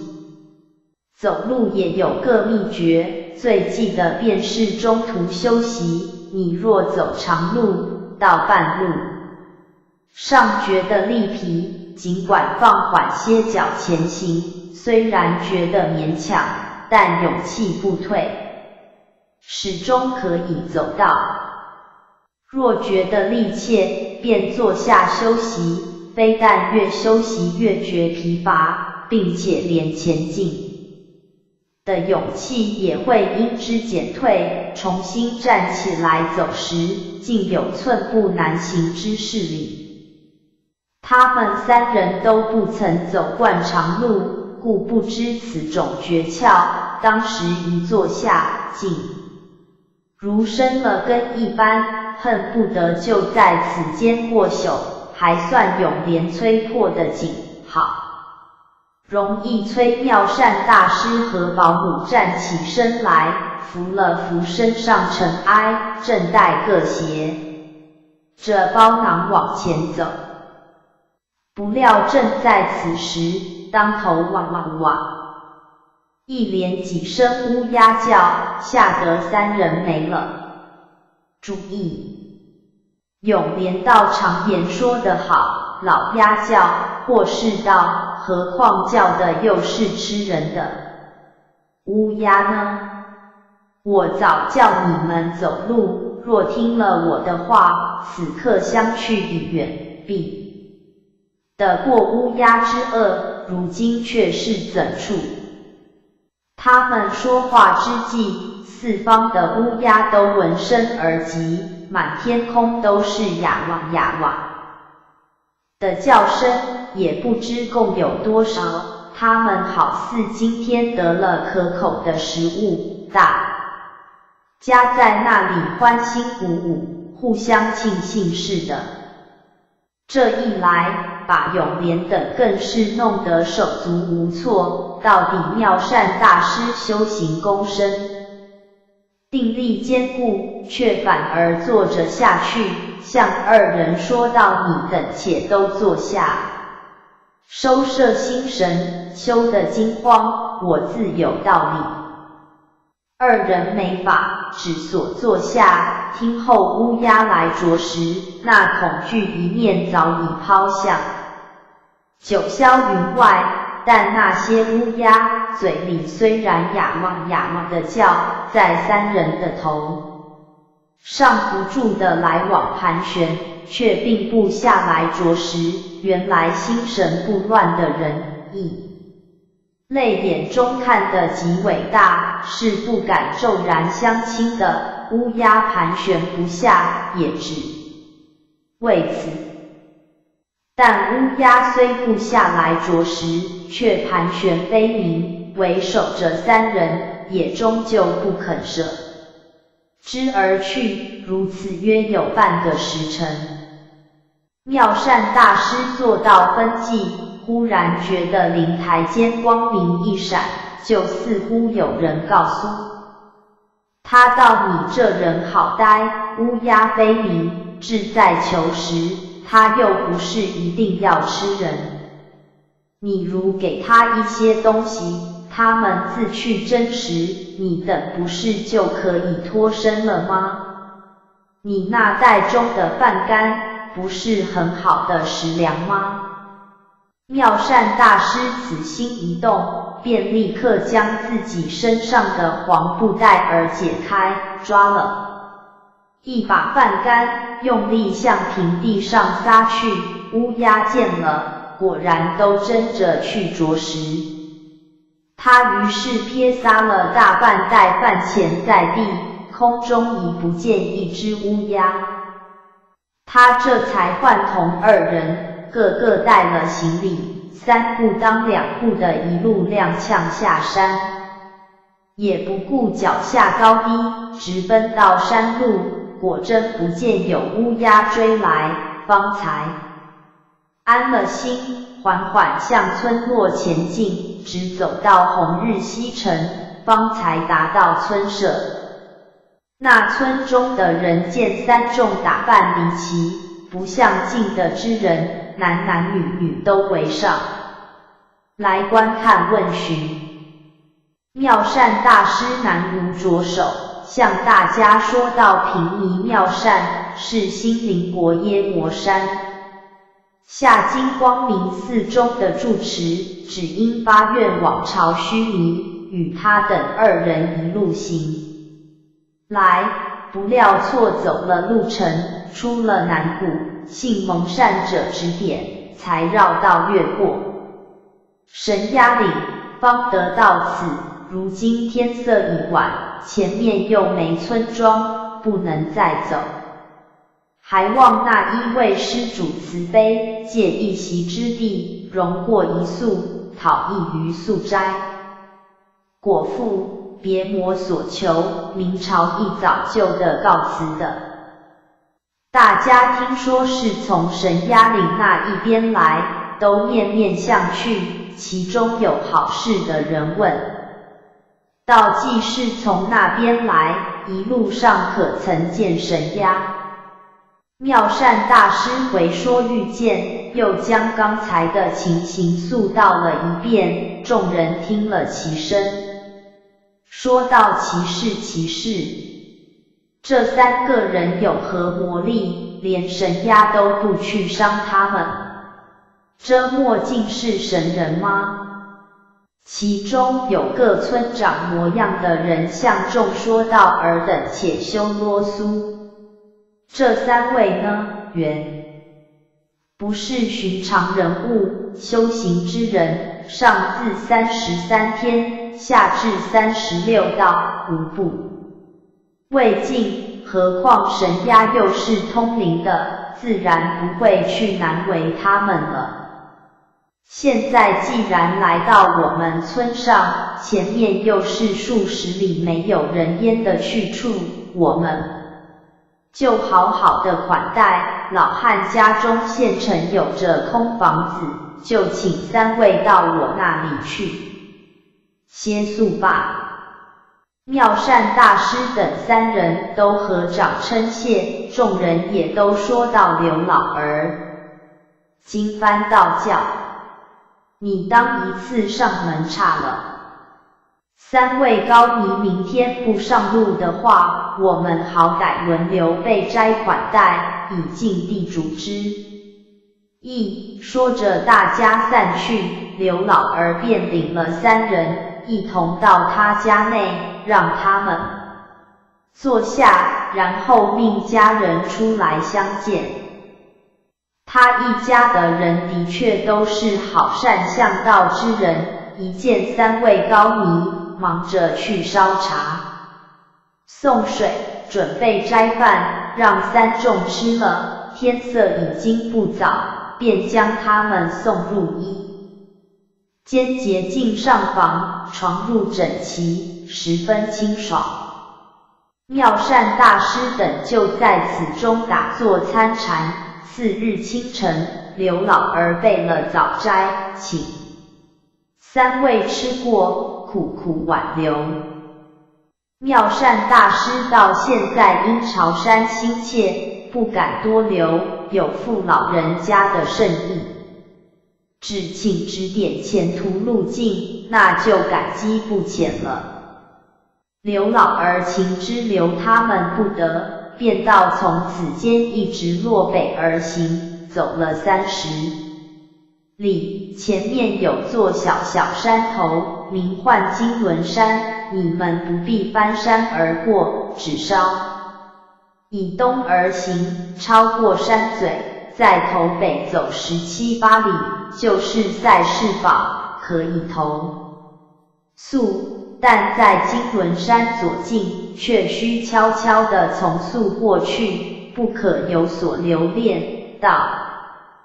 的赛事堡，包就没事，前途路径可从那边再行探问。大师等3人连连称谢，告别登城，出了村子，一直取道向北而行。起初只见一片漠漠平原，除了黄沙滚滚、白日昏昏之外，旁的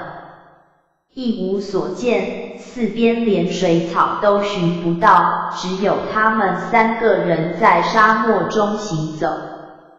在幽寂之中稍稍露着一点生机。他们呢？毕竟定力坚固，全不觉得有艰难畏惧之意。若在常人走到这种人烟水草都没有的地方，谁也不免要心惊胆战呢。再说3人行了一程，果然远远望见一座山头，斜倚在西北，虽不甚大，倒也林木森然，风景很是壮伟，这分明就是金轮山了。他们在寂寞如死的荒野走动，如今忽见一座生气勃然的山林，不觉精神为之一振，连脚步也觉轻了不少，鼓勇向山下而来。不多时，已到金轮山路。只见那座山路虽不高大，却生得怪石嵯峨，奇峰叠嶂，青青的树木，碧碧的小草，中间还夹杂着不知名的野花，好一派宜人的风景。妙善大师看了山景，不觉口中喃喃地说道：善哉善哉，我等一路上行了这许多的路，经过的山岭也不少，何曾见过如此好风景？不料在这广漠之间，却有如此好山，这可见天地造物，出人意外了。他对于此间风景生了爱之一念，于是贪着山色流连不尽，但那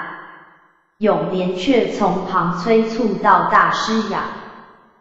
我劝你莫要嫩的留恋不舍，刘老儿，请监，不是曾经说过，叫我们到金轮山下，要悄悄地从速过去。话中有音，看来此间定有什么危险之处，我们还是快快过去吧，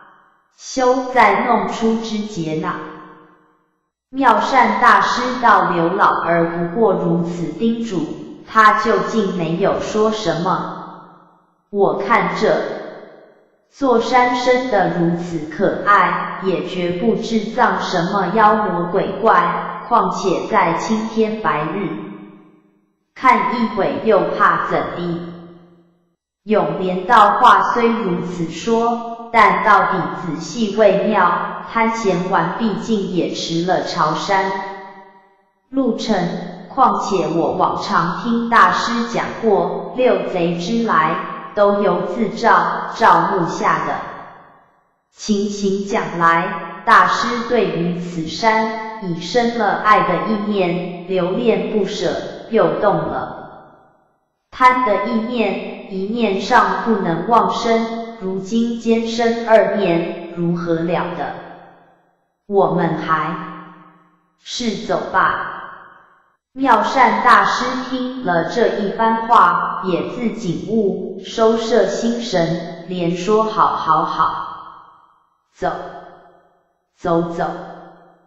可是待要走时，已经来不及了。正是刚在收心处，邪魔已到来。欲知后事如何，且待下回分解。018第18回金轮山大师被劫，赛世宝同伴求援。话说妙善大师听了永莲一番劝导，即摄心神，连连说道：好，走。大家匆匆前行，走不到30步远近，忽闻一阵沟州隔折之声，好似众人讲话一般，那声音从一座森林内送递出来。三人一听，情知不妙，举眼看时，只见有一对夜叉野鬼从树林中直扑过来，他们不看也便罢了，如今一见了这对夜叉，不由得大家心惊胆战，欲呆把脚奔逃，可又奇怪，两条腿好似生了根一般，再也休想提得起分毫，看那些魔鬼已是越来越近。永莲在这危急之中，也顾不得什么，一把拖了妙善大师的手，拔步便走，跌跌爬爬，走不多远，妙善大师已栽倒在地，于是就有一个夜叉直扑到大师跟前，一伸手把他擒了过去。永莲没法可想，只得舍了大师，一直奔了2-3里路，回头不见。有夜叉来追，方才定了心，放缓脚步，慢慢走去。一路寻思到今番可是完了，大师既被夜叉劫去，老奶奶又不知下落，量来也是难逃灾障，如今只落得我一个人，独行踽踽，如何是好？正在没有主张的时候，忽后面有人喊道：永莲慢行，等我一下。那永莲一听，知是保姆的声音，索性立定了脚，回身看去，果真见保姆一颠一跛走来。永莲急问道：老奶奶，你倒脱险来了，大师怎样了？保姆摇摇头叹息道：休再提起，那群夜叉自抓的大师之后，一个个都欢呼跳跃，簇拥着他向森林而去，却丢下我，毫不相顾。我又见你逃了，故特赶来和你坐一起，且商议一个救援的方法。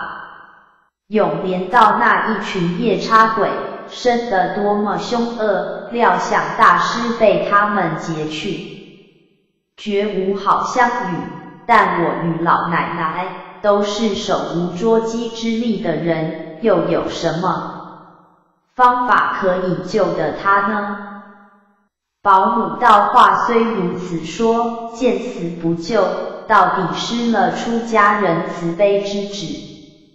我想前面离赛事堡不远，不如且到那边寻几个善信，一同商议援救大师的方法。其实这也是无可如何中的办法，聊尽人事罢了。二人既议定了，便取道向赛事堡而来，不在话下。我写到这里，不免将夜叉之事表明一番，免读者误会。你道那群黑鬼果真是夜叉魔，其实却是山里的特种人类。这一群人尚未开化，他们仍旧过着茹毛饮血的生活，身上也不穿衣服，身着寸把长细细的黑毛，脸上的毛虽比较短些，但也足以掩蔽皮肉而有余，只露出滴溜溜的两只眼睛和一张血盆般的大口，远望上去，好生怕人。永连等不知就里，故一见之下，只当是夜叉野鬼。这一般未开化的毛人，像与外界隔绝，他们只在山中猎取禽兽来充饥，吃饱了，不是四散闲游，就是在林中酣睡，不知什么生产作业，也不到山外来与人相通。但山外的人，如其在山前走过，不声不响，他们在深谷中也不会听得，可以安然来往。若被他们知道时，便要出来和人为难。倘然是远地方人不知厉害，误入他们的山谷中去，那么你再也休想生还，因为他们生性异常残忍，会将捉到的俘虏演出那生吞活剥、开膛破腹等惨剧，故附近的居民非必要时，或可以绕道走时，总不肯轻易在金轮山下来往，就是必须由此道来往时，也都凝神静气，悄悄地过去，再不敢作声惊动他们。经幡大师等必须在此经过，故刘老儿也曾叮嘱过，只是并没有说出原因来。要是早说明了，妙善大师也不至贪看山色和永连高谈阔论，惊动这一般毛人，惹出现生糊口的灾难了。其实这也是他命中的一众魔劫，不能逃免的呢。再说保姆和永连二人足不停步，一路往赛事堡而来，足足走了大半个时辰，方才到的堡外。那时堡外正有一班人在那里挑泥担水，收拾堡墙。看见了二人就知是外路来的，因为这里是向来没有森泥雨流的，故服饰上一见便知。他们很觉诧异，都停了手中的工作，围上来向二人问询。保姆便何时未礼，先将自己来历详细说了一遍，接着便把金轮山经过妙善大师被夜叉擒去之事告诉了众人。大家一听此语，不觉即伸出舌头来，半晌缩不进去，同声说道：好险好险！你二位不知福分有多大，才被你等脱逃到此，要不然，此刻连性命都结果了哩。众人你一言我一语的嘈杂着，早惊动了堡内一位官人，疑是这般工人有什么事在此争吵，故闲闲的踱步出来，喝道大家不在宫坐啰嗦些时甚。工人闻言却说：孙大官人来了。就中有个工头模样的人走上前去禀了一番，那位孙大官人便和颜悦色地说道：如此就请两位进宝到舍下坐的，再做计较。原来这位孙大官人单名一个德字，是这里的堡主，平日乐善好施，远近很有他的名声。现在看见了这两个可怜的尼僧，自不免招呼他们到家去款待了。当下保姆永莲二人跟了孙德进堡，一直到他家里分宾主坐定。永莲心念着妙善大师，便首先开言道：大官人啊，我们二人虽然脱险逃的此间，只是还有同伴的妙善大师，如今却现身在夜叉队中，不知如何受苦，总要求大官人大发慈悲，想个方法出来搭救于他，这场功德比了修桥补路还要大呢。孙德闻言连连摇着头，一面将山中所遇的野人并非夜叉的话告诉了他们，一面又说到这般毛人与外间隔绝，彼此言语不通，又没情理可讲，山谷中就是他们的世界，谁敢去撩拨他们？有何法可以救得你们那位同伴？况且这般毛人生性十分残忍，凡误走入山的人，终被他们生吞活剥，绝无生还之望。你们同伴的那位师父，既被毛人擒进山去，想来生命早已不保的了，就是端地有了相救方法，此刻却也嫌迟了，又何况无法可施呢？我看朝山的话，只好你们两位自去，那位被陷的师父是没有希望的了，就是两位前往，前途的危险也正多着，却需一路仔细。保姆和永莲一听如此说法，不由得心上如刀钻剑刺一般，两股热泪扑簌簌直滚下来。永莲呜咽着说道：大师啊，你一向心智专一，声不能悦你的耳，嗅不能乱你的鼻，味不能扰你的口，色不能恋你的目，一切富贵荣辱不能动你的意，修到如此田地，经幡不合贪看山色，招出这一场灾祸，弄到功亏一篑，叫人怎不可惜？保姆接口道：永莲啊，你且休一味地埋怨着他，他现在虽陷入绝境，生死存亡，究竟还不曾有个实在的消息，那我们对于他的希望还不曾完全断绝，他毕竟是个至心修行的人，佛祖岂有不加保佑之理？佛法无边，或者竟能化险为夷，也未可知。我们虽没救他的方法，但是三众出来朝山，终不能就此抛撇下他。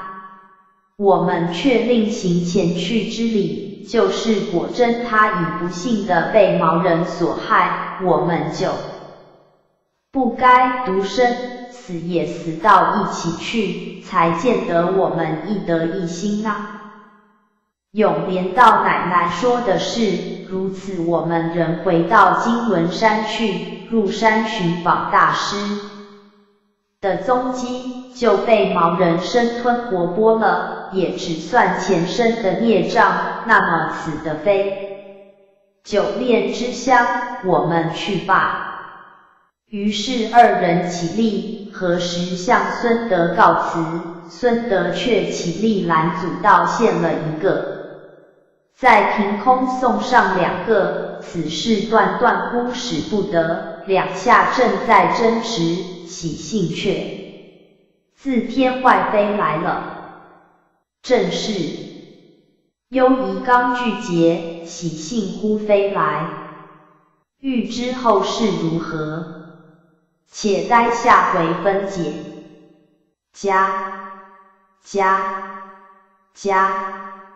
返回主网页 back home， 观世音传501 FHTML 019第19回草履几双黑人真去，圣尼一位白象驮来。020第20回妙善师赤足赶行程，迦拉族游牧居沙漠。021第21回如庄求素又遇姻缘，糯米香一致月顾及。022第22回天马峰间除呼唤，琉璃晨露得光明。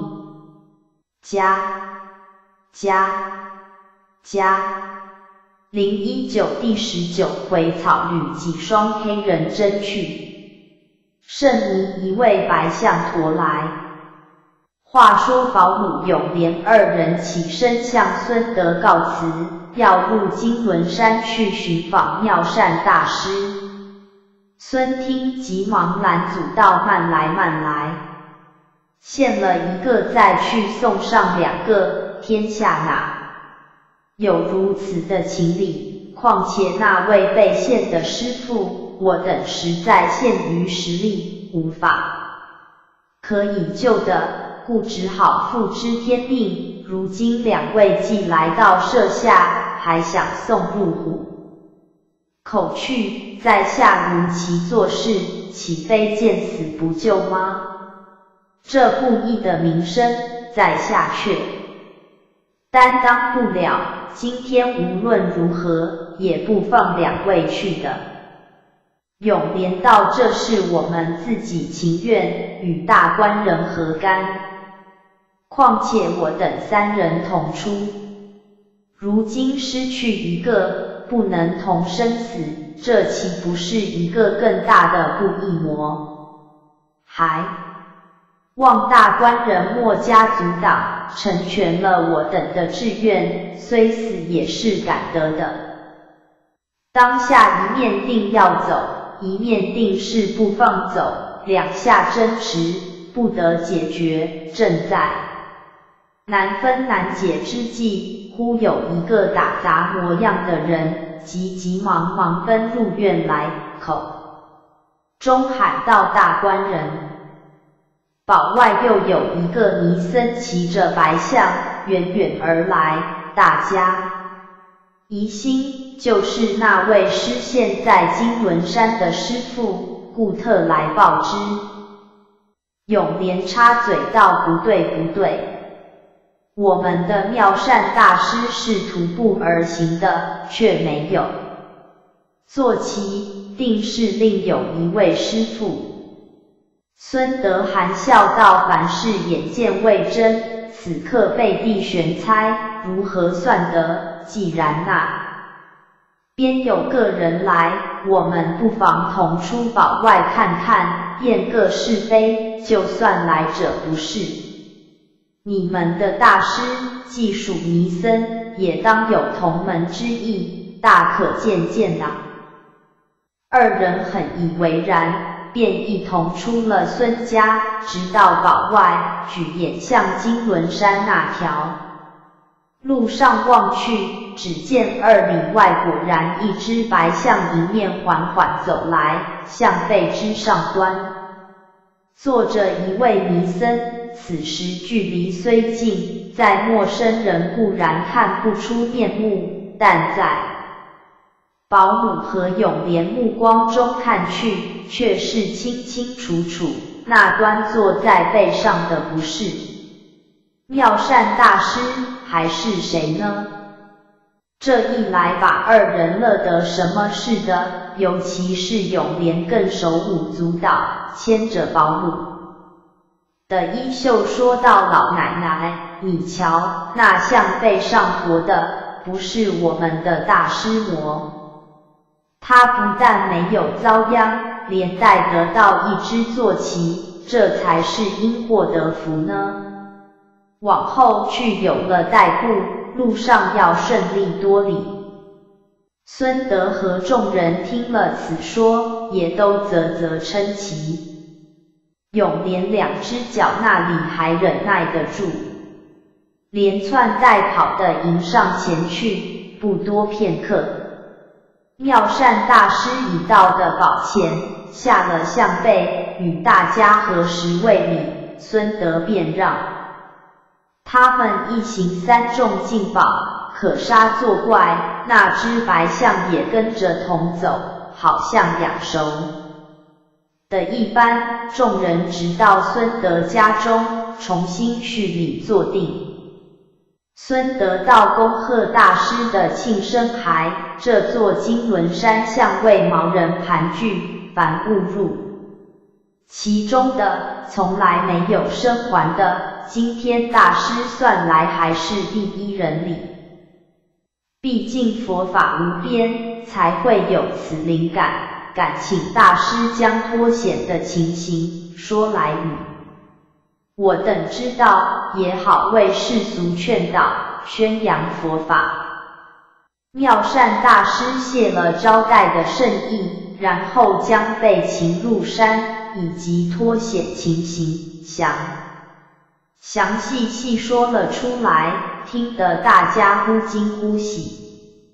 你道妙善大师如何能够安安稳稳地出来呢？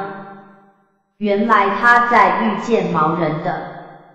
时候，那衣帽包囊正轮着他挑在肩头，他因为这里边都是随身应用的物件，不肯轻易放弃，故那般毛人将他扛头拽脚的擒捉入山。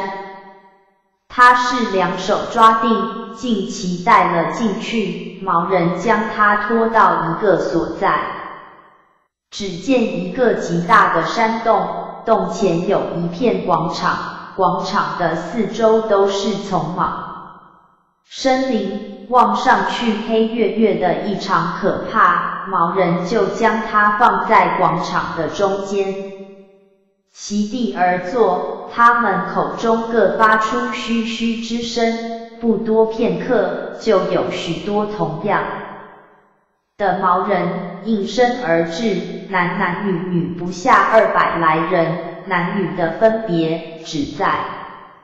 装饰的铜环上，男子穿着鼻子，女子穿着耳朵，大家除一片兽皮遮蔽着下体外，其余完全赤裸着，就是2脚在乱石路上走，也不穿鞋袜。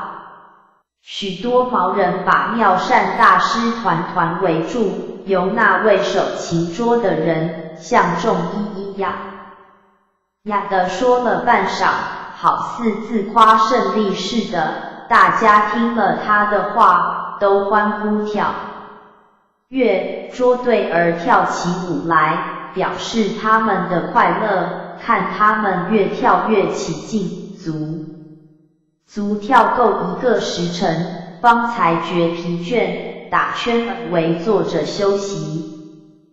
他们千百道可怖的眼光都集在妙善大师身上，此时妙善大师自知今天深入虎穴龙潭，绝少生机，他拼了死，倒也不觉得惧怕，只是凝神一致地坐着，看他们使出什么手段来对付自己。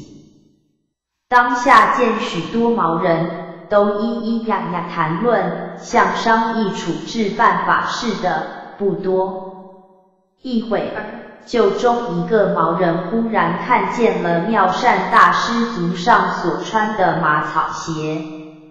一面指给众人瞧看，一面又不知说些什么。妙善大师会意，便将草鞋解下，那毛人便上前劈手夺去，拿在手中看了又看，隔了一会儿，又蹲下身去，拿来穿在脚上，扣紧之后，站起来试行几步，觉得适意，便翘起拇指，在众人面前赞扬几句，其余的毛人个个心现，都伸开手向妙善大师讨取。大师一想，他们倒爱此物，好的，我现成带着100来双在此，拿来送给他们，博得欢心，或许还可以不加杀害，那时就可成寄托。生了，打定主意，便将藏草鞋的那一个包囊打开，露出一双崭新的马草鞋来。许多毛人一见之下，欢呼了一声，一拥上前，七手八脚的一阵乱抢。这一来可不好了，本来100把双马草鞋就不够200多毛人的分配，何况在乱抢之下，一人抢到2双的也有，一人抢到1双的也有，一人抢到1只的也有，可是1只也没有抢到的却居多数，在抢到的固然没有问题，那一般没有抢到的，如何气愤得过？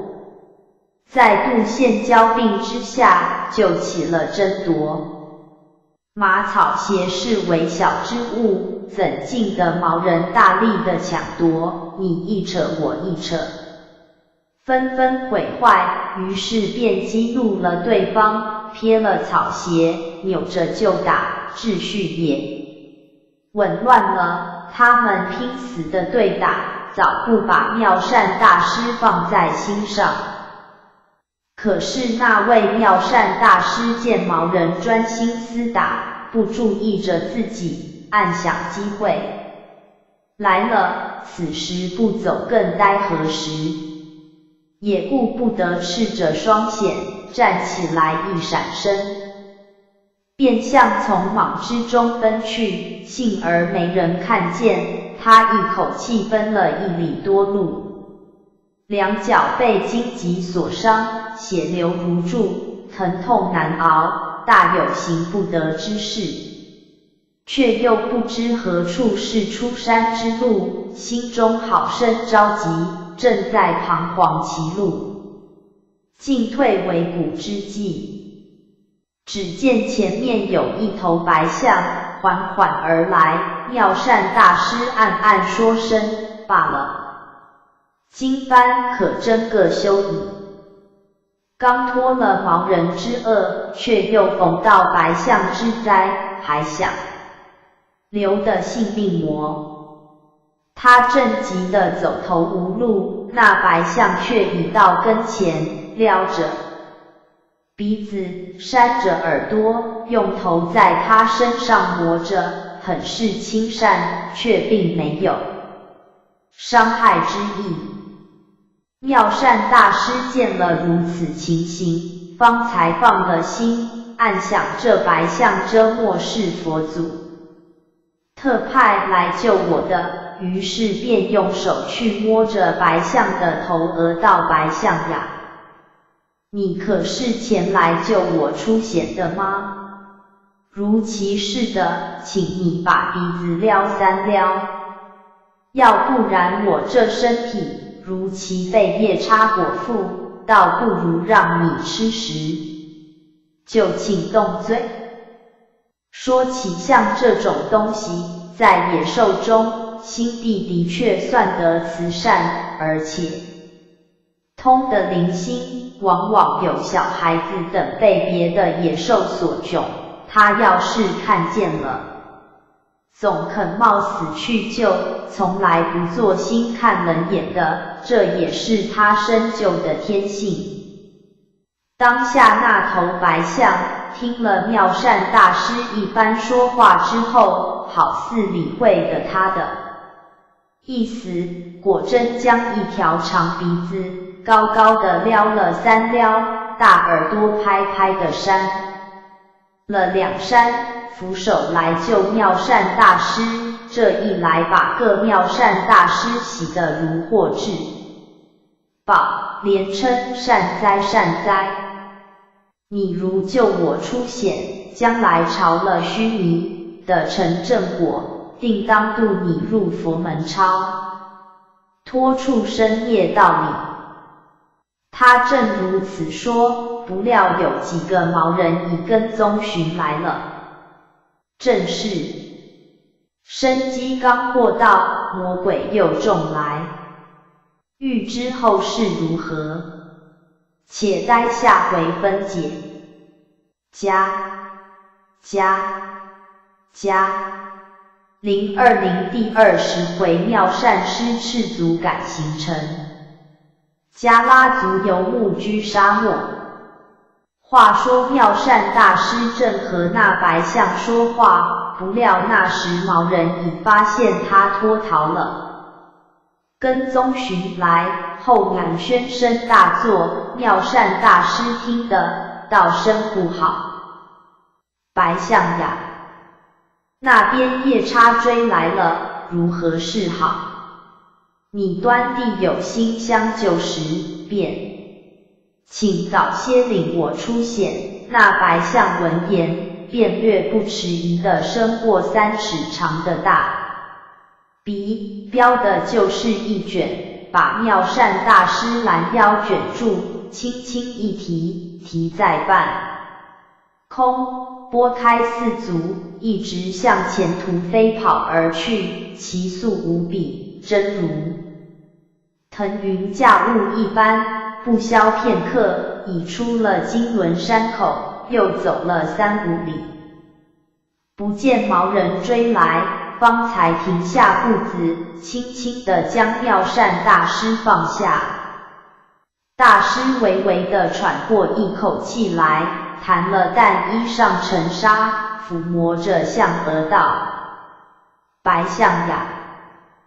今番多亏了你，才救得贫尼一命，如今贫尼可以自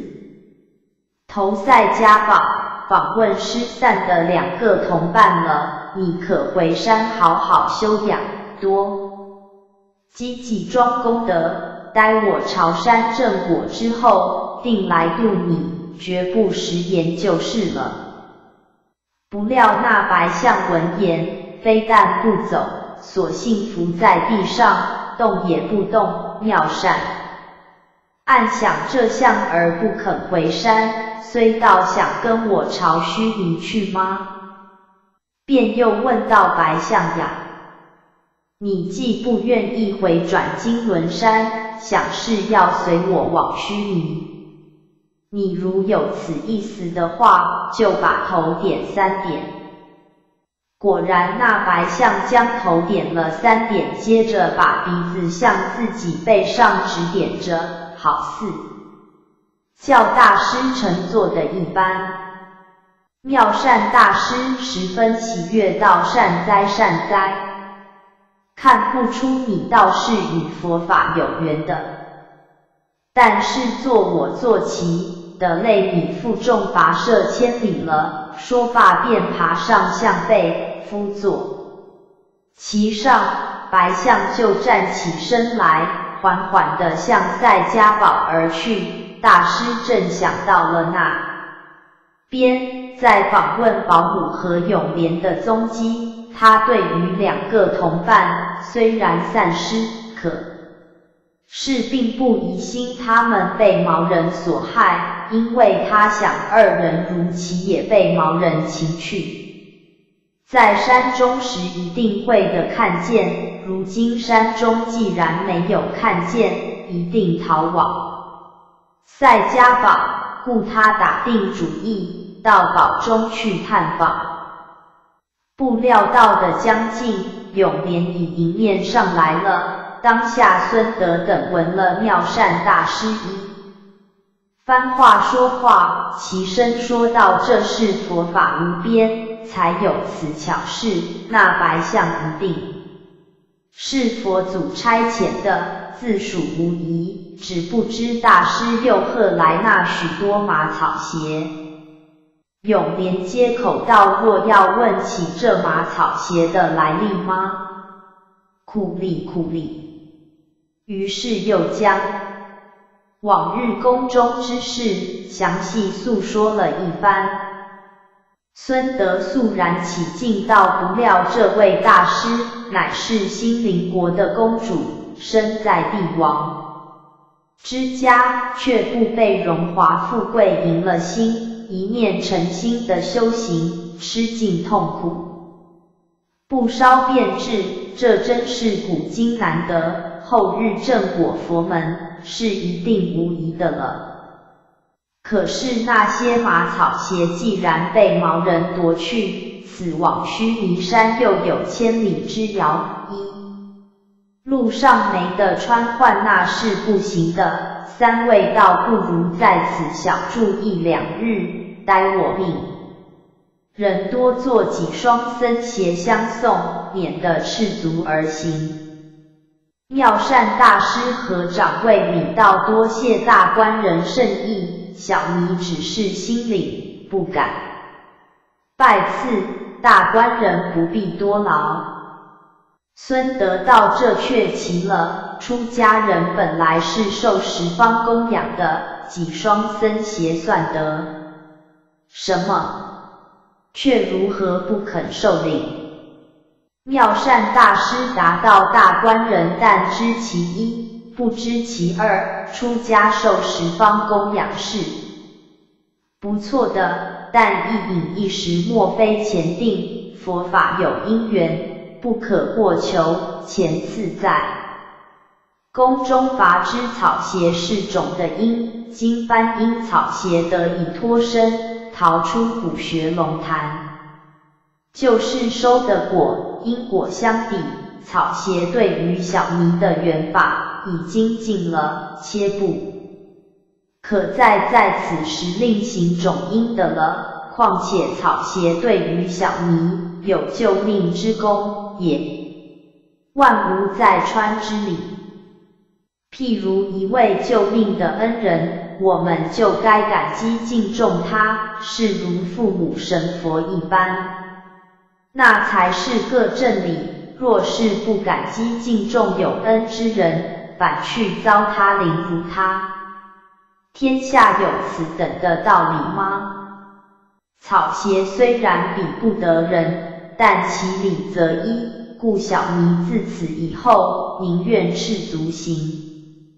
程，绝不再穿鞋子。况且有这驯顺的白象路上代步，就是赤足也不至于有什么痛苦，所以请大官人不必劳心。孙德听了此话，更是敬服，也不相强，当下便命开设斋饭与3众果腹，治邪之事也就搁过不提。3众就在孙德家中歇宿一宵。次日用过早斋，问明前程，道谢作别。孙德领了一般善信相送出宝，妙善大师何时告辞，上了向背。保姆永年分侍左右，别了众善信，一路向北而来，自成至武。走了30多里，一片黄漫漫的沙漠，非但不见人烟，连水草也无处可见，远远望去茫无涯似。永连道前路茫茫，望去何止百里，只不见有什么可以栖身之处。我们从此刻起，走到日暮，至多不过再走50里路，今夜如何歇宿呢？妙善大师道：你且不必欲作忧虑，有了前程自顾走，走的一步是一步，就算到日暮时，在没个栖身之处，即在此沙漠中全歇一宿，也无不可。此刻纵然预先忧虑，也是没用，总不见得因了我们的忧虑，前途会幻化出栖身之所来的。永连听了，不便再说什么，三个人一头向，寂静无声地向前走。一路无话，直到日落西山时分，还没有山林村落。妙善大师坐在象背上，运用慧眼向前看去，只见数里之外，似有人畜往来，明知是一般游牧之民，便道：好了好了，你等且看，前岸不是有一队游牧吗？我等脚下加紧一点，赶到那边就可以脱避了。保姆永连二人起初因距离得太远，看不出什么，又走了一程，才有些隐约，后来越走越近，那边人畜膨胀，才历历在目。三人很是喜悦，待到的切近，天色已昏昏入暮了。妙善大师跳下象背，抢上几步，像一个酋长模样的人，何时为礼说明来意，可巧那班人却是新邻国所属东晋部落的迦拉族。他们向来居无定所，以游牧为生，听了妙善大师的话，知是上国修行之人，自是肃然起敬，将三人邀入帐中，席地而坐。那头白象就伏在帐外守护。那班迦拉族人对于三众倒是十分恭敬，略是寒暄之后，就有人献一瓶清水，一大盘牛肉来给三人充饥，在他们是一片好意，无奈三众连小荤腥都不吃，何况这牛羊大荤呢？妙善大师看见了，连称罪过，向那人谢道：贫尼自有生以来，即不吃荤，这些肉类快请收过，留着自用，贫尼只叨扰一杯清水就够了。那酋长道：你们赶一天的路，想必是饿了，此间除了肉类之外，又没有别的东西可充饥，那便如何是好？永连道：这倒无妨，这今天我们在赛迦堡起行的时候，承孙大官人施给一袋馍馍，大约可供几顿果腹礼。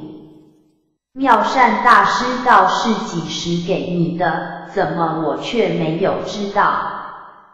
永连道：在出堡以前，我恐怕大师知了，又要推却不受，故悄悄的收了，以备不时之需，不料今天就用着它了。妙善大师道：你怎不早说，使我也好向孙大官人致谢。永莲道：我已替大师重言申谢过了。一边说，一边从袋中取出几个馍馍来，大家分吃，又喝了些水润喉。其实帐中昏黑，又没有灯火，只有那蒙纱的沉沉月色从下隙中透入，有些微的光明。三众坐禅入定，游牧的一般人也横七竖八地沉沉睡去，不在话下。直到来朝，大家分道扬镳，各奔前程，那迦拉人的行踪，我且不去管。这边妙善大师等三众一路往北而来，小行夜宿，一连数日，倒也平安无事。那一天走到一个所在，只见一座高山阻路，离山数里之处有座村落，也有110来家住户。其实天色已经薄暮，三众便径投村落而来，不料中间却又发生了阻力。正是此去须迷路，风波尚未完。欲知后事如何，且待下回分解。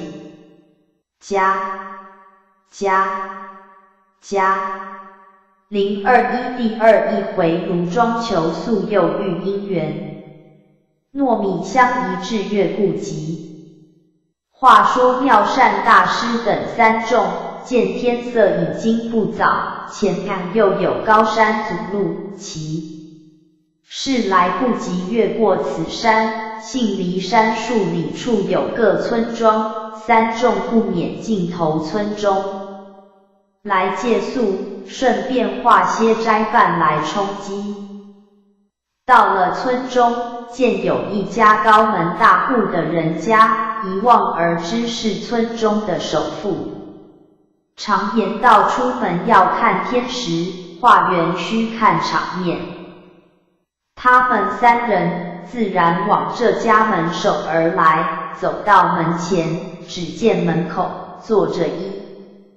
位老者，年纪约有70岁，面上却现出忧郁之色，两眼直视在地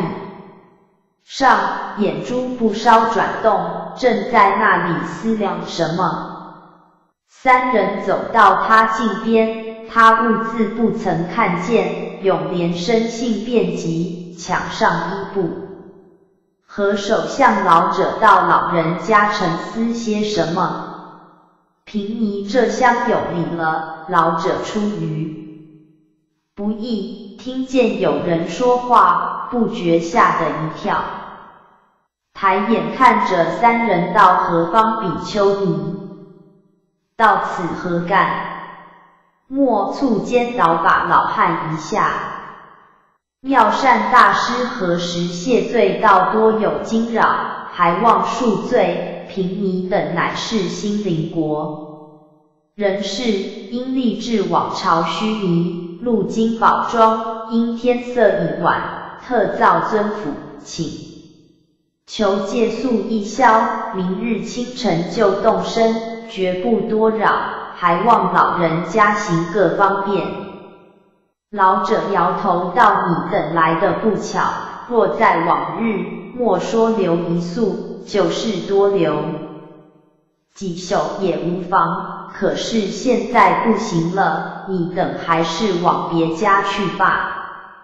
妙善大师道：这又奇了，究竟什么缘故？敢请告知。老者叹了一口气道：说起我家主卢员外呢，端地是个行善的人，往日里最爱救困济贫，斋僧念佛，数十年来未曾改变，只是一向没有一男半女。在前年春间才生了一位小官儿，阖家庆幸，村中人也都说是行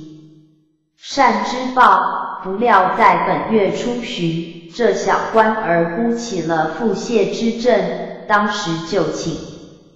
了大夫诊治，都说是脾虚之症，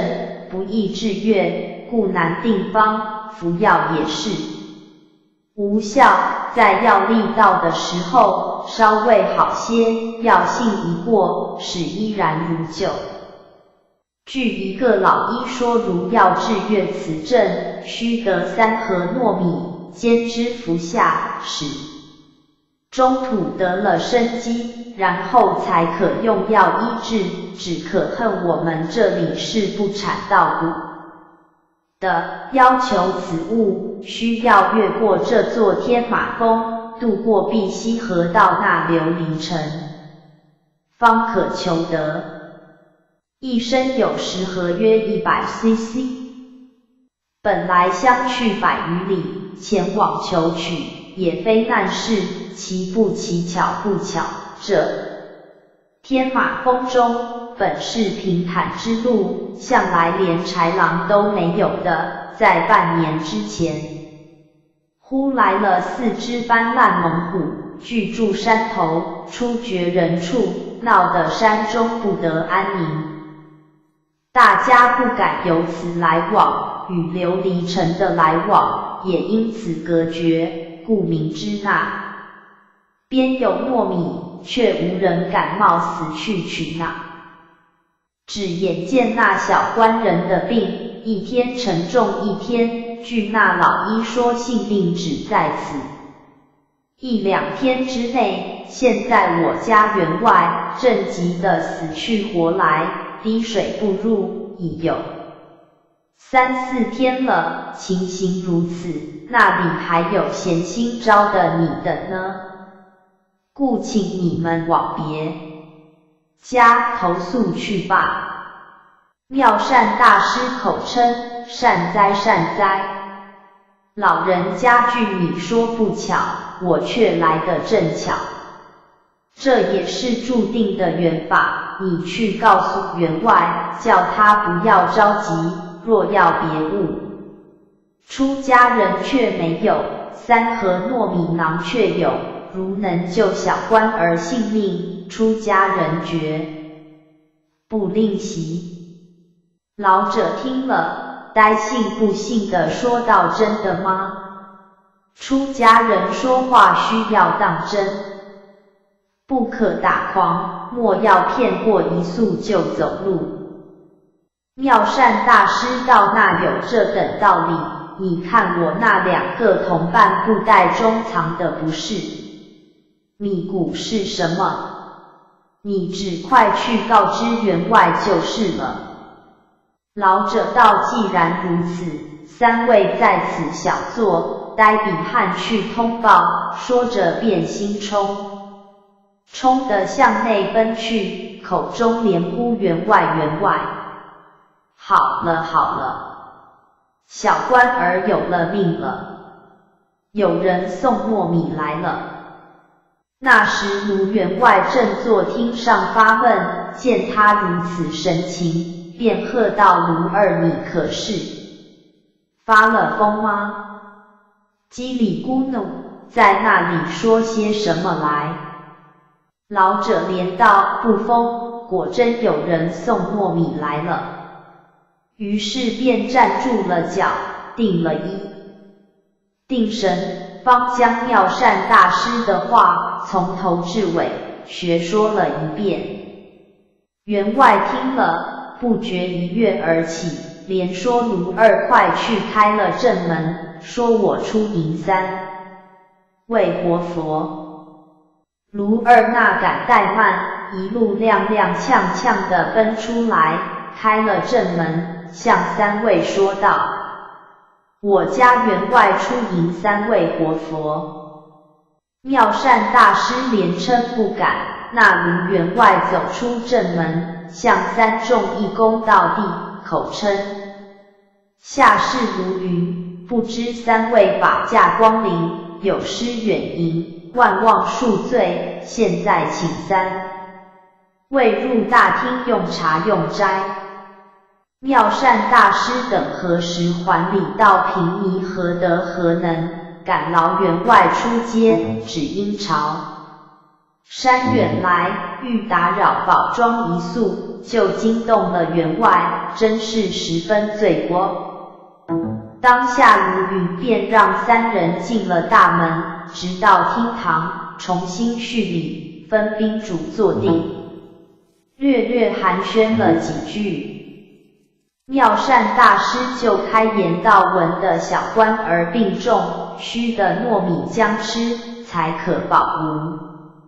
虑，可巧平尼袋中金糯米谷都有，只消拿来检择一下，莫说三盒，就是三升也有。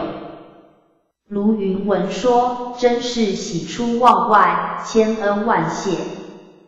妙善大师自己随身带的一袋饭干，已在过神鸭岭时撒给乌鸦吃了。现在永莲身旁一袋米，保姆身旁一袋谷，却依然存在。他当下便向卢云讨了一只盘来，令永莲将米倾入，仔细择糯米，不消片刻，已见了一身光景。卢云连称够了够了，其余的请活佛收了吧。永莲乃收米入袋。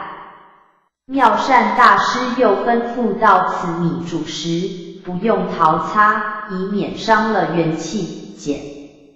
少效力，且须用文火，不可使它废逸。若是废逸了，枝高尽失，便不生效。卢云一一答应，请三位宽坐，自己亲手将盘中糯米捧到里边，交给老奶奶，说明煮法，叫她去煮，一面另安排素颜款待三众，准备洁净房头，让他们安置。一面又吩咐家人去请那老医道来，商议药方，我且不表。再说老奶奶当下捧了3盒光景米，放入瓦罐之中，配好了水，放在炭炉上，自己坐在旁边看定，以防废逸，约有半个时辰，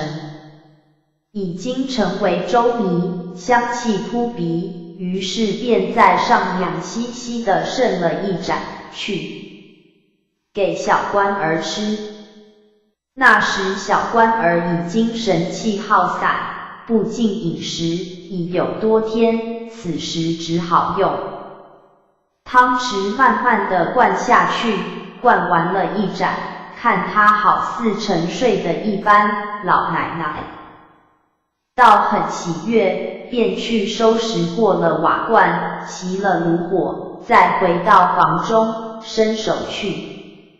摸小官儿的四肢，不觉大吃一惊，原来那小官儿的手脚，先前虽不似常人的温暖，却还有一点热气，现在吃了一盏粥下去，却反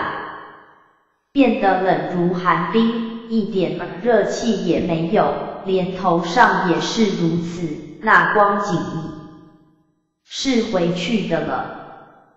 老奶奶急得忙了手脚，一口气奔到厅上，告知卢云。卢云与妙善大师等正在用斋，一听这话，却惊得呆了。老奶奶只当那糯米中有什么花样，定要和妙善大师拼命。卢云好容易劝住了，正在纷扰，恰好老医道来问明原因，便道：你等且休纷扰，待我进去诊了一诊，好歹自见分晓。于是与卢云和老奶奶一同入内，诊了小官儿的脉，便向卢云道：恭喜员外，小官儿有了生机了。卢云闻言虽然欢喜，但不知为何却反现如此情状，便向老医问道：大夫呢？这小孩子如此手足冰冷，气如游丝，分明是个死兆，如何反说是生机呢？老医答道：员外有所不知，这就是叫做神气内聚，小官儿病了许多日子，神气已两不相属，幸得你支住了元气，故内部聚敛起来，外手却反有此现象，你且待他这一觉醒来，包管大有喜色。大家听了此话，方才定了心，老医生就定了药方，才告别而去。妙善大师得知如此情形，心中十分喜悦，如云何家出来拜谢请罪。妙善大师道：你等这么一块好地方，却想不到不产米谷，真是个缺陷。现在平尼尚有数升谷在囊中，倒不如送你们做了种子吧。正是此日留家种，他年万顷禾。欲知后事如何，且看下回分解。022第22回天马风间除狐患，琉璃晨露得光明。话说妙善大师见这好好一个地方，却不产米谷，就动了慈悲之心，便向卢云说道：员外呀，你们这里很好一个地方，却不料不生米谷，只有卖书，真是一件大大的缺憾。现在平尼囊中还有几升谷，里边经络都有，倒不如送给你们做了种子，弥补了这缺憾。卢云等一般人听了此话，都乐得手舞足蹈，谢天谢地。当下妙善大师便叫保卜将注骨的布带解下，交给卢云，又将经络壳的分当、和是种灌溉的方法一起详细地告诉了他们。卢云拜谢受领了，真是感激不尽，夜深时便各自去安息不提。次日清晨，洗灌过后，大家在厅上相见。妙善大师便问小官儿的病情，果真如那老医所说，已经神志清楚。谢停止了，三众也兀自替他家欢喜。用过早斋，妙善大师便向卢云告辞。卢云那里肯放，并且说道：三位此去须弥，一定要从天马峰经过。不料半年前来了4头猛虎，专门伤食人畜，因此这条路就无人赶走。三位又都是孱弱之人，如何去的？倒不如权且在壁庄小住，待卢云悬赏征求猎户，入山除了猛虎。那时再送三位过山，一则除了虎患，二来也略报三位的大德，此时却万万不可前往。妙善大师笑道：不妨。猛虎是佛家的巡山夜叉，我们既皈依佛祖，他绝不至于伤害我等，请员外尽管放心，我等往朝须弥要紧，不敢在此多留，请员外的圣意我等心领了。卢云还是不敢放行，两下争执了好一会。卢云说道：既然三位定要走的话，那么让非人挑选一队精壮壮丁，各带武器，护送三为过此天马峰，以免意外。妙善大师推辞不得，只所由他去挑选，片刻之间即已挑选的32位精壮利剑之人，各执着刀矛插棍，齐集庄外，至此妙善大师方才告别了卢云，同着保姆等2人，出了庄门，坐上白象直向天马峰大路而行。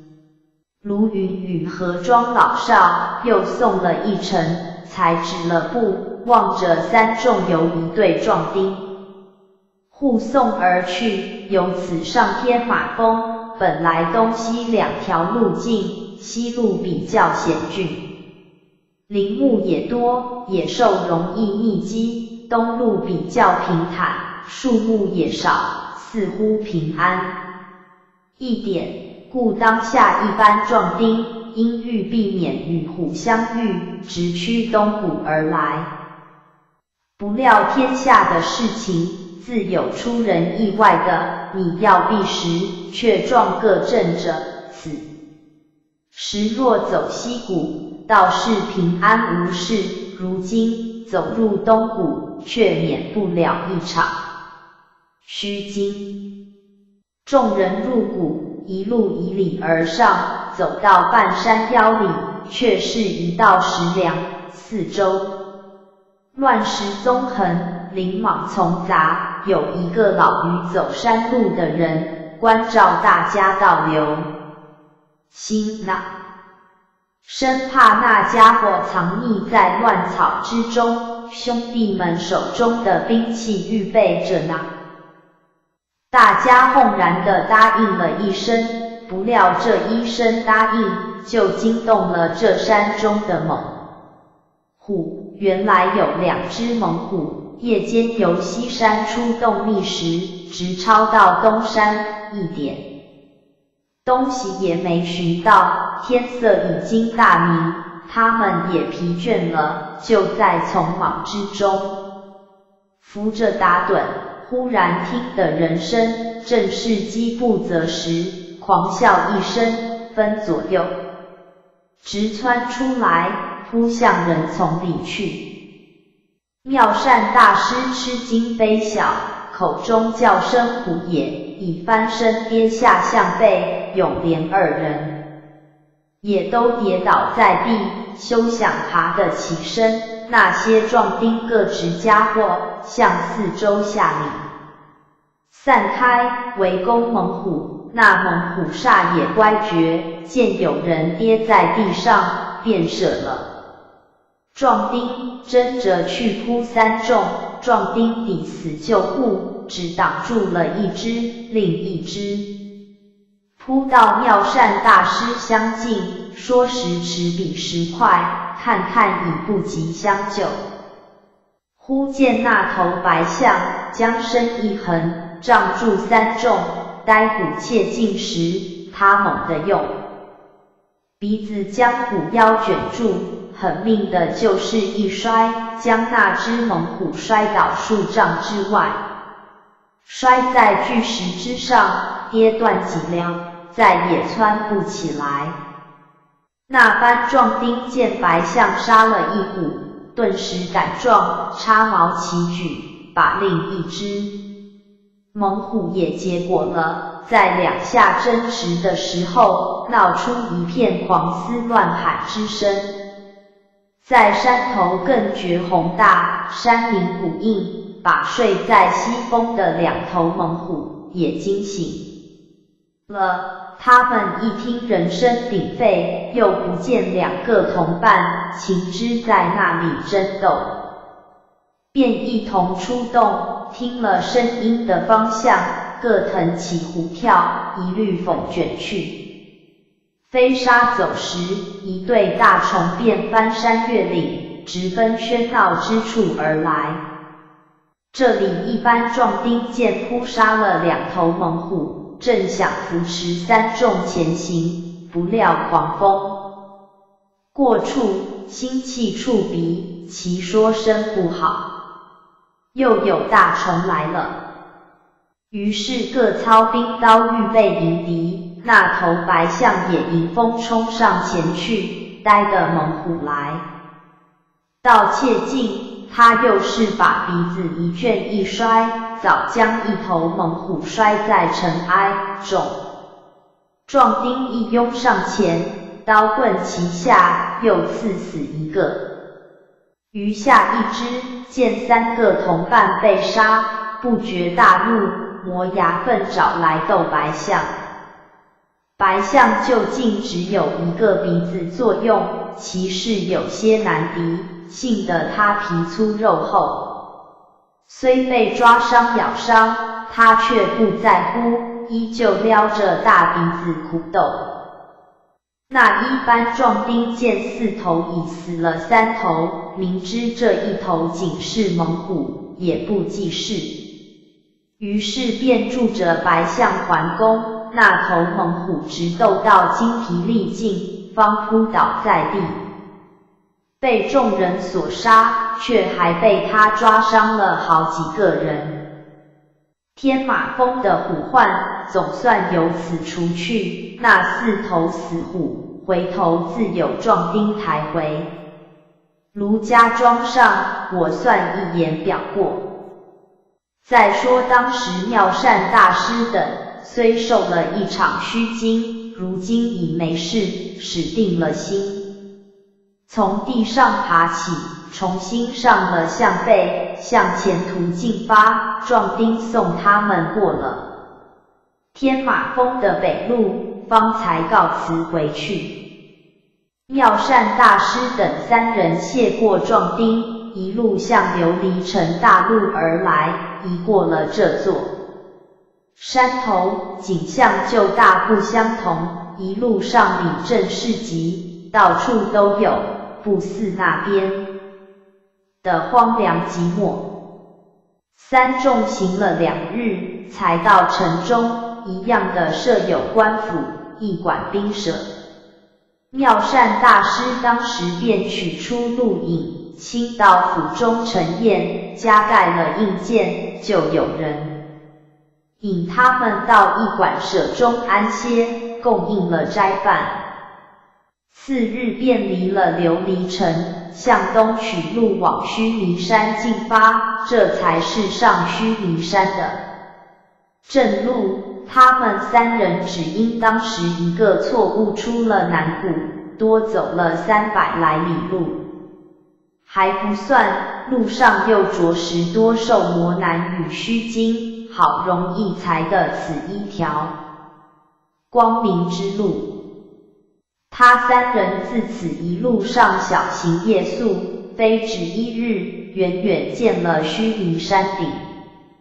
大家的希望渐渐地接近了，勇气越发增加，行路也越迅速，平常每日走50里的，现在竟能走到70里，还不觉疲倦，行重行，已到的须弥山下。可是这座须弥山非但高峻接天，并且又十分广袤，大小山峰共有72座，峰峰连接，起伏不断，宛如游龙一般。故妙善大师一行3众，虽然到了山下，却不知那一座是雪莲峰。若要遍朝烈风，未免太无意思，一旦不遇雪莲时，人就不会知到此峰的着落，突然多此一行。那山峰左近10里间，又没有村庄居民可以探问，这一来，可把他难住，踌躇委决不下，商量了一下，永莲忽发奇想地说道：这座雪莲是须弥山著名主峰，一定是又高又大，比较不同，我们且不去管它是否，只见高大的山峰往朝，就算走错了，万一精诚所至，那雪莲受了感应，也自会出现引导我们的。大家在没有办法之中，也只得依他的主意，于是把群峰的高低、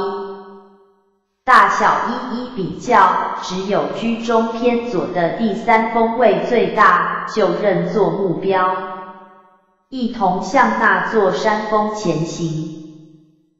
到的山路，又好容易寻觅了一条上山的小径，永连便驱着白象，想尽从此路上去，不料那一向驯善的白象，今天却发起性来，强住了一定不肯走。正是连峰究何处，白象暗中知。欲知后事如何，且看下回分解。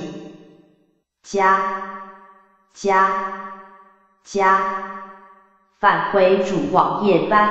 home。观世音传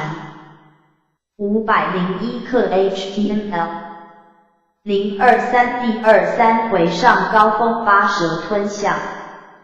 入幻境神将及人。024第24回遇白熊三泥装甲死，碧灵元七不学朝真。025第25回绝岭登临迷津悟彻，高谈往事数子弄人。026第26回苦行千番道成九品，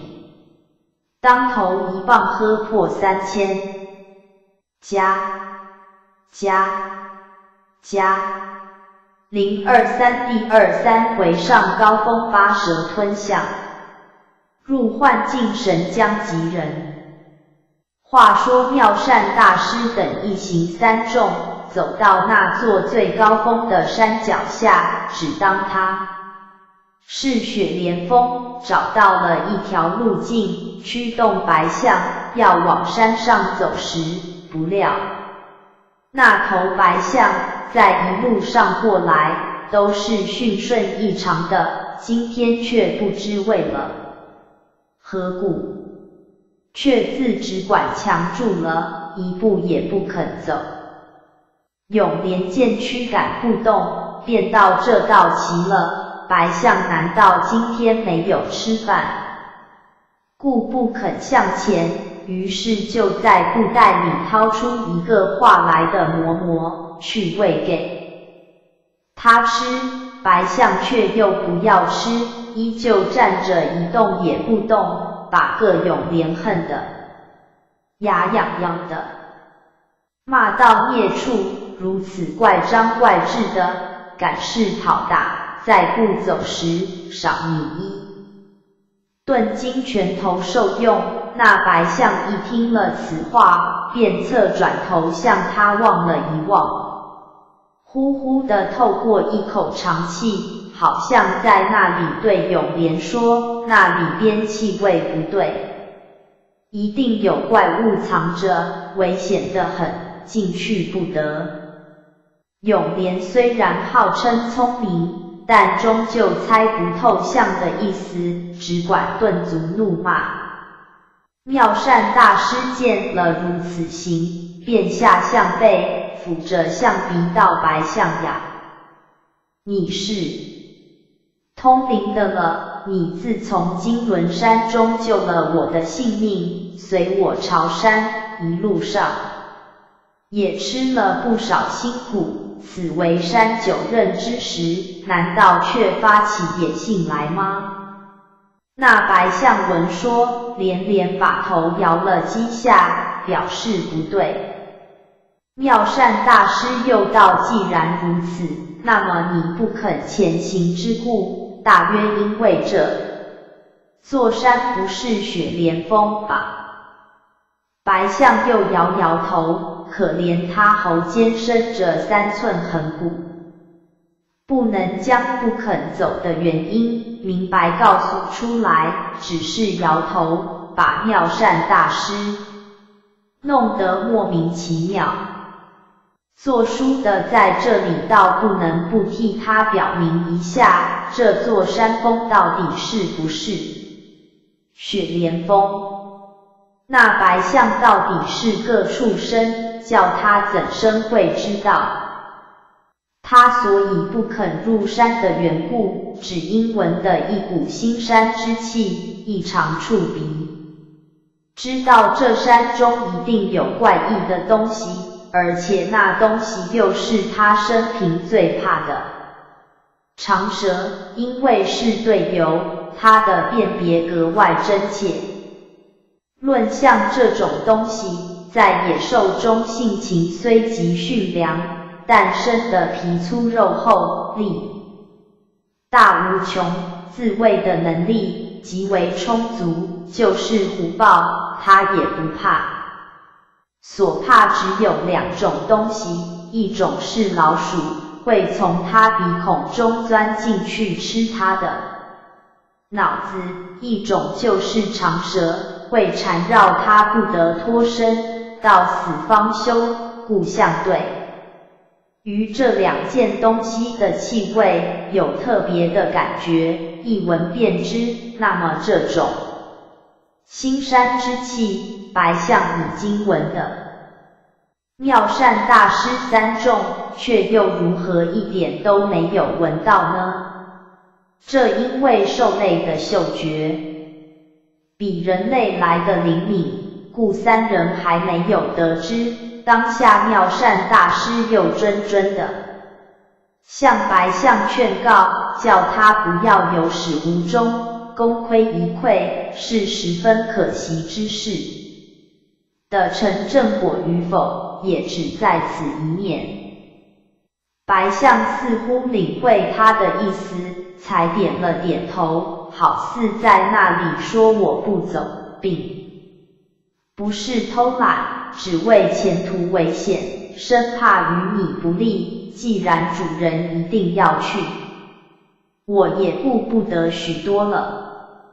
妙善大师见他点头肯走，甚是喜悦，又上了象背。白象果然缓缓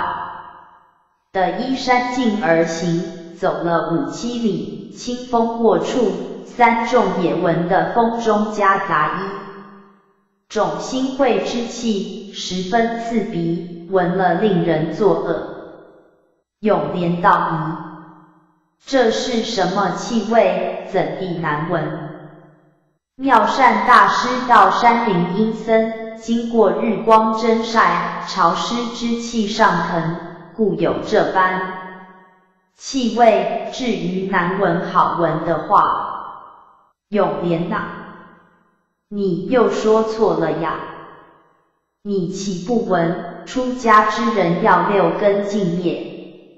何谓6根？你且讲来。永莲道眼耳鼻舌身意，就叫6根。眼为视根，耳为听根，鼻为嗅根，舌为味根，身为触根，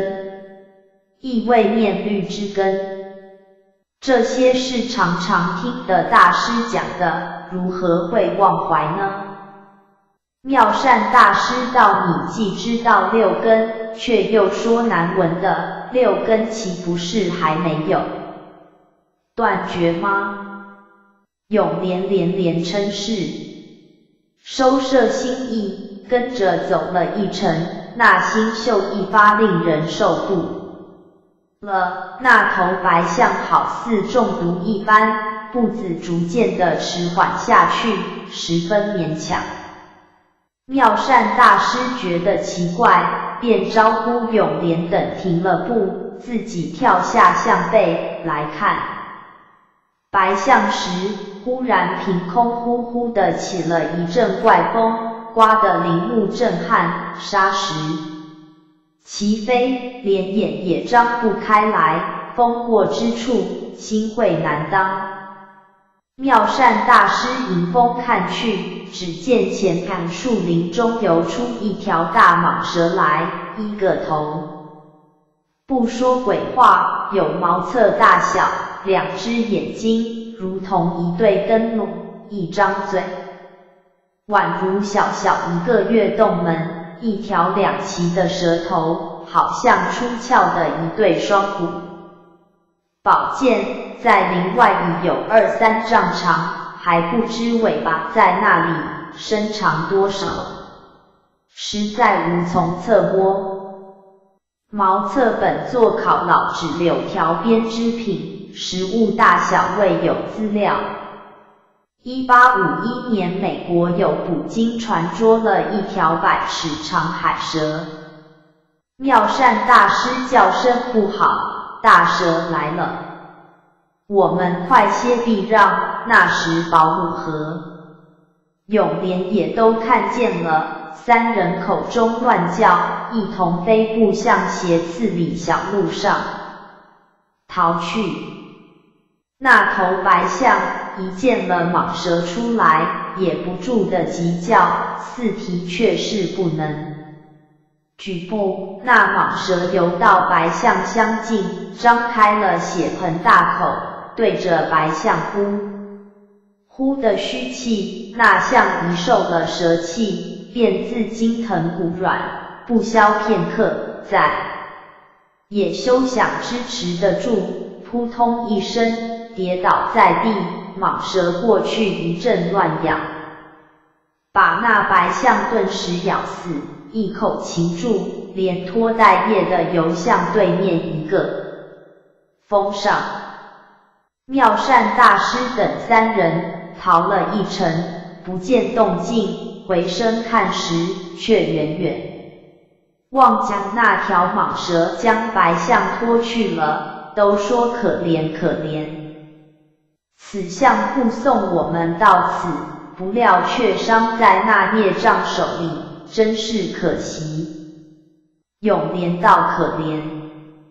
可怜。他倒护送了我们这么一程，我们如今眼见他被大蛇吃去，却自救他不得。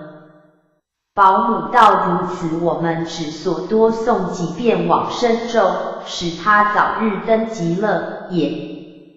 尽了我们的一片诚心。妙善大师道声好，于是3众都默诵起往生咒来，一方面人就密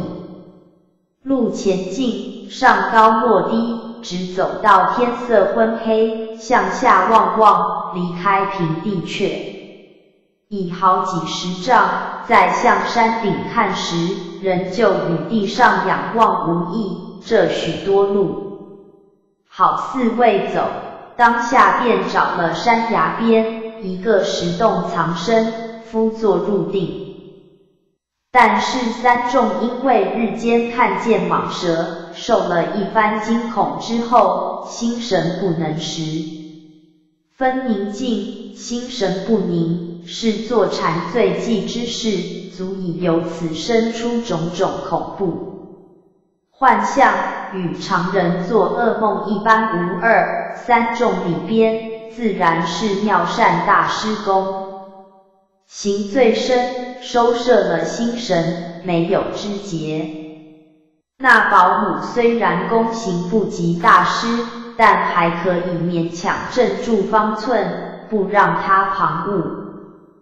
只有永莲功行最浅，做不多时，便觉周身火热，如同在红炉之中一般，即睁眼看时，只见满个石洞，都是熊熊的烈焰，3人一同触生火中。但那妙善大师与保姆却自顾名目敷坐，一些而不觉什么。永莲暗想不好，他们没事，只我觉得发热，一定又是走了魔了。急急抛开杂念，收摄心神，那一洞的烈焰果然熄灭无疑，身上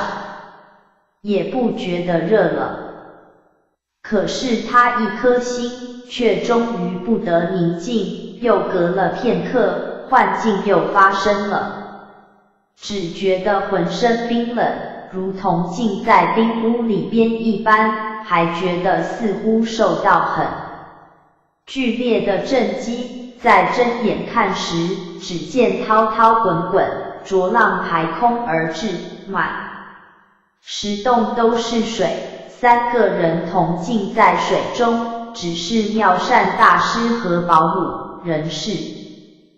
不知不觉，那浊浪却不近2人之身。永莲暗道不好了，怎么今天却一味的走魔，如此还能得成正果？魔，他生了这么一念，心上不免有些烦恼，只这一烦恼入魔越深。转眼之间，那滔滔的浊浪却又不见了，只觉得霹雳一声，半空中来了无数金盔金甲的天神，都生得身高丈2，腰大10围，手中都执着8棱金瓜堆，一个个怒目相视，内中有一个环眼的天神。飞身走入石洞，举起金瓜大堆，不问情由，照他顶门上嗖的打下来。这一下不由永莲部下的神魂出窍，急声嘶叫，难忧一声，早惊动了妙善大师和保姆，争着问道：永莲呐，为何急声嘶叫？那到此他才如梦初觉，正是幻境由心造，何曾可当真？欲知后事如何，且待下回分解。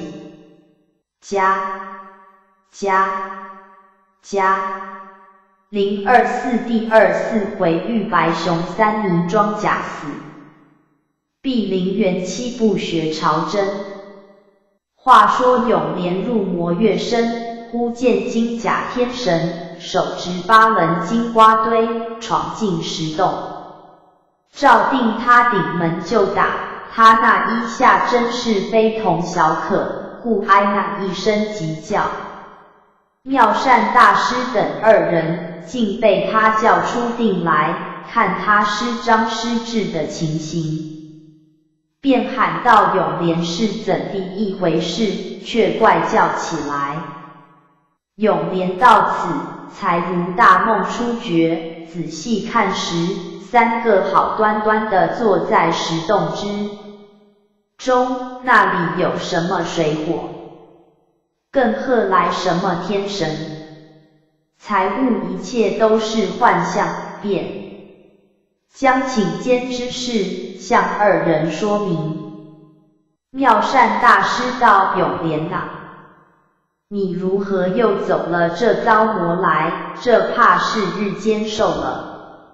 蟒蛇的惊恐，故心神才收不拢来，以致如此。幸而金甲天神将你惊醒，否则要多损几分功行呢？永莲连连称是。其实天色已经黎明，3人便收拾了一切，出了石洞，密路上山，沿途采些野果充饥。走到日中的时候，忽远远望将有一头大白人熊迎面走来，似乎还没有看见3人。妙善大师便牵着2人一同逃到树林去，悄悄地到我们躲避的过最好，如躲不过时，大家倒卧地上，屏住气息，扮作死人模样，切不可呼吸动弹，或者可以避过此难。那白熊走到林子相近的地方，闻得人气，就四下里找寻。他3人看见，早已倒卧在地上，屏气半死。那白熊一路寻到林中，一见3个人，便确立不动，注视了半晌，见他们无声无息，一动不动，真的当是死人，便哼哼地叫了几声，表示他的失望，然后踱步过去，头也不回，一直走了。妙善睁眼看白熊去得远了，才招呼二人起来。原来仁雄最记得便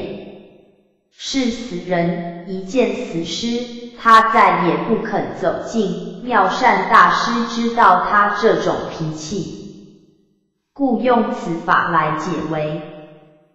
当下三人乃出了树林，一路上行，又走了5-7里，三人走得口干舌燥，疲倦已极，恰好有一条山涧当前。妙善大师道：且坐着歇息一会，待舀些水吃了再走。于是大家以食而坐。永莲便取了钵盂，到涧中去舀了半钵盂清水，先递给妙善大师。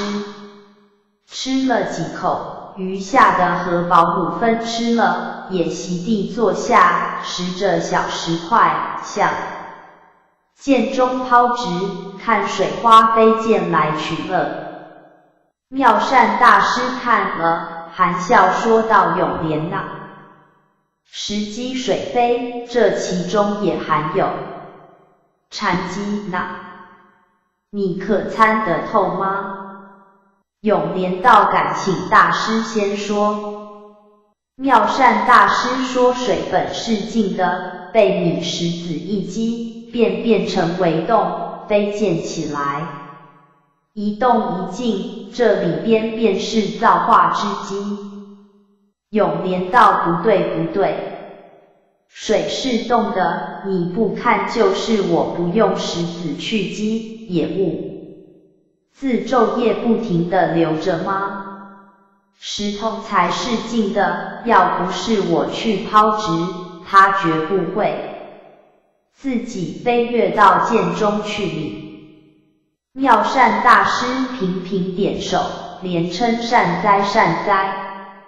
正在此时，忽凭空飞来一块石子，扑地打在永莲的额角上。他很奇怪地说道：静的也动了，动的量来终会静的呢。妙善大师道：这才又观透一层理。他们正在谈论禅理，忽对面见里吱滋滋地跳出一群显猴来。永莲才悟刚才一块石子是猴子打过来的，那群猴子因见永莲抛石击水，他们就抛石来击人。你想这边3个人如何经得30-50个猴子的抛击？永莲保姆2人站起身来，欲呆奔避。妙善大师道：莫跑莫跑，我等一跑，猴子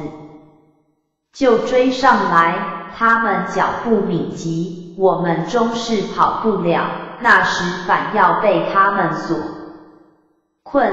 不易对付。我想猴子这种东西生性最灵，更欢喜学人的动作，我等3人不妨一字排着向前途进行，走3步拜1拜，猴子如期学我等的行动，虽在后面跟上来，也不怕他们再来伤害我们了。当下大家一言，果然排成一字儿，3步1拜地向前走。那群猴子见他们如此，以为好耍子，果真学起样来，也一路上走着拜着。再不用石子抛掷3人了，这3步1拜的朝山，实是妙善大师权宜避猴之计。后来信佛的人就传为定轨，无论朝什么山，都由山路3步1拜的直拜到山顶。源流时是此时起始的。他们3众在前拜走着，猴子也一路跟定，如此走了很远一程。忽然天空中一阵拍拍之声，扇出了一阵好大的风来。3人抬头一看，只见一只大鹏在空中盘旋飞舞，此鸟比了寻常的要加上几倍，真是亦可蔽日，足乱浮云，两翅飞动，就扇出狂风。猴子这种东西好似顽皮孩一般，天不怕的不怕，却只怕阴药之类。因为它由上而下，不易防躲，爪牙又异常锋利，难于抵敌。它们擒住了猴子，飞在空中，不消极着救的毙命。猴子若用力抗拒时，它便两瓜一松，从高空将猴子摔下摔死，然后飞下啄它脑子吃。因此猴子见了阴药之类，就如同老鼠见了狸猫一般的害怕。何况今天所见的是鹏呢？猴子的生性极为灵敏，在它们一听见空中刷翅的声响，就知道对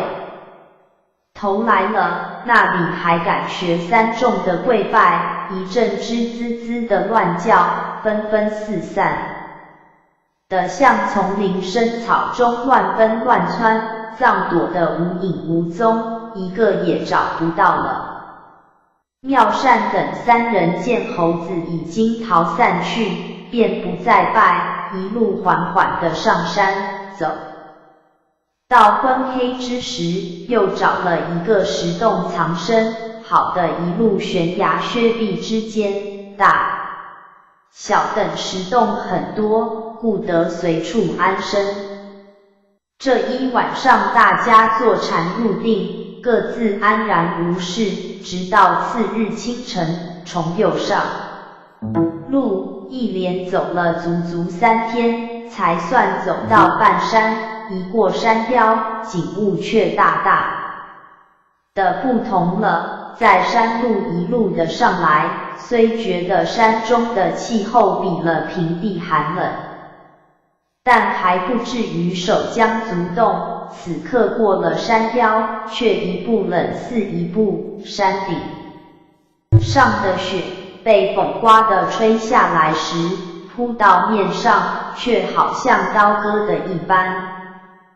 地上有水沾濡之处，东一块西一块的结成坚冰，又冷又滑，行走十分不易。一路上除了些耐冷的松柏之外，找不出寻常的树木，欲寻些果子来充饥，也兀自无从寻得。永莲看了这番情形，暗暗叫苦，腹中又饥，身上又冷，如此一路的冷下去，岂不把浑身的血都冻得凝结起来，那便如何是好？就连保姆见了这种情形，也觉得有些皱眉蹙额，独有那妙善大师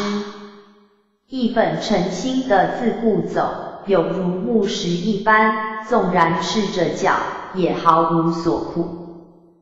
走了大半天，才看见2棵栗子树，上面长着不少毛团，永莲便去敲了几个下来，用脚踏开了大家分食，居然吃饱了肚子。可是说也奇怪，肚子一吃饱，血上的寒冷就觉减了不少，精神也振奋得多了。于是又走了一程，天色昏黑，又觅了一个石洞歇业。这一晚上寒气袭人，永莲实在兼煞不住的喊冷。保姆也说到端地寒风刺骨，令人难耐，最好弄些树枝，敲个火，燃烧起来，大家烤烤才好哩。妙善大师道你等羞嫩的扰攘，深夜山中何从的火，就算敲石燃的火，火光照处，难免不惊动山中的野兽，倘然望火而来，岂不是自惹灾祸，故千万使不得，并且我们欲求成道，必须精诚专一。神魂玩具，身体上越受到痛苦，神魂就越发坚强，多受1分痛苦，即多增1分的力量。待受过千劫百难之后，神魂即万分的坚强玩具，永远不会分散，那才可以成道。成道之后，抛撇了身体，这神魂即令成一我，大千世界环形无碍，巨大神通，魔所不可。我等3人既想成正果，一切寒冷饥饿之苦，原是应当受的，若连这些儿也受不了，那里还有正道的希望呢？我等已经历过不少辛苦，如造塔般只欠一个顶了，你难道肯前功尽弃魔？这一席话说得2人心中恍然大悟，正是9任功成后，肯因一馈捐弃也。欲知后事如何，且待下回分解。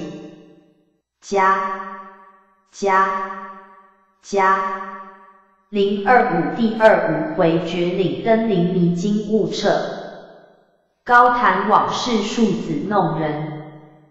话说保姆永连听了妙善大师一席话，都觉得心地光明，寒冷也就减了不少，打坐入定，过了1宿，4日仍旧前行，如此又走了3日。那天正走之际，忽然看见一座牌坊，横额上刻着圣境2个大字。妙善大师道：好了，有这一座牌坊，一定有修真之事或庙宇了。于是3人又3步1拜地进了牌坊，又约摸走了1里光景。只见悬崖之上有一个很大的石室，石室里面却敷坐一位长眉老者，慈眉善目，石相庄严。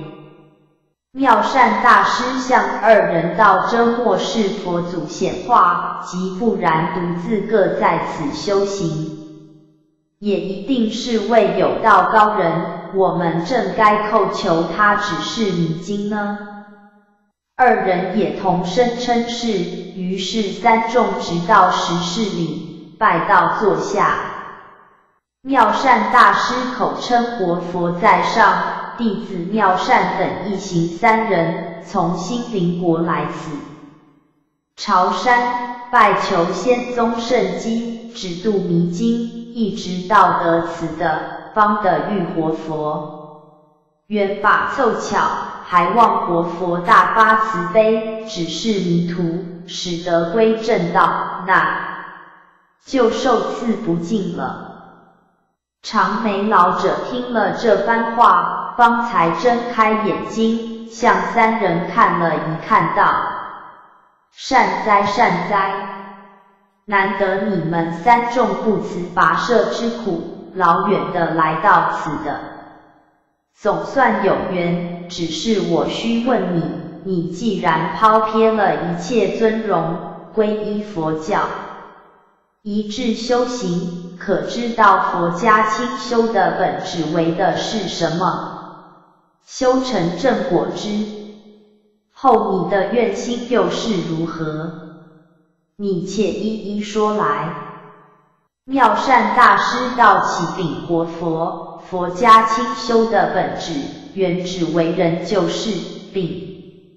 没有一点自利之心，故佛祖身经百劫，为的也是替世人消除灾障。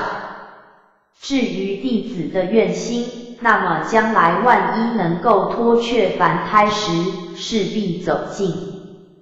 十方3界，救度一切苦厄，使世人都归正觉，未识弟子辞至上，合佛家宗旨否？长眉老者频频点手道：毕竟有些来历，可是你该知道，凡修真之人，成道有一定的地方，这的也逃不过一个缘字的。你等经幡虽然历尽艰苦，跋涉到此，但据我看来，正道之所却并不在此。妙善大师在拜到继蒙活佛指迷，实为万幸，但弟子等来朝须弥，却有个原因，只因为当年在心灵国时，有个多宝山修士楼那富律，曾经有过欲成正果，必须求得此间的白莲，方可证道的话，故特地来朝。长眉老者点头微笑道：原来是他在那里弄这玄虚，但是他不如此说，你们也不会到此的来，一路上的魔劫也不会历尽，不历尽，这些魔劫就不得正道，这也是一定不易的。妙善大师到大约那楼那富律特地指点弟子等到此拜见活佛，指点正觉的吧。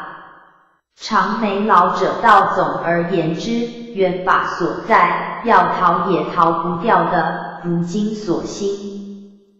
待我来说你听吧，你前身本是慈航，只因利益要救度世间苦厄，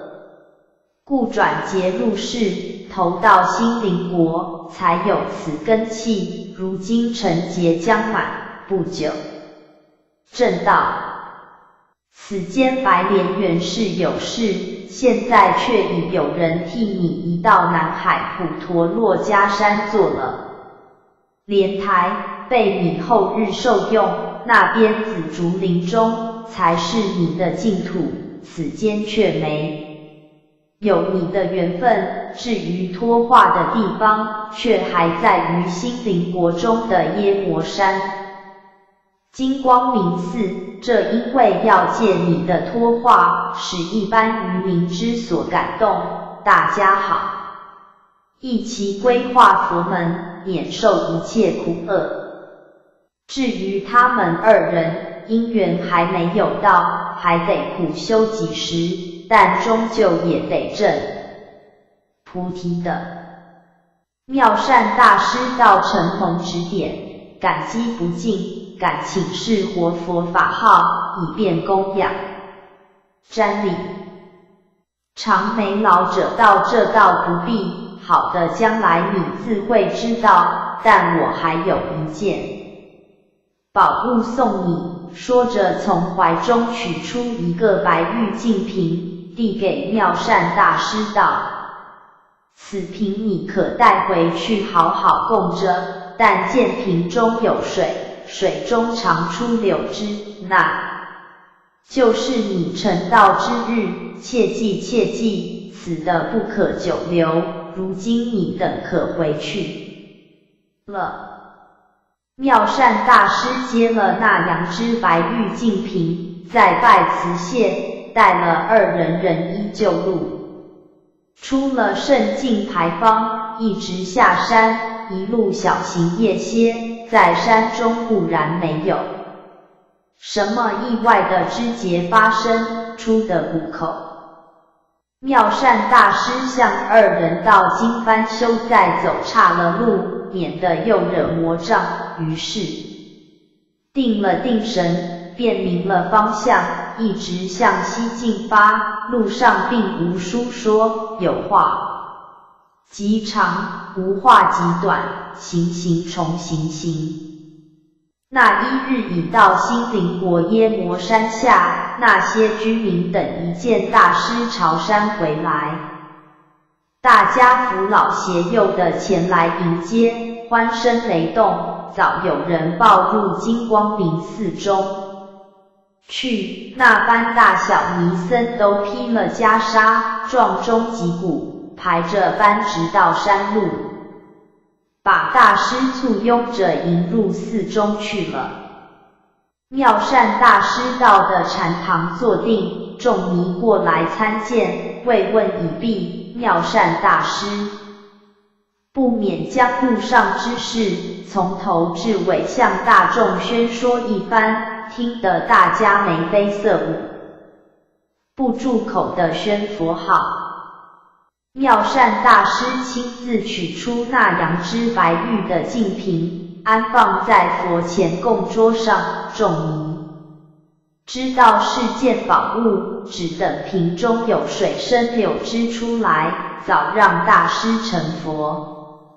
事有凑巧，在大师讲说的时候，原有不少闲人在听，闲人里边老少都有，中间有一个童子，名唤沈英，他生来很是聪明，只是一为顽皮好弄，一天到晚的和人家开玩笑，老成些的人常常会凭空上他的鬼当。他听大师讲得津津有味，就恨不得也赶上去玩一趟。后来听到那白玉净瓶自会有水，自会长出柳枝来，他就有些不信，暗想空空一个瓶儿，若没有人去灌水和将柳枝插进去，是绝不会自生自长的。他于是灵机一转，又想闹顽皮故态，来与妙善大师打去一场，但当时殿上人多，不便下手，故踱步出去。可是他既存了这一个念头，如何肯就此放手呢？至于在别人，却也并不知道他的念头。不过禅堂之上，终日不断人机，夜间又关门闭户，外人如何能够入内？故沈英虽然想了种种方法，终未能如愿。光阴荏苒，转眼已是数月。那一天，沈英忽想出一个毒计来，他先顶背下了一罐清水，一支杨柳，去藏在隐僻之所，然后独自前往柴房，敲石取火，就在柴草上点着，无情的烈焰熊熊地燃烧起来。和四尼僧闻得柴房里失火，都吓得手忙脚乱，一齐奔往后边，忙着汲水救火。前面禅堂中连人影也没有一个，沈英便趁此机会拿了预备下的东西，走到禅堂，耸身跳上供桌，将罐中的水倾入净瓶，柳枝也插得端端整整，又试尽了供桌上的足印，然后匆匆地退了出来。那时山下居民也都闻警赶来，帮同灌救，来来往往，情形很是杂乱，谁也不会留心沈英的行动，更不会想到这把无情火却是这小子使的促狭，见他提着一个瓦罐，还只当他是来帮痛救火的呢。可是那沈英却自肚里寻思到，如今白玉瓶中的水也灌了，柳枝也插了，照大师说，一见如此，就是作化成佛的日子。如今我弄个假，待他明天如不作化成佛时，便可和他大大的开一场玩笑，那时看他还有何说。再说柴房失火，幸而发觉早，救的人又多，一会将火扑灭，未成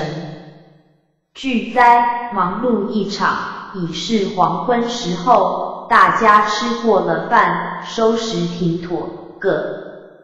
自回禅房中去各做清客，匆忙之间，却没有谁顾念到供桌上的那白玉净瓶。顾沈英虽忙了一场，当日却并没有发现，一宿无话，直抵来朝。大家起身，自有值日的尼僧，到各处去洒扫开市，直大殿的性空。刚开到供桌，即发现净瓶中的柳枝，凑上前去一看，果真一瓶满满清水。他喜出望外，放了手中抹布，一路奔出殿来，恰好此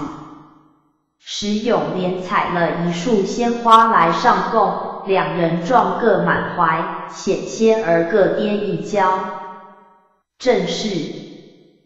看他传喜讯，不见眼前人。欲知后事如何，且待下回分解。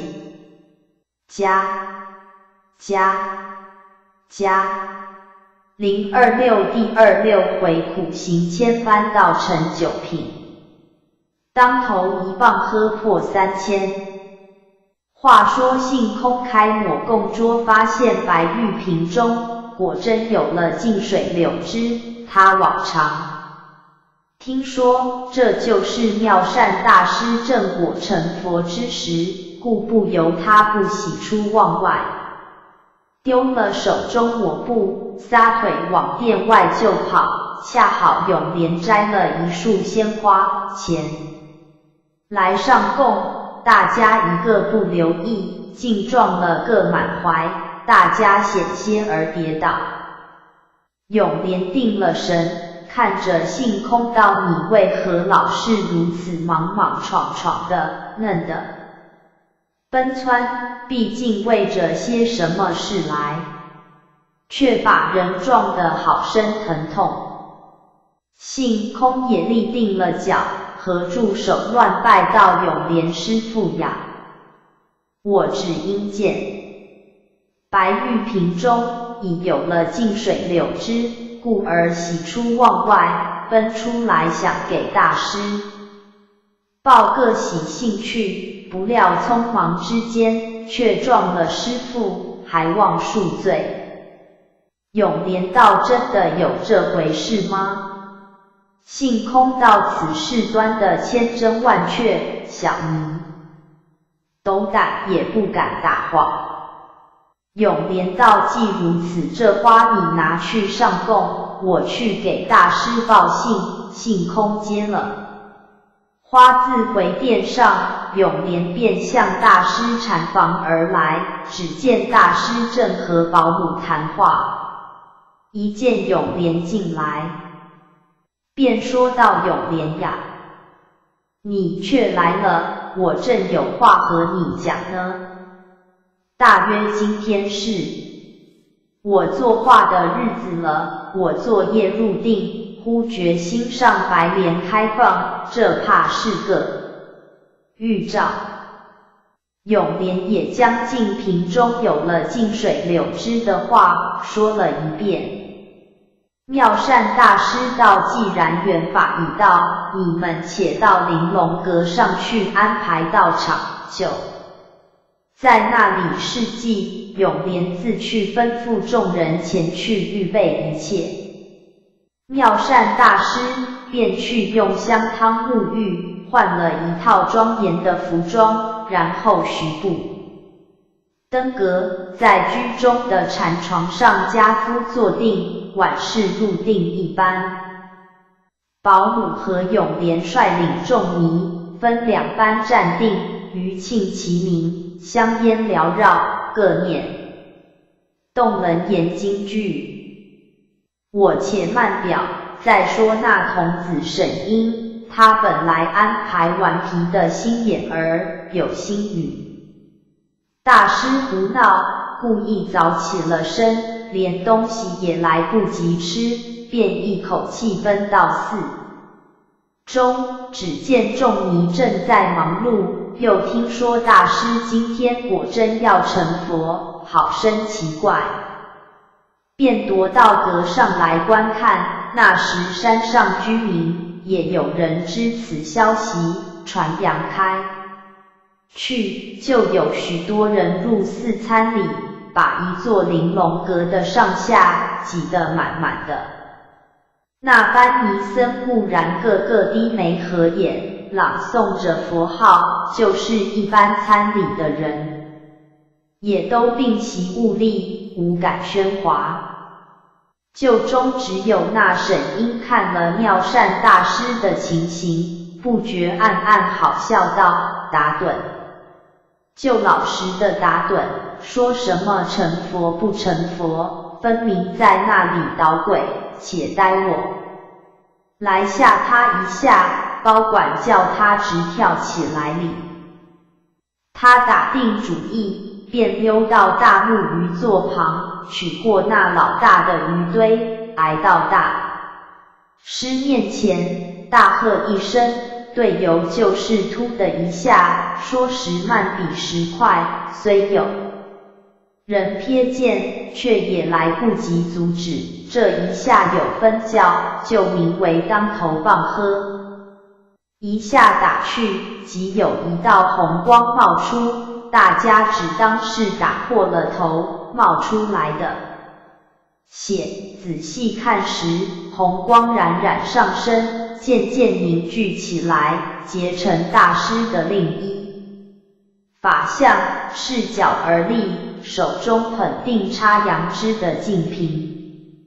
你道为何一急之下就会如此幻化呢？原来大师的神魂已修到无需躯壳的地步，可是久处人间，为烟火尘埃所熏染，泥丸功毕赛，神魂无从脱离躯壳，等到受了意外的一棒，泥丸功突起，于是就借此脱胎而化了。沈因的顽皮，正也是缘法凑巧呢。当时一众尼僧固然争着膜拜，就是一群闲人也都望空礼拜。后来只见大师的法相越升越高，渐渐地没入白云之中，看不见了，大家方才各自起身。永莲走过去一摸大师的遗体，已经冰冷，于是便命众尼僧诵经念佛，自己预备与保姆一同进城，奏闻妙庄王、智波廷妥二人一同下的玲珑阁，转出正殿，一路上出门，只听得迎面銮铃响处，飞也似来了2骑快马，上面坐着2位差官，见二人便问道：二位尼僧何往？我等奉庄王之命，特地前来降谕，快去唤现在的住持出来接旨。当下保姆和永莲拜见一过，陈明所以，让2个差官入寺，就正殿上放了香案，大家跪听宣读。原来妙庄王对于大师作画事早已知道，因他坐朝之时，就见大师法相来到殿前，站在半空，说是现在业已的成正果，佛祖风味，大慈大悲寻声救苦观世音菩萨，立刻就要往南海普陀洛迦山紫竹林中去观自在了，故特来此假，将来我往生暇时再来相度。故妙庄王便降旨，命将菩萨留下的肉身招人七修及供养在玲珑阁上，永受香烟，将玲珑阁改名为慈悲观音阁，大家自然遵命办理，自有一番忙碌，不在话下。在这里，我却有几句话要交代一下。上面这一段神话似乎太荒诞无稽了，超出于情理之外，可是照佛家的说述，却还不仅于此而止呢。这大概是时代的关系吧。除了我们先师的儒教没有详些神话以外，其余的宗教恐怕都跳不出这一个圈子。道教的神话固然最多，可以不必去谈它，就如现代文明各国奉行的耶教，也有耶稣复活的一件故事。我们对于妙善大师的成道一变而为观世音菩萨，也不妨做如是观。况且照现代灵魂学讲来，人在生死之后，他的灵魂仅有团结这经过好久的时期依然不散的已故武廷芳博士，他还可以用某种方法与灵魂讲话，替鬼摄影，并且灵魂学在欧美各国也有许多学者认为科学界的新发明，并不视为荒诞。那么我们对于观世音菩萨的成道就多了一个新的解释。他在修行时，就是锻炼灵魂，使他团结的时候，他的作化正是生死的时候，他的成道就是那团的灵魂，虽仍旧在那里活动，并不离散消灭罢了。与现代的灵魂学正是两下吻合，这也不能全责佛家的荒诞啊。并且灵魂的活动迅疾的如流电一般，无与比拟，别的且不说。但看做梦，一梦的时间行大约不过几十分钟，可是梦中所做的事，喜怒哀乐，不知要多多少少，甚或包括着人的一生。梦是灵魂活动的象征，是谁也不容否认的。那么观世音菩萨成道之后，他的活动疑乎要瞬息千里了。现在我将这紧要观目解释过了，回笔过来，再说到耶摩山金光明寺中，保姆当然受人推戴，做了疑似的住持，奉旨招了高手的匠人，一方面将菩萨遗留下的肉身用上好光明宝漆修起来，一面将玲珑阁的匾额除去，换上慈悲观音阁的匾额，又在阁中造了一座佛龛，将菩萨的肉身供入，永受香烟，一连忙了多日，方才具事，不在话下。再说那时兴灵国中，上至妙庄王，下至一般渔夫渔妇，见持志修行，果然能够正果成佛，于是大家都生了信心，不其然而然的都皈依佛门，果真应了人王国变成佛王国的预言。后来妙庄王也被菩萨度化，归入罗汉班中，保姆封为宝赤君，永莲亦归南海，永世莲台，就是释香龙女。还有那顽皮小子沈英，他自从看了菩萨成佛之后，倒也顿时恍然大悟，他本是南方火德之精，灵气所中，自是高人一等，平时承蒙心窍，故演出种种顽皮之事，一旦醒悟，功行超人，久后也被菩萨收在莲台之下，就是善财童子。这些都是后事，我算一言表过，后文述不再续。且说观世音菩萨自从辞了妙庄王之后，一路云浮风荡，直向南海普陀洛迦山而来，不消片刻功夫，已到灵山宝境，气象万千，果非凡俗可比。正是瑞霭垂璎珞，祥光护白莲。璎珞等于璎珞服饰也。欲知后事如何，且看下回分解。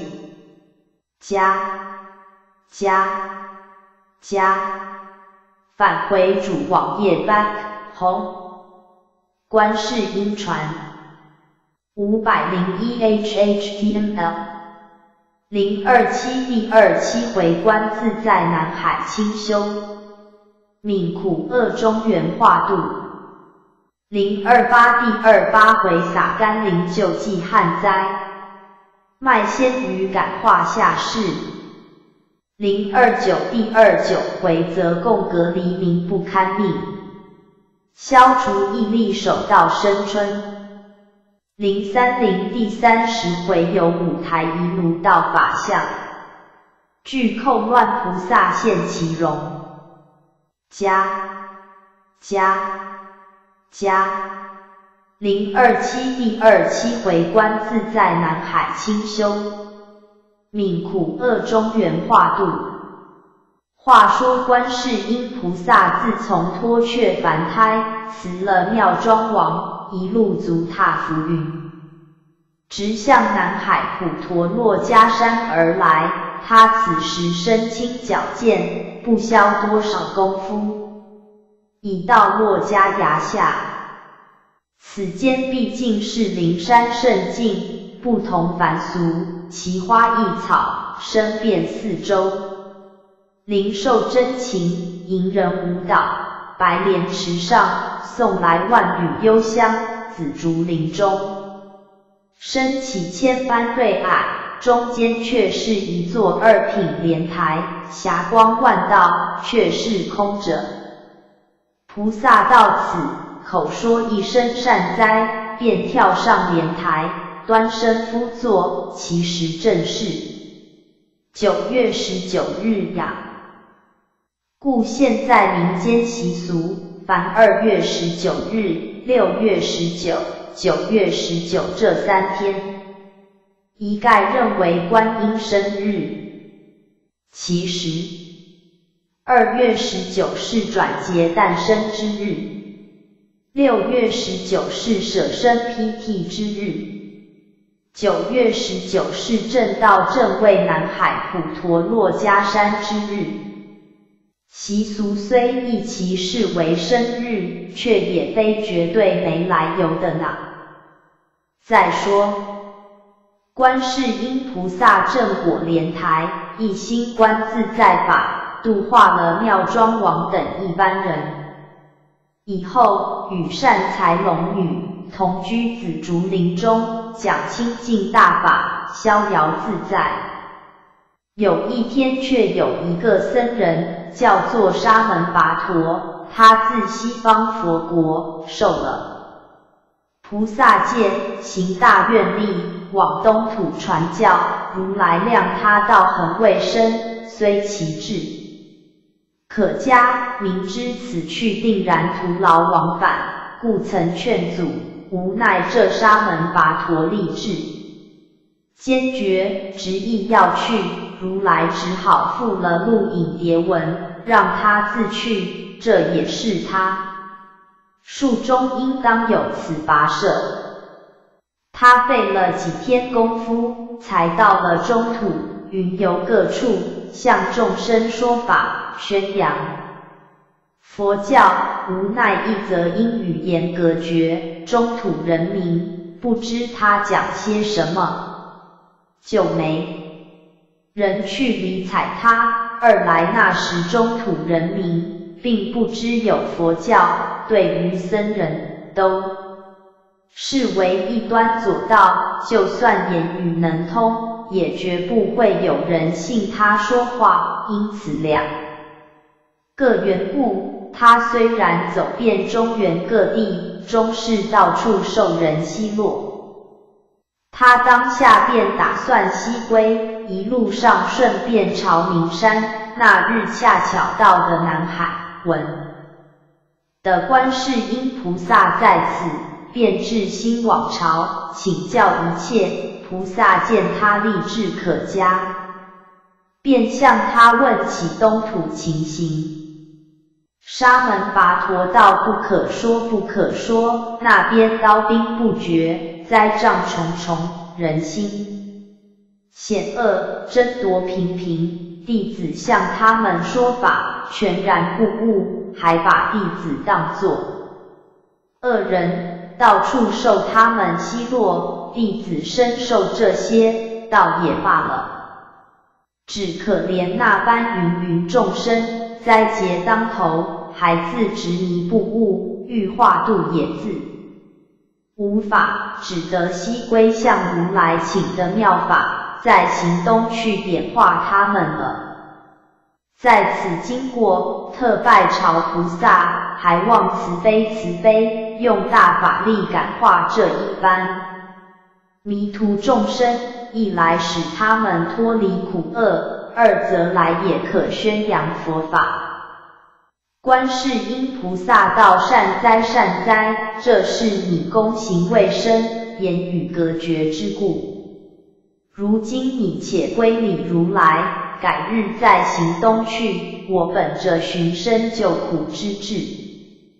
既然知道有此等事情，万不容做事，只所待我往中原走一遭了。沙门拔陀谢过了菩萨慈悲，径自西去。观世音菩萨便吩咐善财龙女好生看守灵山，自己便化身为一老媪，离了南海，一路上向中原而来。化身盖父模样，一路上沿门托钵，雨一般下与百姓异常接近。他看那各的相风，处处不同，善良的固然也有，顽恶的却占多数。那方的男子呢，到底受了圣人的教化，懂得礼义，但是妇女们却大大不然，可分高下两层说。高贵的妇女自然出身名门，也一般的略谙诗书，但是以指气使，平日间养尊处优，养成骄奢淫逸习惯，造下了许多恶业，难免轮回之恶。在下的渔夫渔妇，从不曾闻的圣人之教，一切行为自然更不必说了。忤逆不孝，攘夺真杀，那一件没有，他们不知果报，更觉可怜。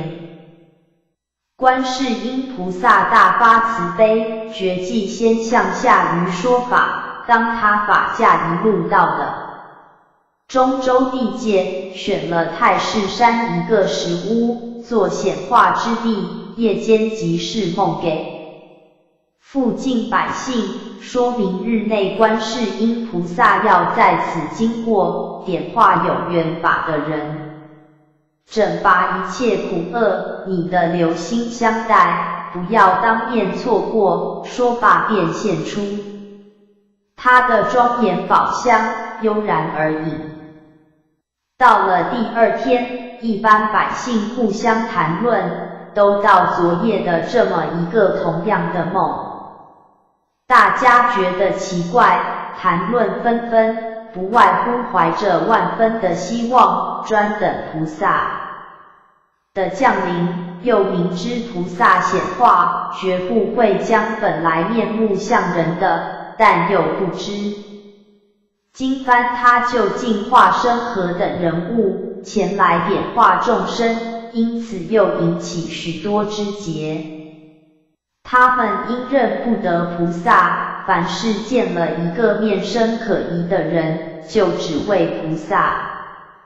大家还着向他礼拜，往往把那受拜之人弄得莫名其妙，直到双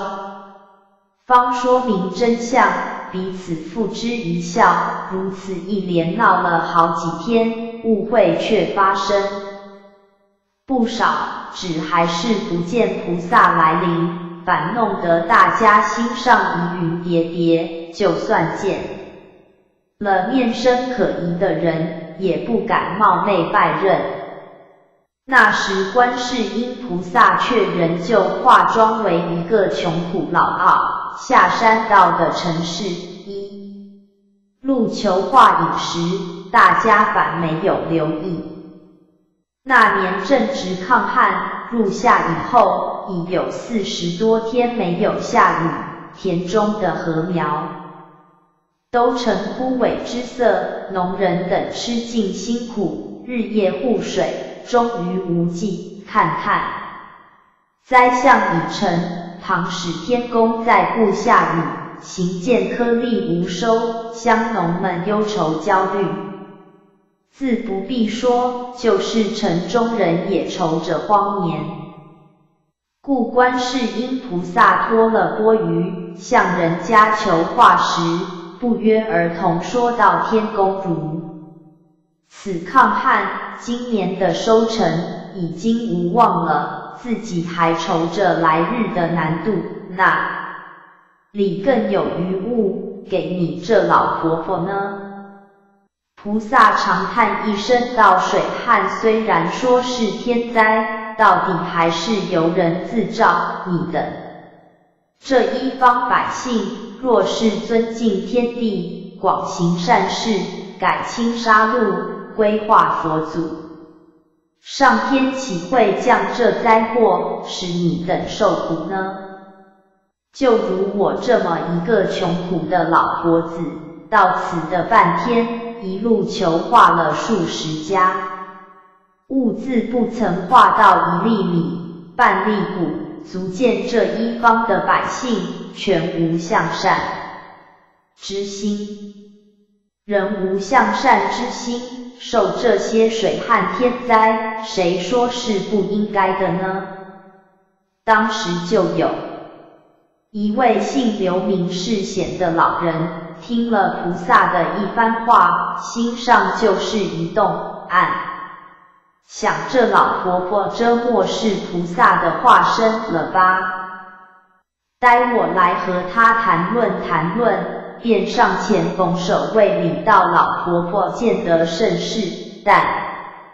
依老婆婆的话，此间百姓早以前未曾积善，故有今日的旱灾。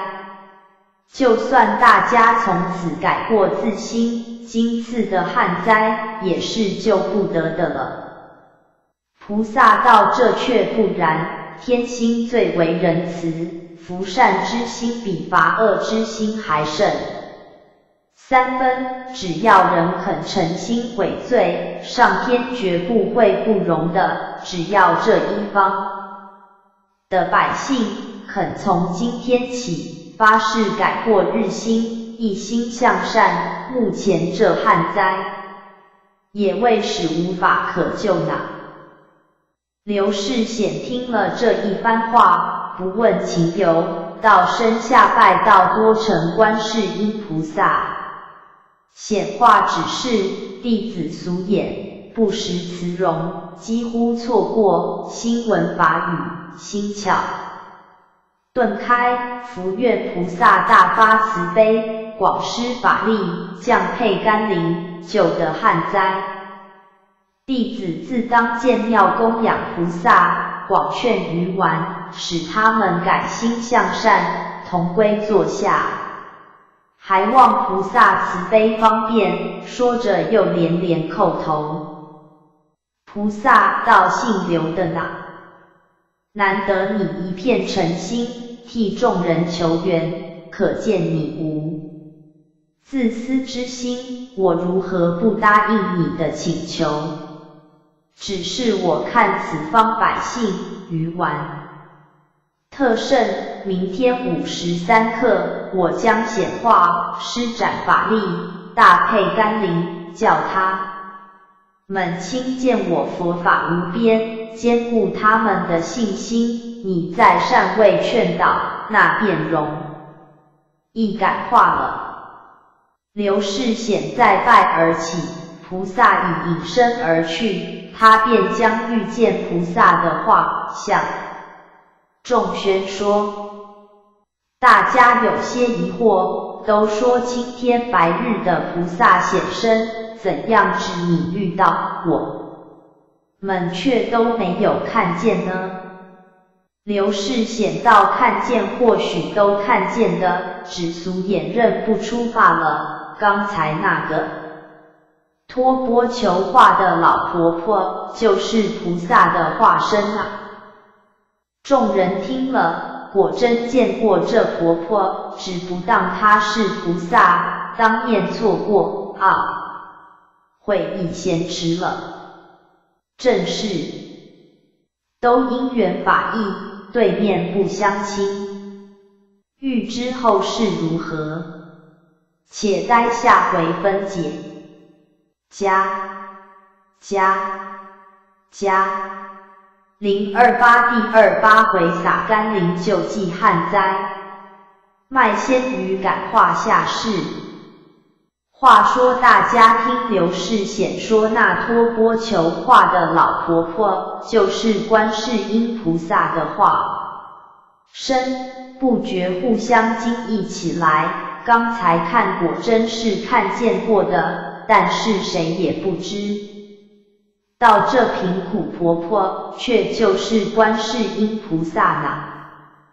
于是有的自愿有眼不识泰山，当面错过良机；有的自愿不曾施舍，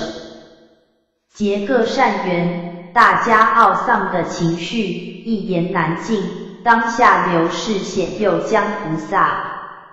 以慈悲救苦为旨，这些都属细事，绝不加罪，只要以后潜心相信就是了。并且菩萨定于明日午时3刻显示宝箱，其配甘霖，你等那时仅可瞻礼慈容，同瞻语录里。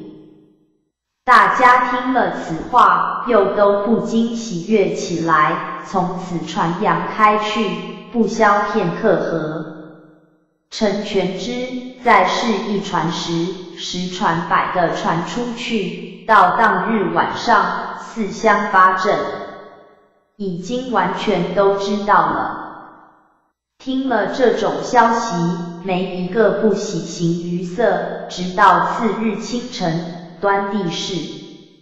农停耕，妇停织，商停市，大家都焚香点烛，虔诚顶礼，专等午时3刻，看观世音菩萨显示法身，无论老少男女，一个个仰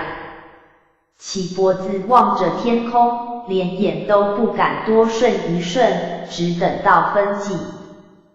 只见太室山顶悠悠地起了一片白云，逐渐地蔓延开来，越延越广。忽见白云中间天开一线，山头之上现出丈6金身，头戴锦兜，身披袈裟，捧定羊脂白玉净瓶，瓶中住着甘露柳枝，赤着双肤，站在光明石上。大众见此情形，一齐到身下拜，口称观世音菩萨，又默默通陈，都愿皈依坐下，罗拜祭毕。只见菩萨手执柳枝，站着甘露，向东南西北有田何处一阵洒。说也奇怪，一呼而云气四合，大雨如注，足半个时辰，方才云收雨住，霁色重开，菩萨的法相早已不见了。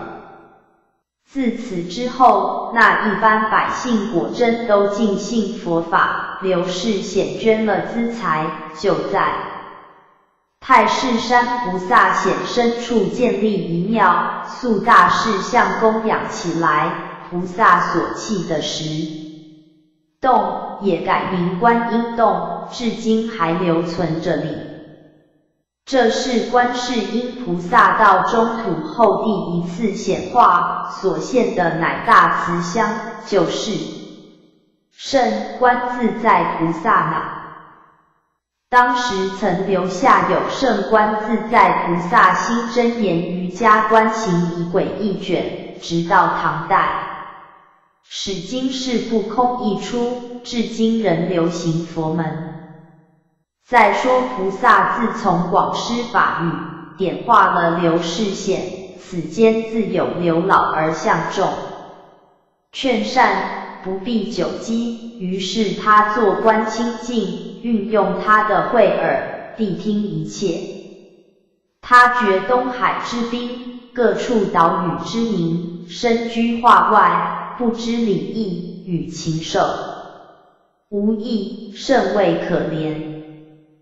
故就离了中州，直向东海边而来。菩萨知道那边半属渔民，故就化成一渔妇模样，挽着叉儿髻，穿着蓝布裙袄，依旧赤着双肤，生得美丽非常，手中提着鱼篮，中间放着几条鲜活的鱼儿，杂在众渔人中，入市卖鱼。世人因为这位渔妇生长得十分美丽，故争着都去买她的鱼，可是菩萨却向买鱼的人说道：你们买我的去做什么用处？买鱼的就说是做菜肴下饭，他却就摇头说道：我这个不比等闲，不供人口腹，你等要菜鱼请照顾别人，我这鱼却只卖给人家做放生之用的。人家听了他的话，不免笑他痴呆，以为鱼虾之属本来是供人口腹的，如何却说是放生？果真买了鱼拿来放生，还不如将金钱向海中抛掷好得多呢。于是就悄然而去。菩萨到了晚间，也和众人杂居在金沙滩畔。次日仍旧提篮入市，可是依旧找不到主顾，如此一连几天，就惊动了一位有心人。此人姓马，大家因为他是个卖鱼郎，故都叫他马郎。他见菩萨卖鱼，天天没有生意，他那篮中却天天老是那2条鱼儿干放着，却如何不会死？兀自有些奇怪，他便留心查看，又不见什么特异之点。马郎十分呐喊，同时金滩上的许多渔户对于这美丽卖鱼女子都生了爱慕之心，不久就有许多人向他说亲，争着要娶她为妻，一共到有20余人，马郎也是其中的一个。菩萨倒也并不嫌他们亵辱，只善言向这许多求婚的人说道：一女配一个丈夫，这是天经地义，我现在只有一个身体，终不成敬佩你们这20多人啊。我如今却有个办法在此做选择的标准，但不知你们可肯依从。大家争着要想得他为父，听说有办法，自然都乐于接受，向菩萨请教。菩萨道：我会的叫人诵经，现在就拿这个做标准，由我将古门品口授给你们等，凡是在一夕之间诵得熟的，我就嫁他为妇，于是大家就请他教授，由菩萨一句一句的背诵出来，大家一句一句跟着念去，教了一遍又是一遍，道来道去，念不绝声，学诵的人都专心一致，可是偏资深的各有高下，一朝细功夫，其中能够背诵的却有半数，那一半背诵不出的，自然绝望而去，唯留着的一半，又争着要取他了。你说你诵的绝熟，这女子应该归你，我说我念的流利，这女子应该归我，不免纷扰起来，几乎闹成打局。菩萨只助大家到你等修的相真，我还得再行挑选你。普门品是佛家出尘，容易学的会，不能算数，现在可换金刚经。仍有我口授，也规定一页，学的会的，我得嫁他为妇，大家又高兴起来，人请菩萨口授，10多人又静心学习，一句一句的念着。这金刚经可就不比普门品来的容易了，整整的学了一页，10多人中只有4人学会，那其余的被淘汰了，样样而去，自然不消。说得那4个人同声说道：“美女呐，我们现在还有4人里，你到底愿嫁？”那一个爽快些说一声吧，我们绝不争夺的。菩萨道：“不行不行，须知我对于你们诸人一视同仁，并没有什么好恶之见存在里边，只看大家的缘法，若由我指定，就欠公平。如今还得待我再挑选一番，以定此生的谁属。4人没法，只得听他的指挥。”向他问道：“普门品不算，又是金刚经，如今金刚经依旧无效，不知又耍弄些什么花头精出来哩？请你快些说出来吧。”菩萨笑道：“你等修要猴急，我这部经却非同小可，是佛家大成宝藏，名为法华经。如今就用此经教授你等，如能在3天以内将此经诵熟的，我准嫁他为妇。”4人的妇念切，自然一口答应。于是人由菩萨一句一句的教诵，转眼3天期满，能够背诵的却只有1个马郎，其余3人懊丧而去，自不必说。当下菩萨吩咐马郎先行回去，据理成婚。入门之后，菩萨却弄了小小神通，变成死的模样，并且皮肉立刻腐烂，马郎空欢喜了一场，到此也只是没法，就将尸体去葬了。大家闻知此事，反觉自己庆幸，把以前的懊丧却全抛了。马郎道：“此就是不娶妇。”闲时就把菩萨教他的3种经文念诵消遣，觉得津津有味，有些感悟。再说菩萨自脱身而去之，时隔数月，见马郎悟性已开，便化身为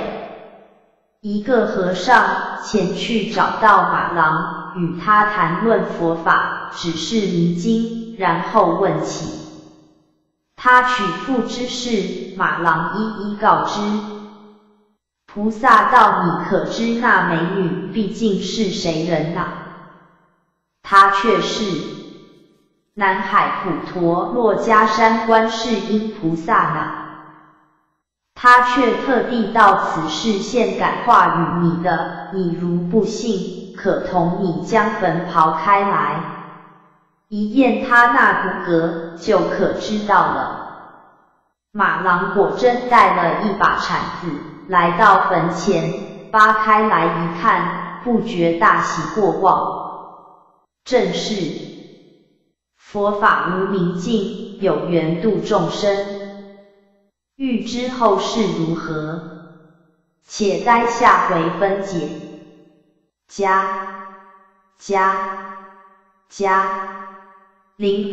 第29回则供隔离民不堪命，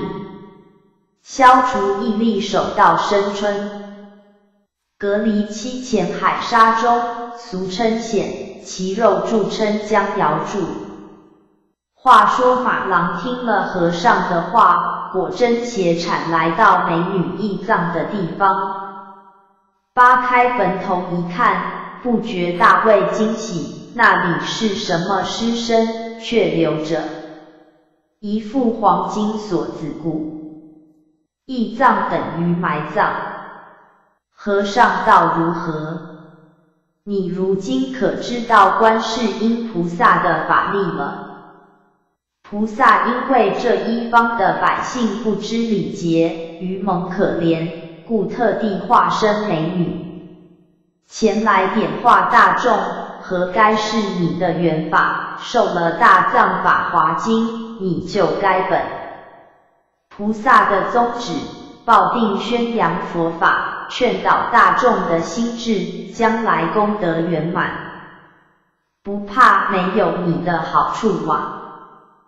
马郎连连应诺，说话之间，和尚却又不见了。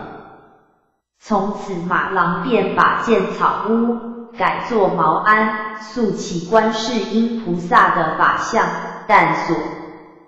塑的还是卖鱼美女的形状，一手提着鱼篮，故事称为鱼篮观音。又因为当时名义上曾嫁马郎，故又称为马郎妇观音，其实都是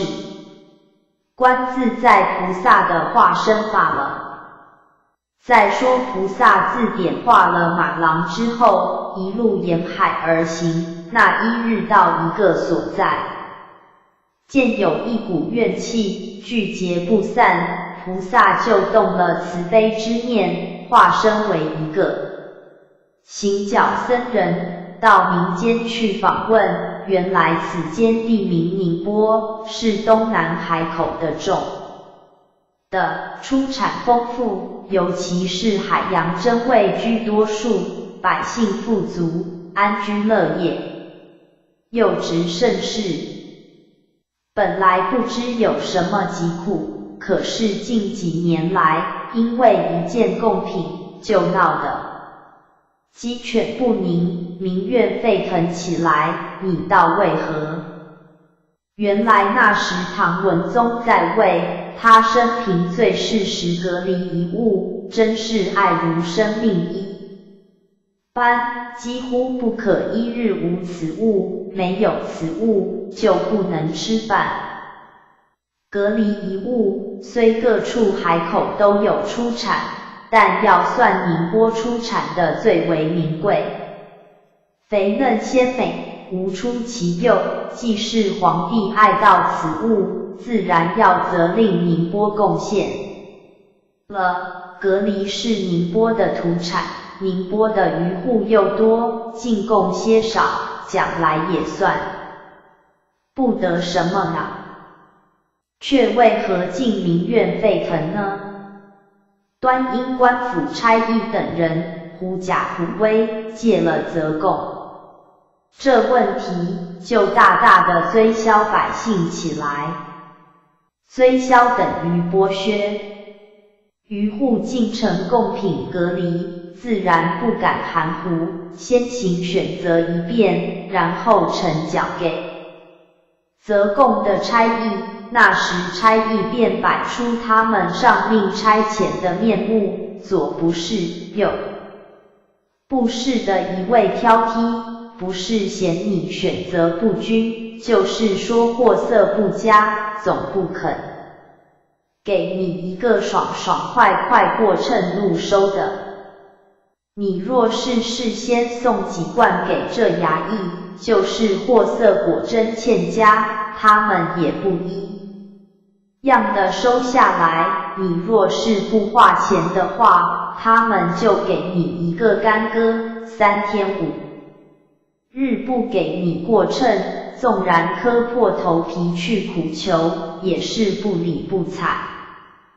罐中有方，孔之前必隔离是最意思的，几天一割，又的重刑踩捉，结果还是要用钱。你若因此而误了线，就捉到当官，办了一个大大的罪名，包你吃不了兜着走，并且别种贡品，每年1回，每年2回，次数是有一定的，独有隔离，却1年到头不断的要供，故宁波一般渔户也就1年到头的在择供中度日。供些隔离本没有什么，但是每次要贴上几罐差役钱，却老大吃不了，故数年之中，把那班渔户富的弄得穷了，穷的弄得卖妻育子，家破人亡了。因为一人口腹之好，不知破了多少人家，说来正自可怜呢。那么这班渔户未免太笨了，难道不能改业避免这种苛政魔？却又不然，官府事前就有准备，先将渔户查明记录，凡是名字被写落去的人，就逃不得差，并且不准中途改业，非到本人生死，绝不能逃免。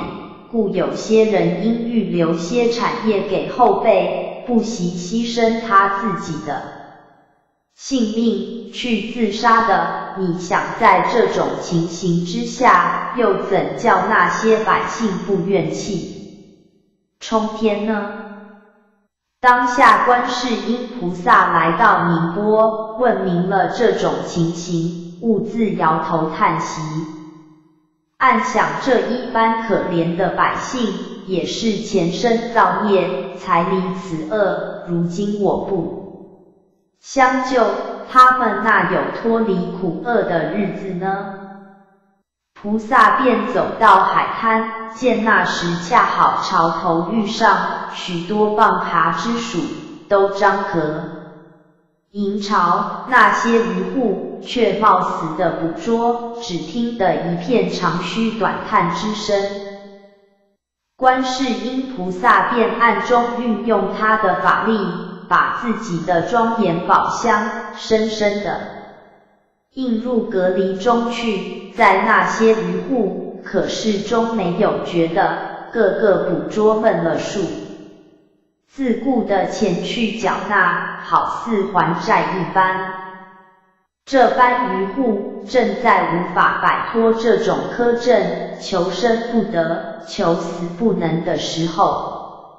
忽然上娘下旨停止择供隔离，并且禁止捕捉，照各县设立观世音菩萨庙宇，供养大事。宁波的一般渔户听了这个消息，怎么不喜出望外，巨悦300呢？但如何会突然有此一道旨意下来？大家终是猜想不透，后来几经打听，方才知道个中的原因，却是观世音菩萨暗中救助之力，受贿的人自免不了皈依莲台之下。原来那一批隔离进贡入兜之后，御厨见了新鲜之品，少不得就领，边挑择了几个肥大的，预备做羹上进，不料第一个跑去就坚如金石，再也剖不开来，御厨就觉得十分可疑，呆到用力一劈，只见金光闪出，嘘的一声，那隔离就裂开了，中间却并不是蛤肉，倒是端端整整一个观世音菩萨的法相，质地晶莹透彻，似玉非玉，似珠非珠，只觉得光华夺目。御厨见了，不觉大骇，不敢隐瞒，便拿去奏明上表。文宗也十分骇愕，便命用金饰弹劾贮藏起来，一面下旨罢供隔离。后来召见恒正禅师问起此事，禅师道：勿虚应，这是菩萨欲起陛下信心，以节用爱人罢了。佛经上说，应以菩萨身的度的，即现菩萨身而说法。文宗道：菩萨身是看见了，只是没有听的菩萨说法。禅师道：我只问陛下信与不信。文宗道：事实彰明，怎样敢不信呢？禅师道：既然如此，陛下已不是听的菩萨说法了。文宗因此大悟，以后永戒食蛤，并令合天下的寺庙都另辟一殿，供养观世音菩萨。因为这一次的观世音菩萨法相出现在隔离之中，故世称隔离观音。这并不是作书的湖州好味玄谈，此事在佛祖统计、普陀山志等书都有同样的记载里。另有阳杂祖大兴善寺蛤像，就传云随地是蛤，所食毕煎蛤味，忽有一蛤，中有一佛二菩萨像，地悲悔，是不食蛤。当下观世音菩萨自海滩将法相感应了隔离，救了一般渔户共赴之苦，便一路行来，直到山东登州府地界，其时正值盛夏，疫力盛行，死伤相继，实在凄惨万状。一般庸医俗子又没有奇方妙药救得此疾，菩萨知道此病都由正气亏耗，被外邪侵袭所致，只有藿香可治，便入山采药，化装为一个卖药老叟，兼合药囊入室求寿。那边的百姓起初见了这外来之人不敢尝试，后来有一般贫苦无钱的人听说他肯施诊给药，于是渐渐有人求治，果然药到病除，这才大家注意，纷纷求治。在2-3个月内，不知救了多少生灵，直到疫气全消，菩萨示现，给智灵寺幽昙禅师传了藿香治疫的灵方，幽昙禅师向大众宣说之后，大家才知道是菩萨示现。于是一般受惠的人们个个捐金起建观音庵，塑起观世音菩萨法像，虔诚供养。但是所塑法像面目打扮虽与别处的相同，但手中不捧净瓶杨柳，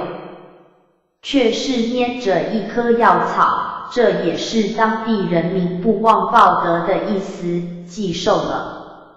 药草之惠，故就塑菩萨拈着药草做个纪念，这就是世称为施药观音的那。后世并加在危急无法时，往往到观音院里去求签请药，实在也是滥觞于此理。更有那一般虚名和尚，滥刻药方，凭人求取，借此敛钱，这非但是佛门之蠢，并且会得害人，那真可恨得很，岂是菩萨救世济人的本质呢？菩萨此去，又化身不肯去观音，往朝阴洞住席，留下许多圣迹，受后人瞻礼了。正是圣迹经流处，慈悲救世人。欲知后事如何，且待下回分解。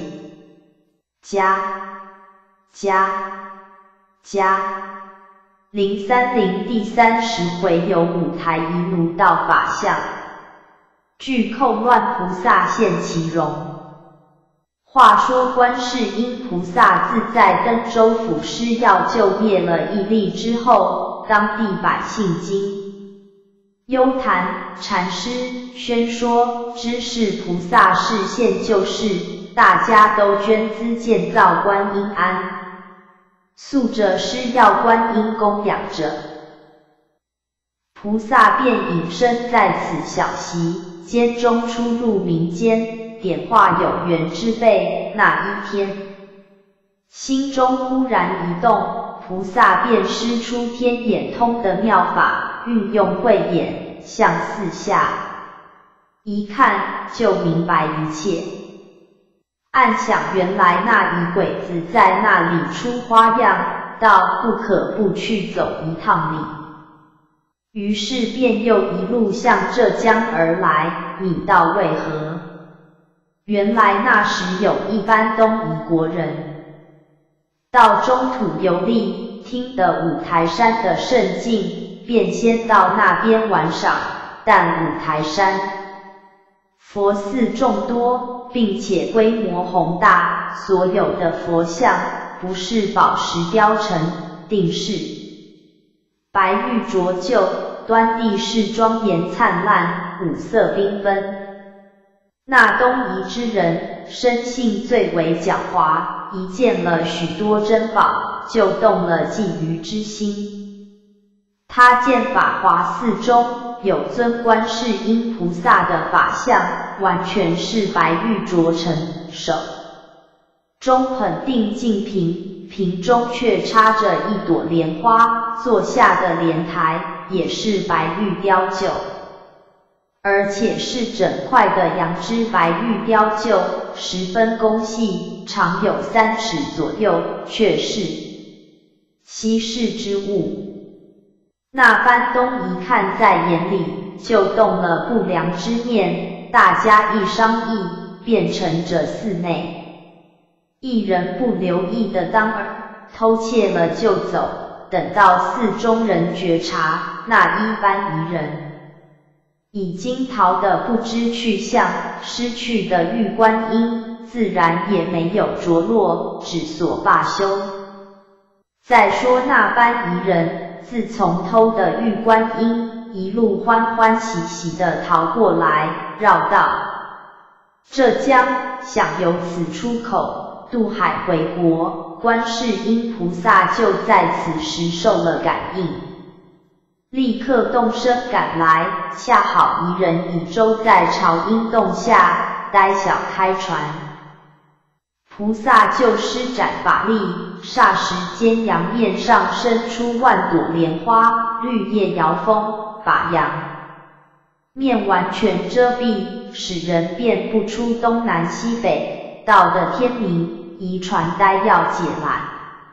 却竟找不出一个去路。正在慌急之际，忽然风浪大作，将一条小船吹得上下不定，几乎翻过身来，把几个夷人吓得魂飞魄荡，不知所措。大家在向普陀岩上望望，却见观世音菩萨手捧宝瓶莲花，端端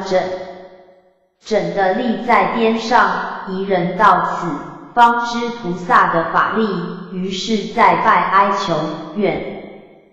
将五台山偷来的观世音菩萨玉像留在朝音洞，让这一方百姓瞻礼。祷告一番之后，顿时风平浪静，阳面的莲花不见了，一人将玉观音送到朝音洞，然后开船远去，不在话下。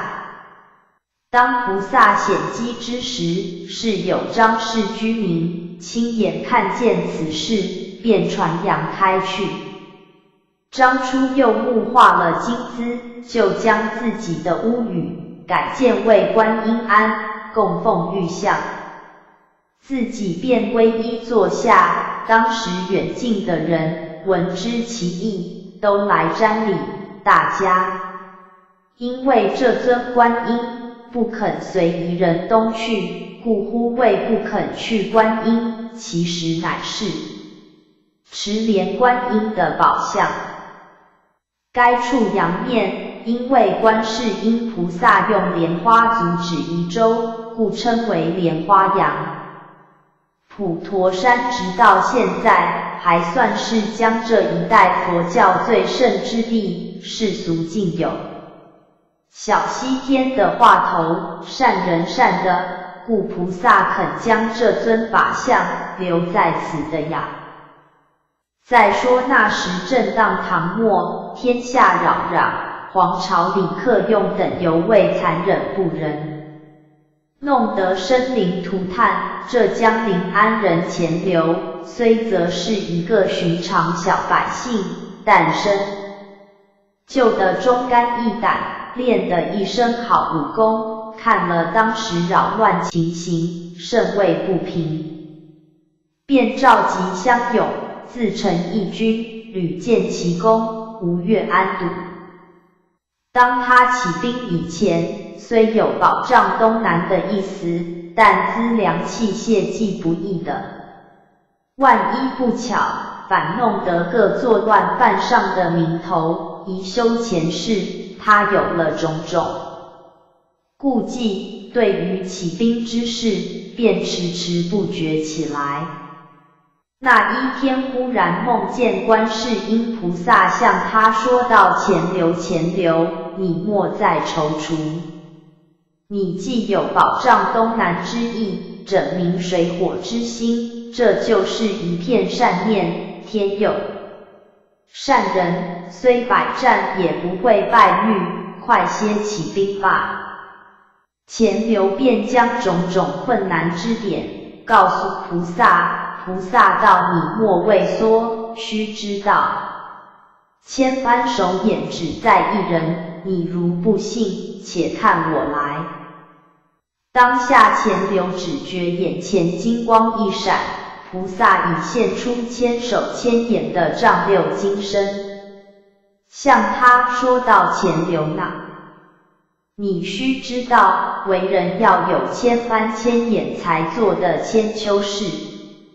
业，你休要迟疑不决，尽管放胆做去，东南无数生灵都系在你一个人身上里。20年之后，可到天竺山中来寻我便了。钱镠一梦醒来，不觉大意，暗想既然是菩萨指点于我，一定是不会错的，便决计起兵，一面召集大众，告知菩萨是梦的情形，一面命人画了一轴千手千眼观世音菩萨的法像，悬挂在家中，朝夕焚香礼拜，虔诚供养。当下投奔他的人，听说有观世音菩萨在暗中护佑，大家自然心宽胆壮，能收百战百胜的奇功，也只为了一面，果然保障的东南半壁平安。钱镠也由杭州太守做到吴越望，留名千古。20年后，他记起了菩萨天竺访寻的话，便往天竺山中去寻，寻到天竺，只见一个僧人端坐石上，手中执着一本经卷，专心阅看。钱流只当是菩萨化身，便到身下拜，口称帝尊菩萨吩咐的有今日的功业。大家已不敢正视东南，现在局势初定，弟子也厌倦尊荣，还望菩萨方便收录。那僧人急忙还礼道大王修的误认，贫僧一空，实因往理朝因行脚经过此的，果然遇见过菩萨，但当时却不知道，也只见一位僧人坐在地上看经，贫僧就向他问讯，他说与贫僧有缘，愿将这大悲心陀罗尼、大悲经各一卷授予贫僧，并且说今天大王要到此的来，叫贫僧在此相候，如见大王，顺便传言现在大王功成名就，百姓爱载，宣扬佛法收效必弘，劝大王在这上面积些功德，将来机缘到时再来相度。贫僧到此才知遇到菩萨，礼拜一番，菩萨又隐身去了，故此贫僧就在此相待大王。钱流道既然如此，正是我们何该有此缘法，菩萨示现于此。原来是各善的，我想在此间建造一座看经庵，就烦大师主持一切，未知大师意下如何？一空和尚连声称善，于是这位吴越望钱流就去拨了一笔资财，由一空招工部匠上天竺大兴土木，建造一座美轮美奂的看经庵。所塑的观世音菩萨乃是夫座看经之状，坐下的莲台就是用菩萨坐过的那块白石雕琢而成的，从此世间又有了持经观音法相。那座看经庵由一空住持，吴越望自听了一空传述菩萨法律之后，除建造了这座看经庵之外，到处兴修寺，广宣佛教，大江东西大小数百余寺，都是钱流一人所兴建。当时吴越的百姓因为受到钱流的保护的能平安度日，爱载之心自然不消说的。钱流王既然信仰佛教，那般百姓们自然谨从响应，大家都成了佛国的信民。此风流到现在，苏杭一带的百姓相信佛的也比别处来的众多。外路的人且有上有天堂，下有苏杭的话，只把苏杭当作佛国了。再说菩萨自点化前五宿王之后，随处化妆了各色人物，在民间来往，指点迷途，整拔苦厄，游行自在，但世人却无从识的。那一天来到九华山下，抬头观看，此山端地生的清秀宜人，上面有9个山峰，虽则高下参差，但都与莲花无异，9个峰就如天空中藏着9朵莲花一般。九华山的名，也就是为着这一点，山中寺院也就不少。菩萨此时化妆着行脚和尚模样，一路上山，想去指点愚僧，留些险机。走到一个山凹里，忽听得有人在那里面多心经，菩萨寻声。走过去一看，却原来是一个西域僧人，正是空山清净的风动杂梵音。欲知后事如何，且看下回分解。加。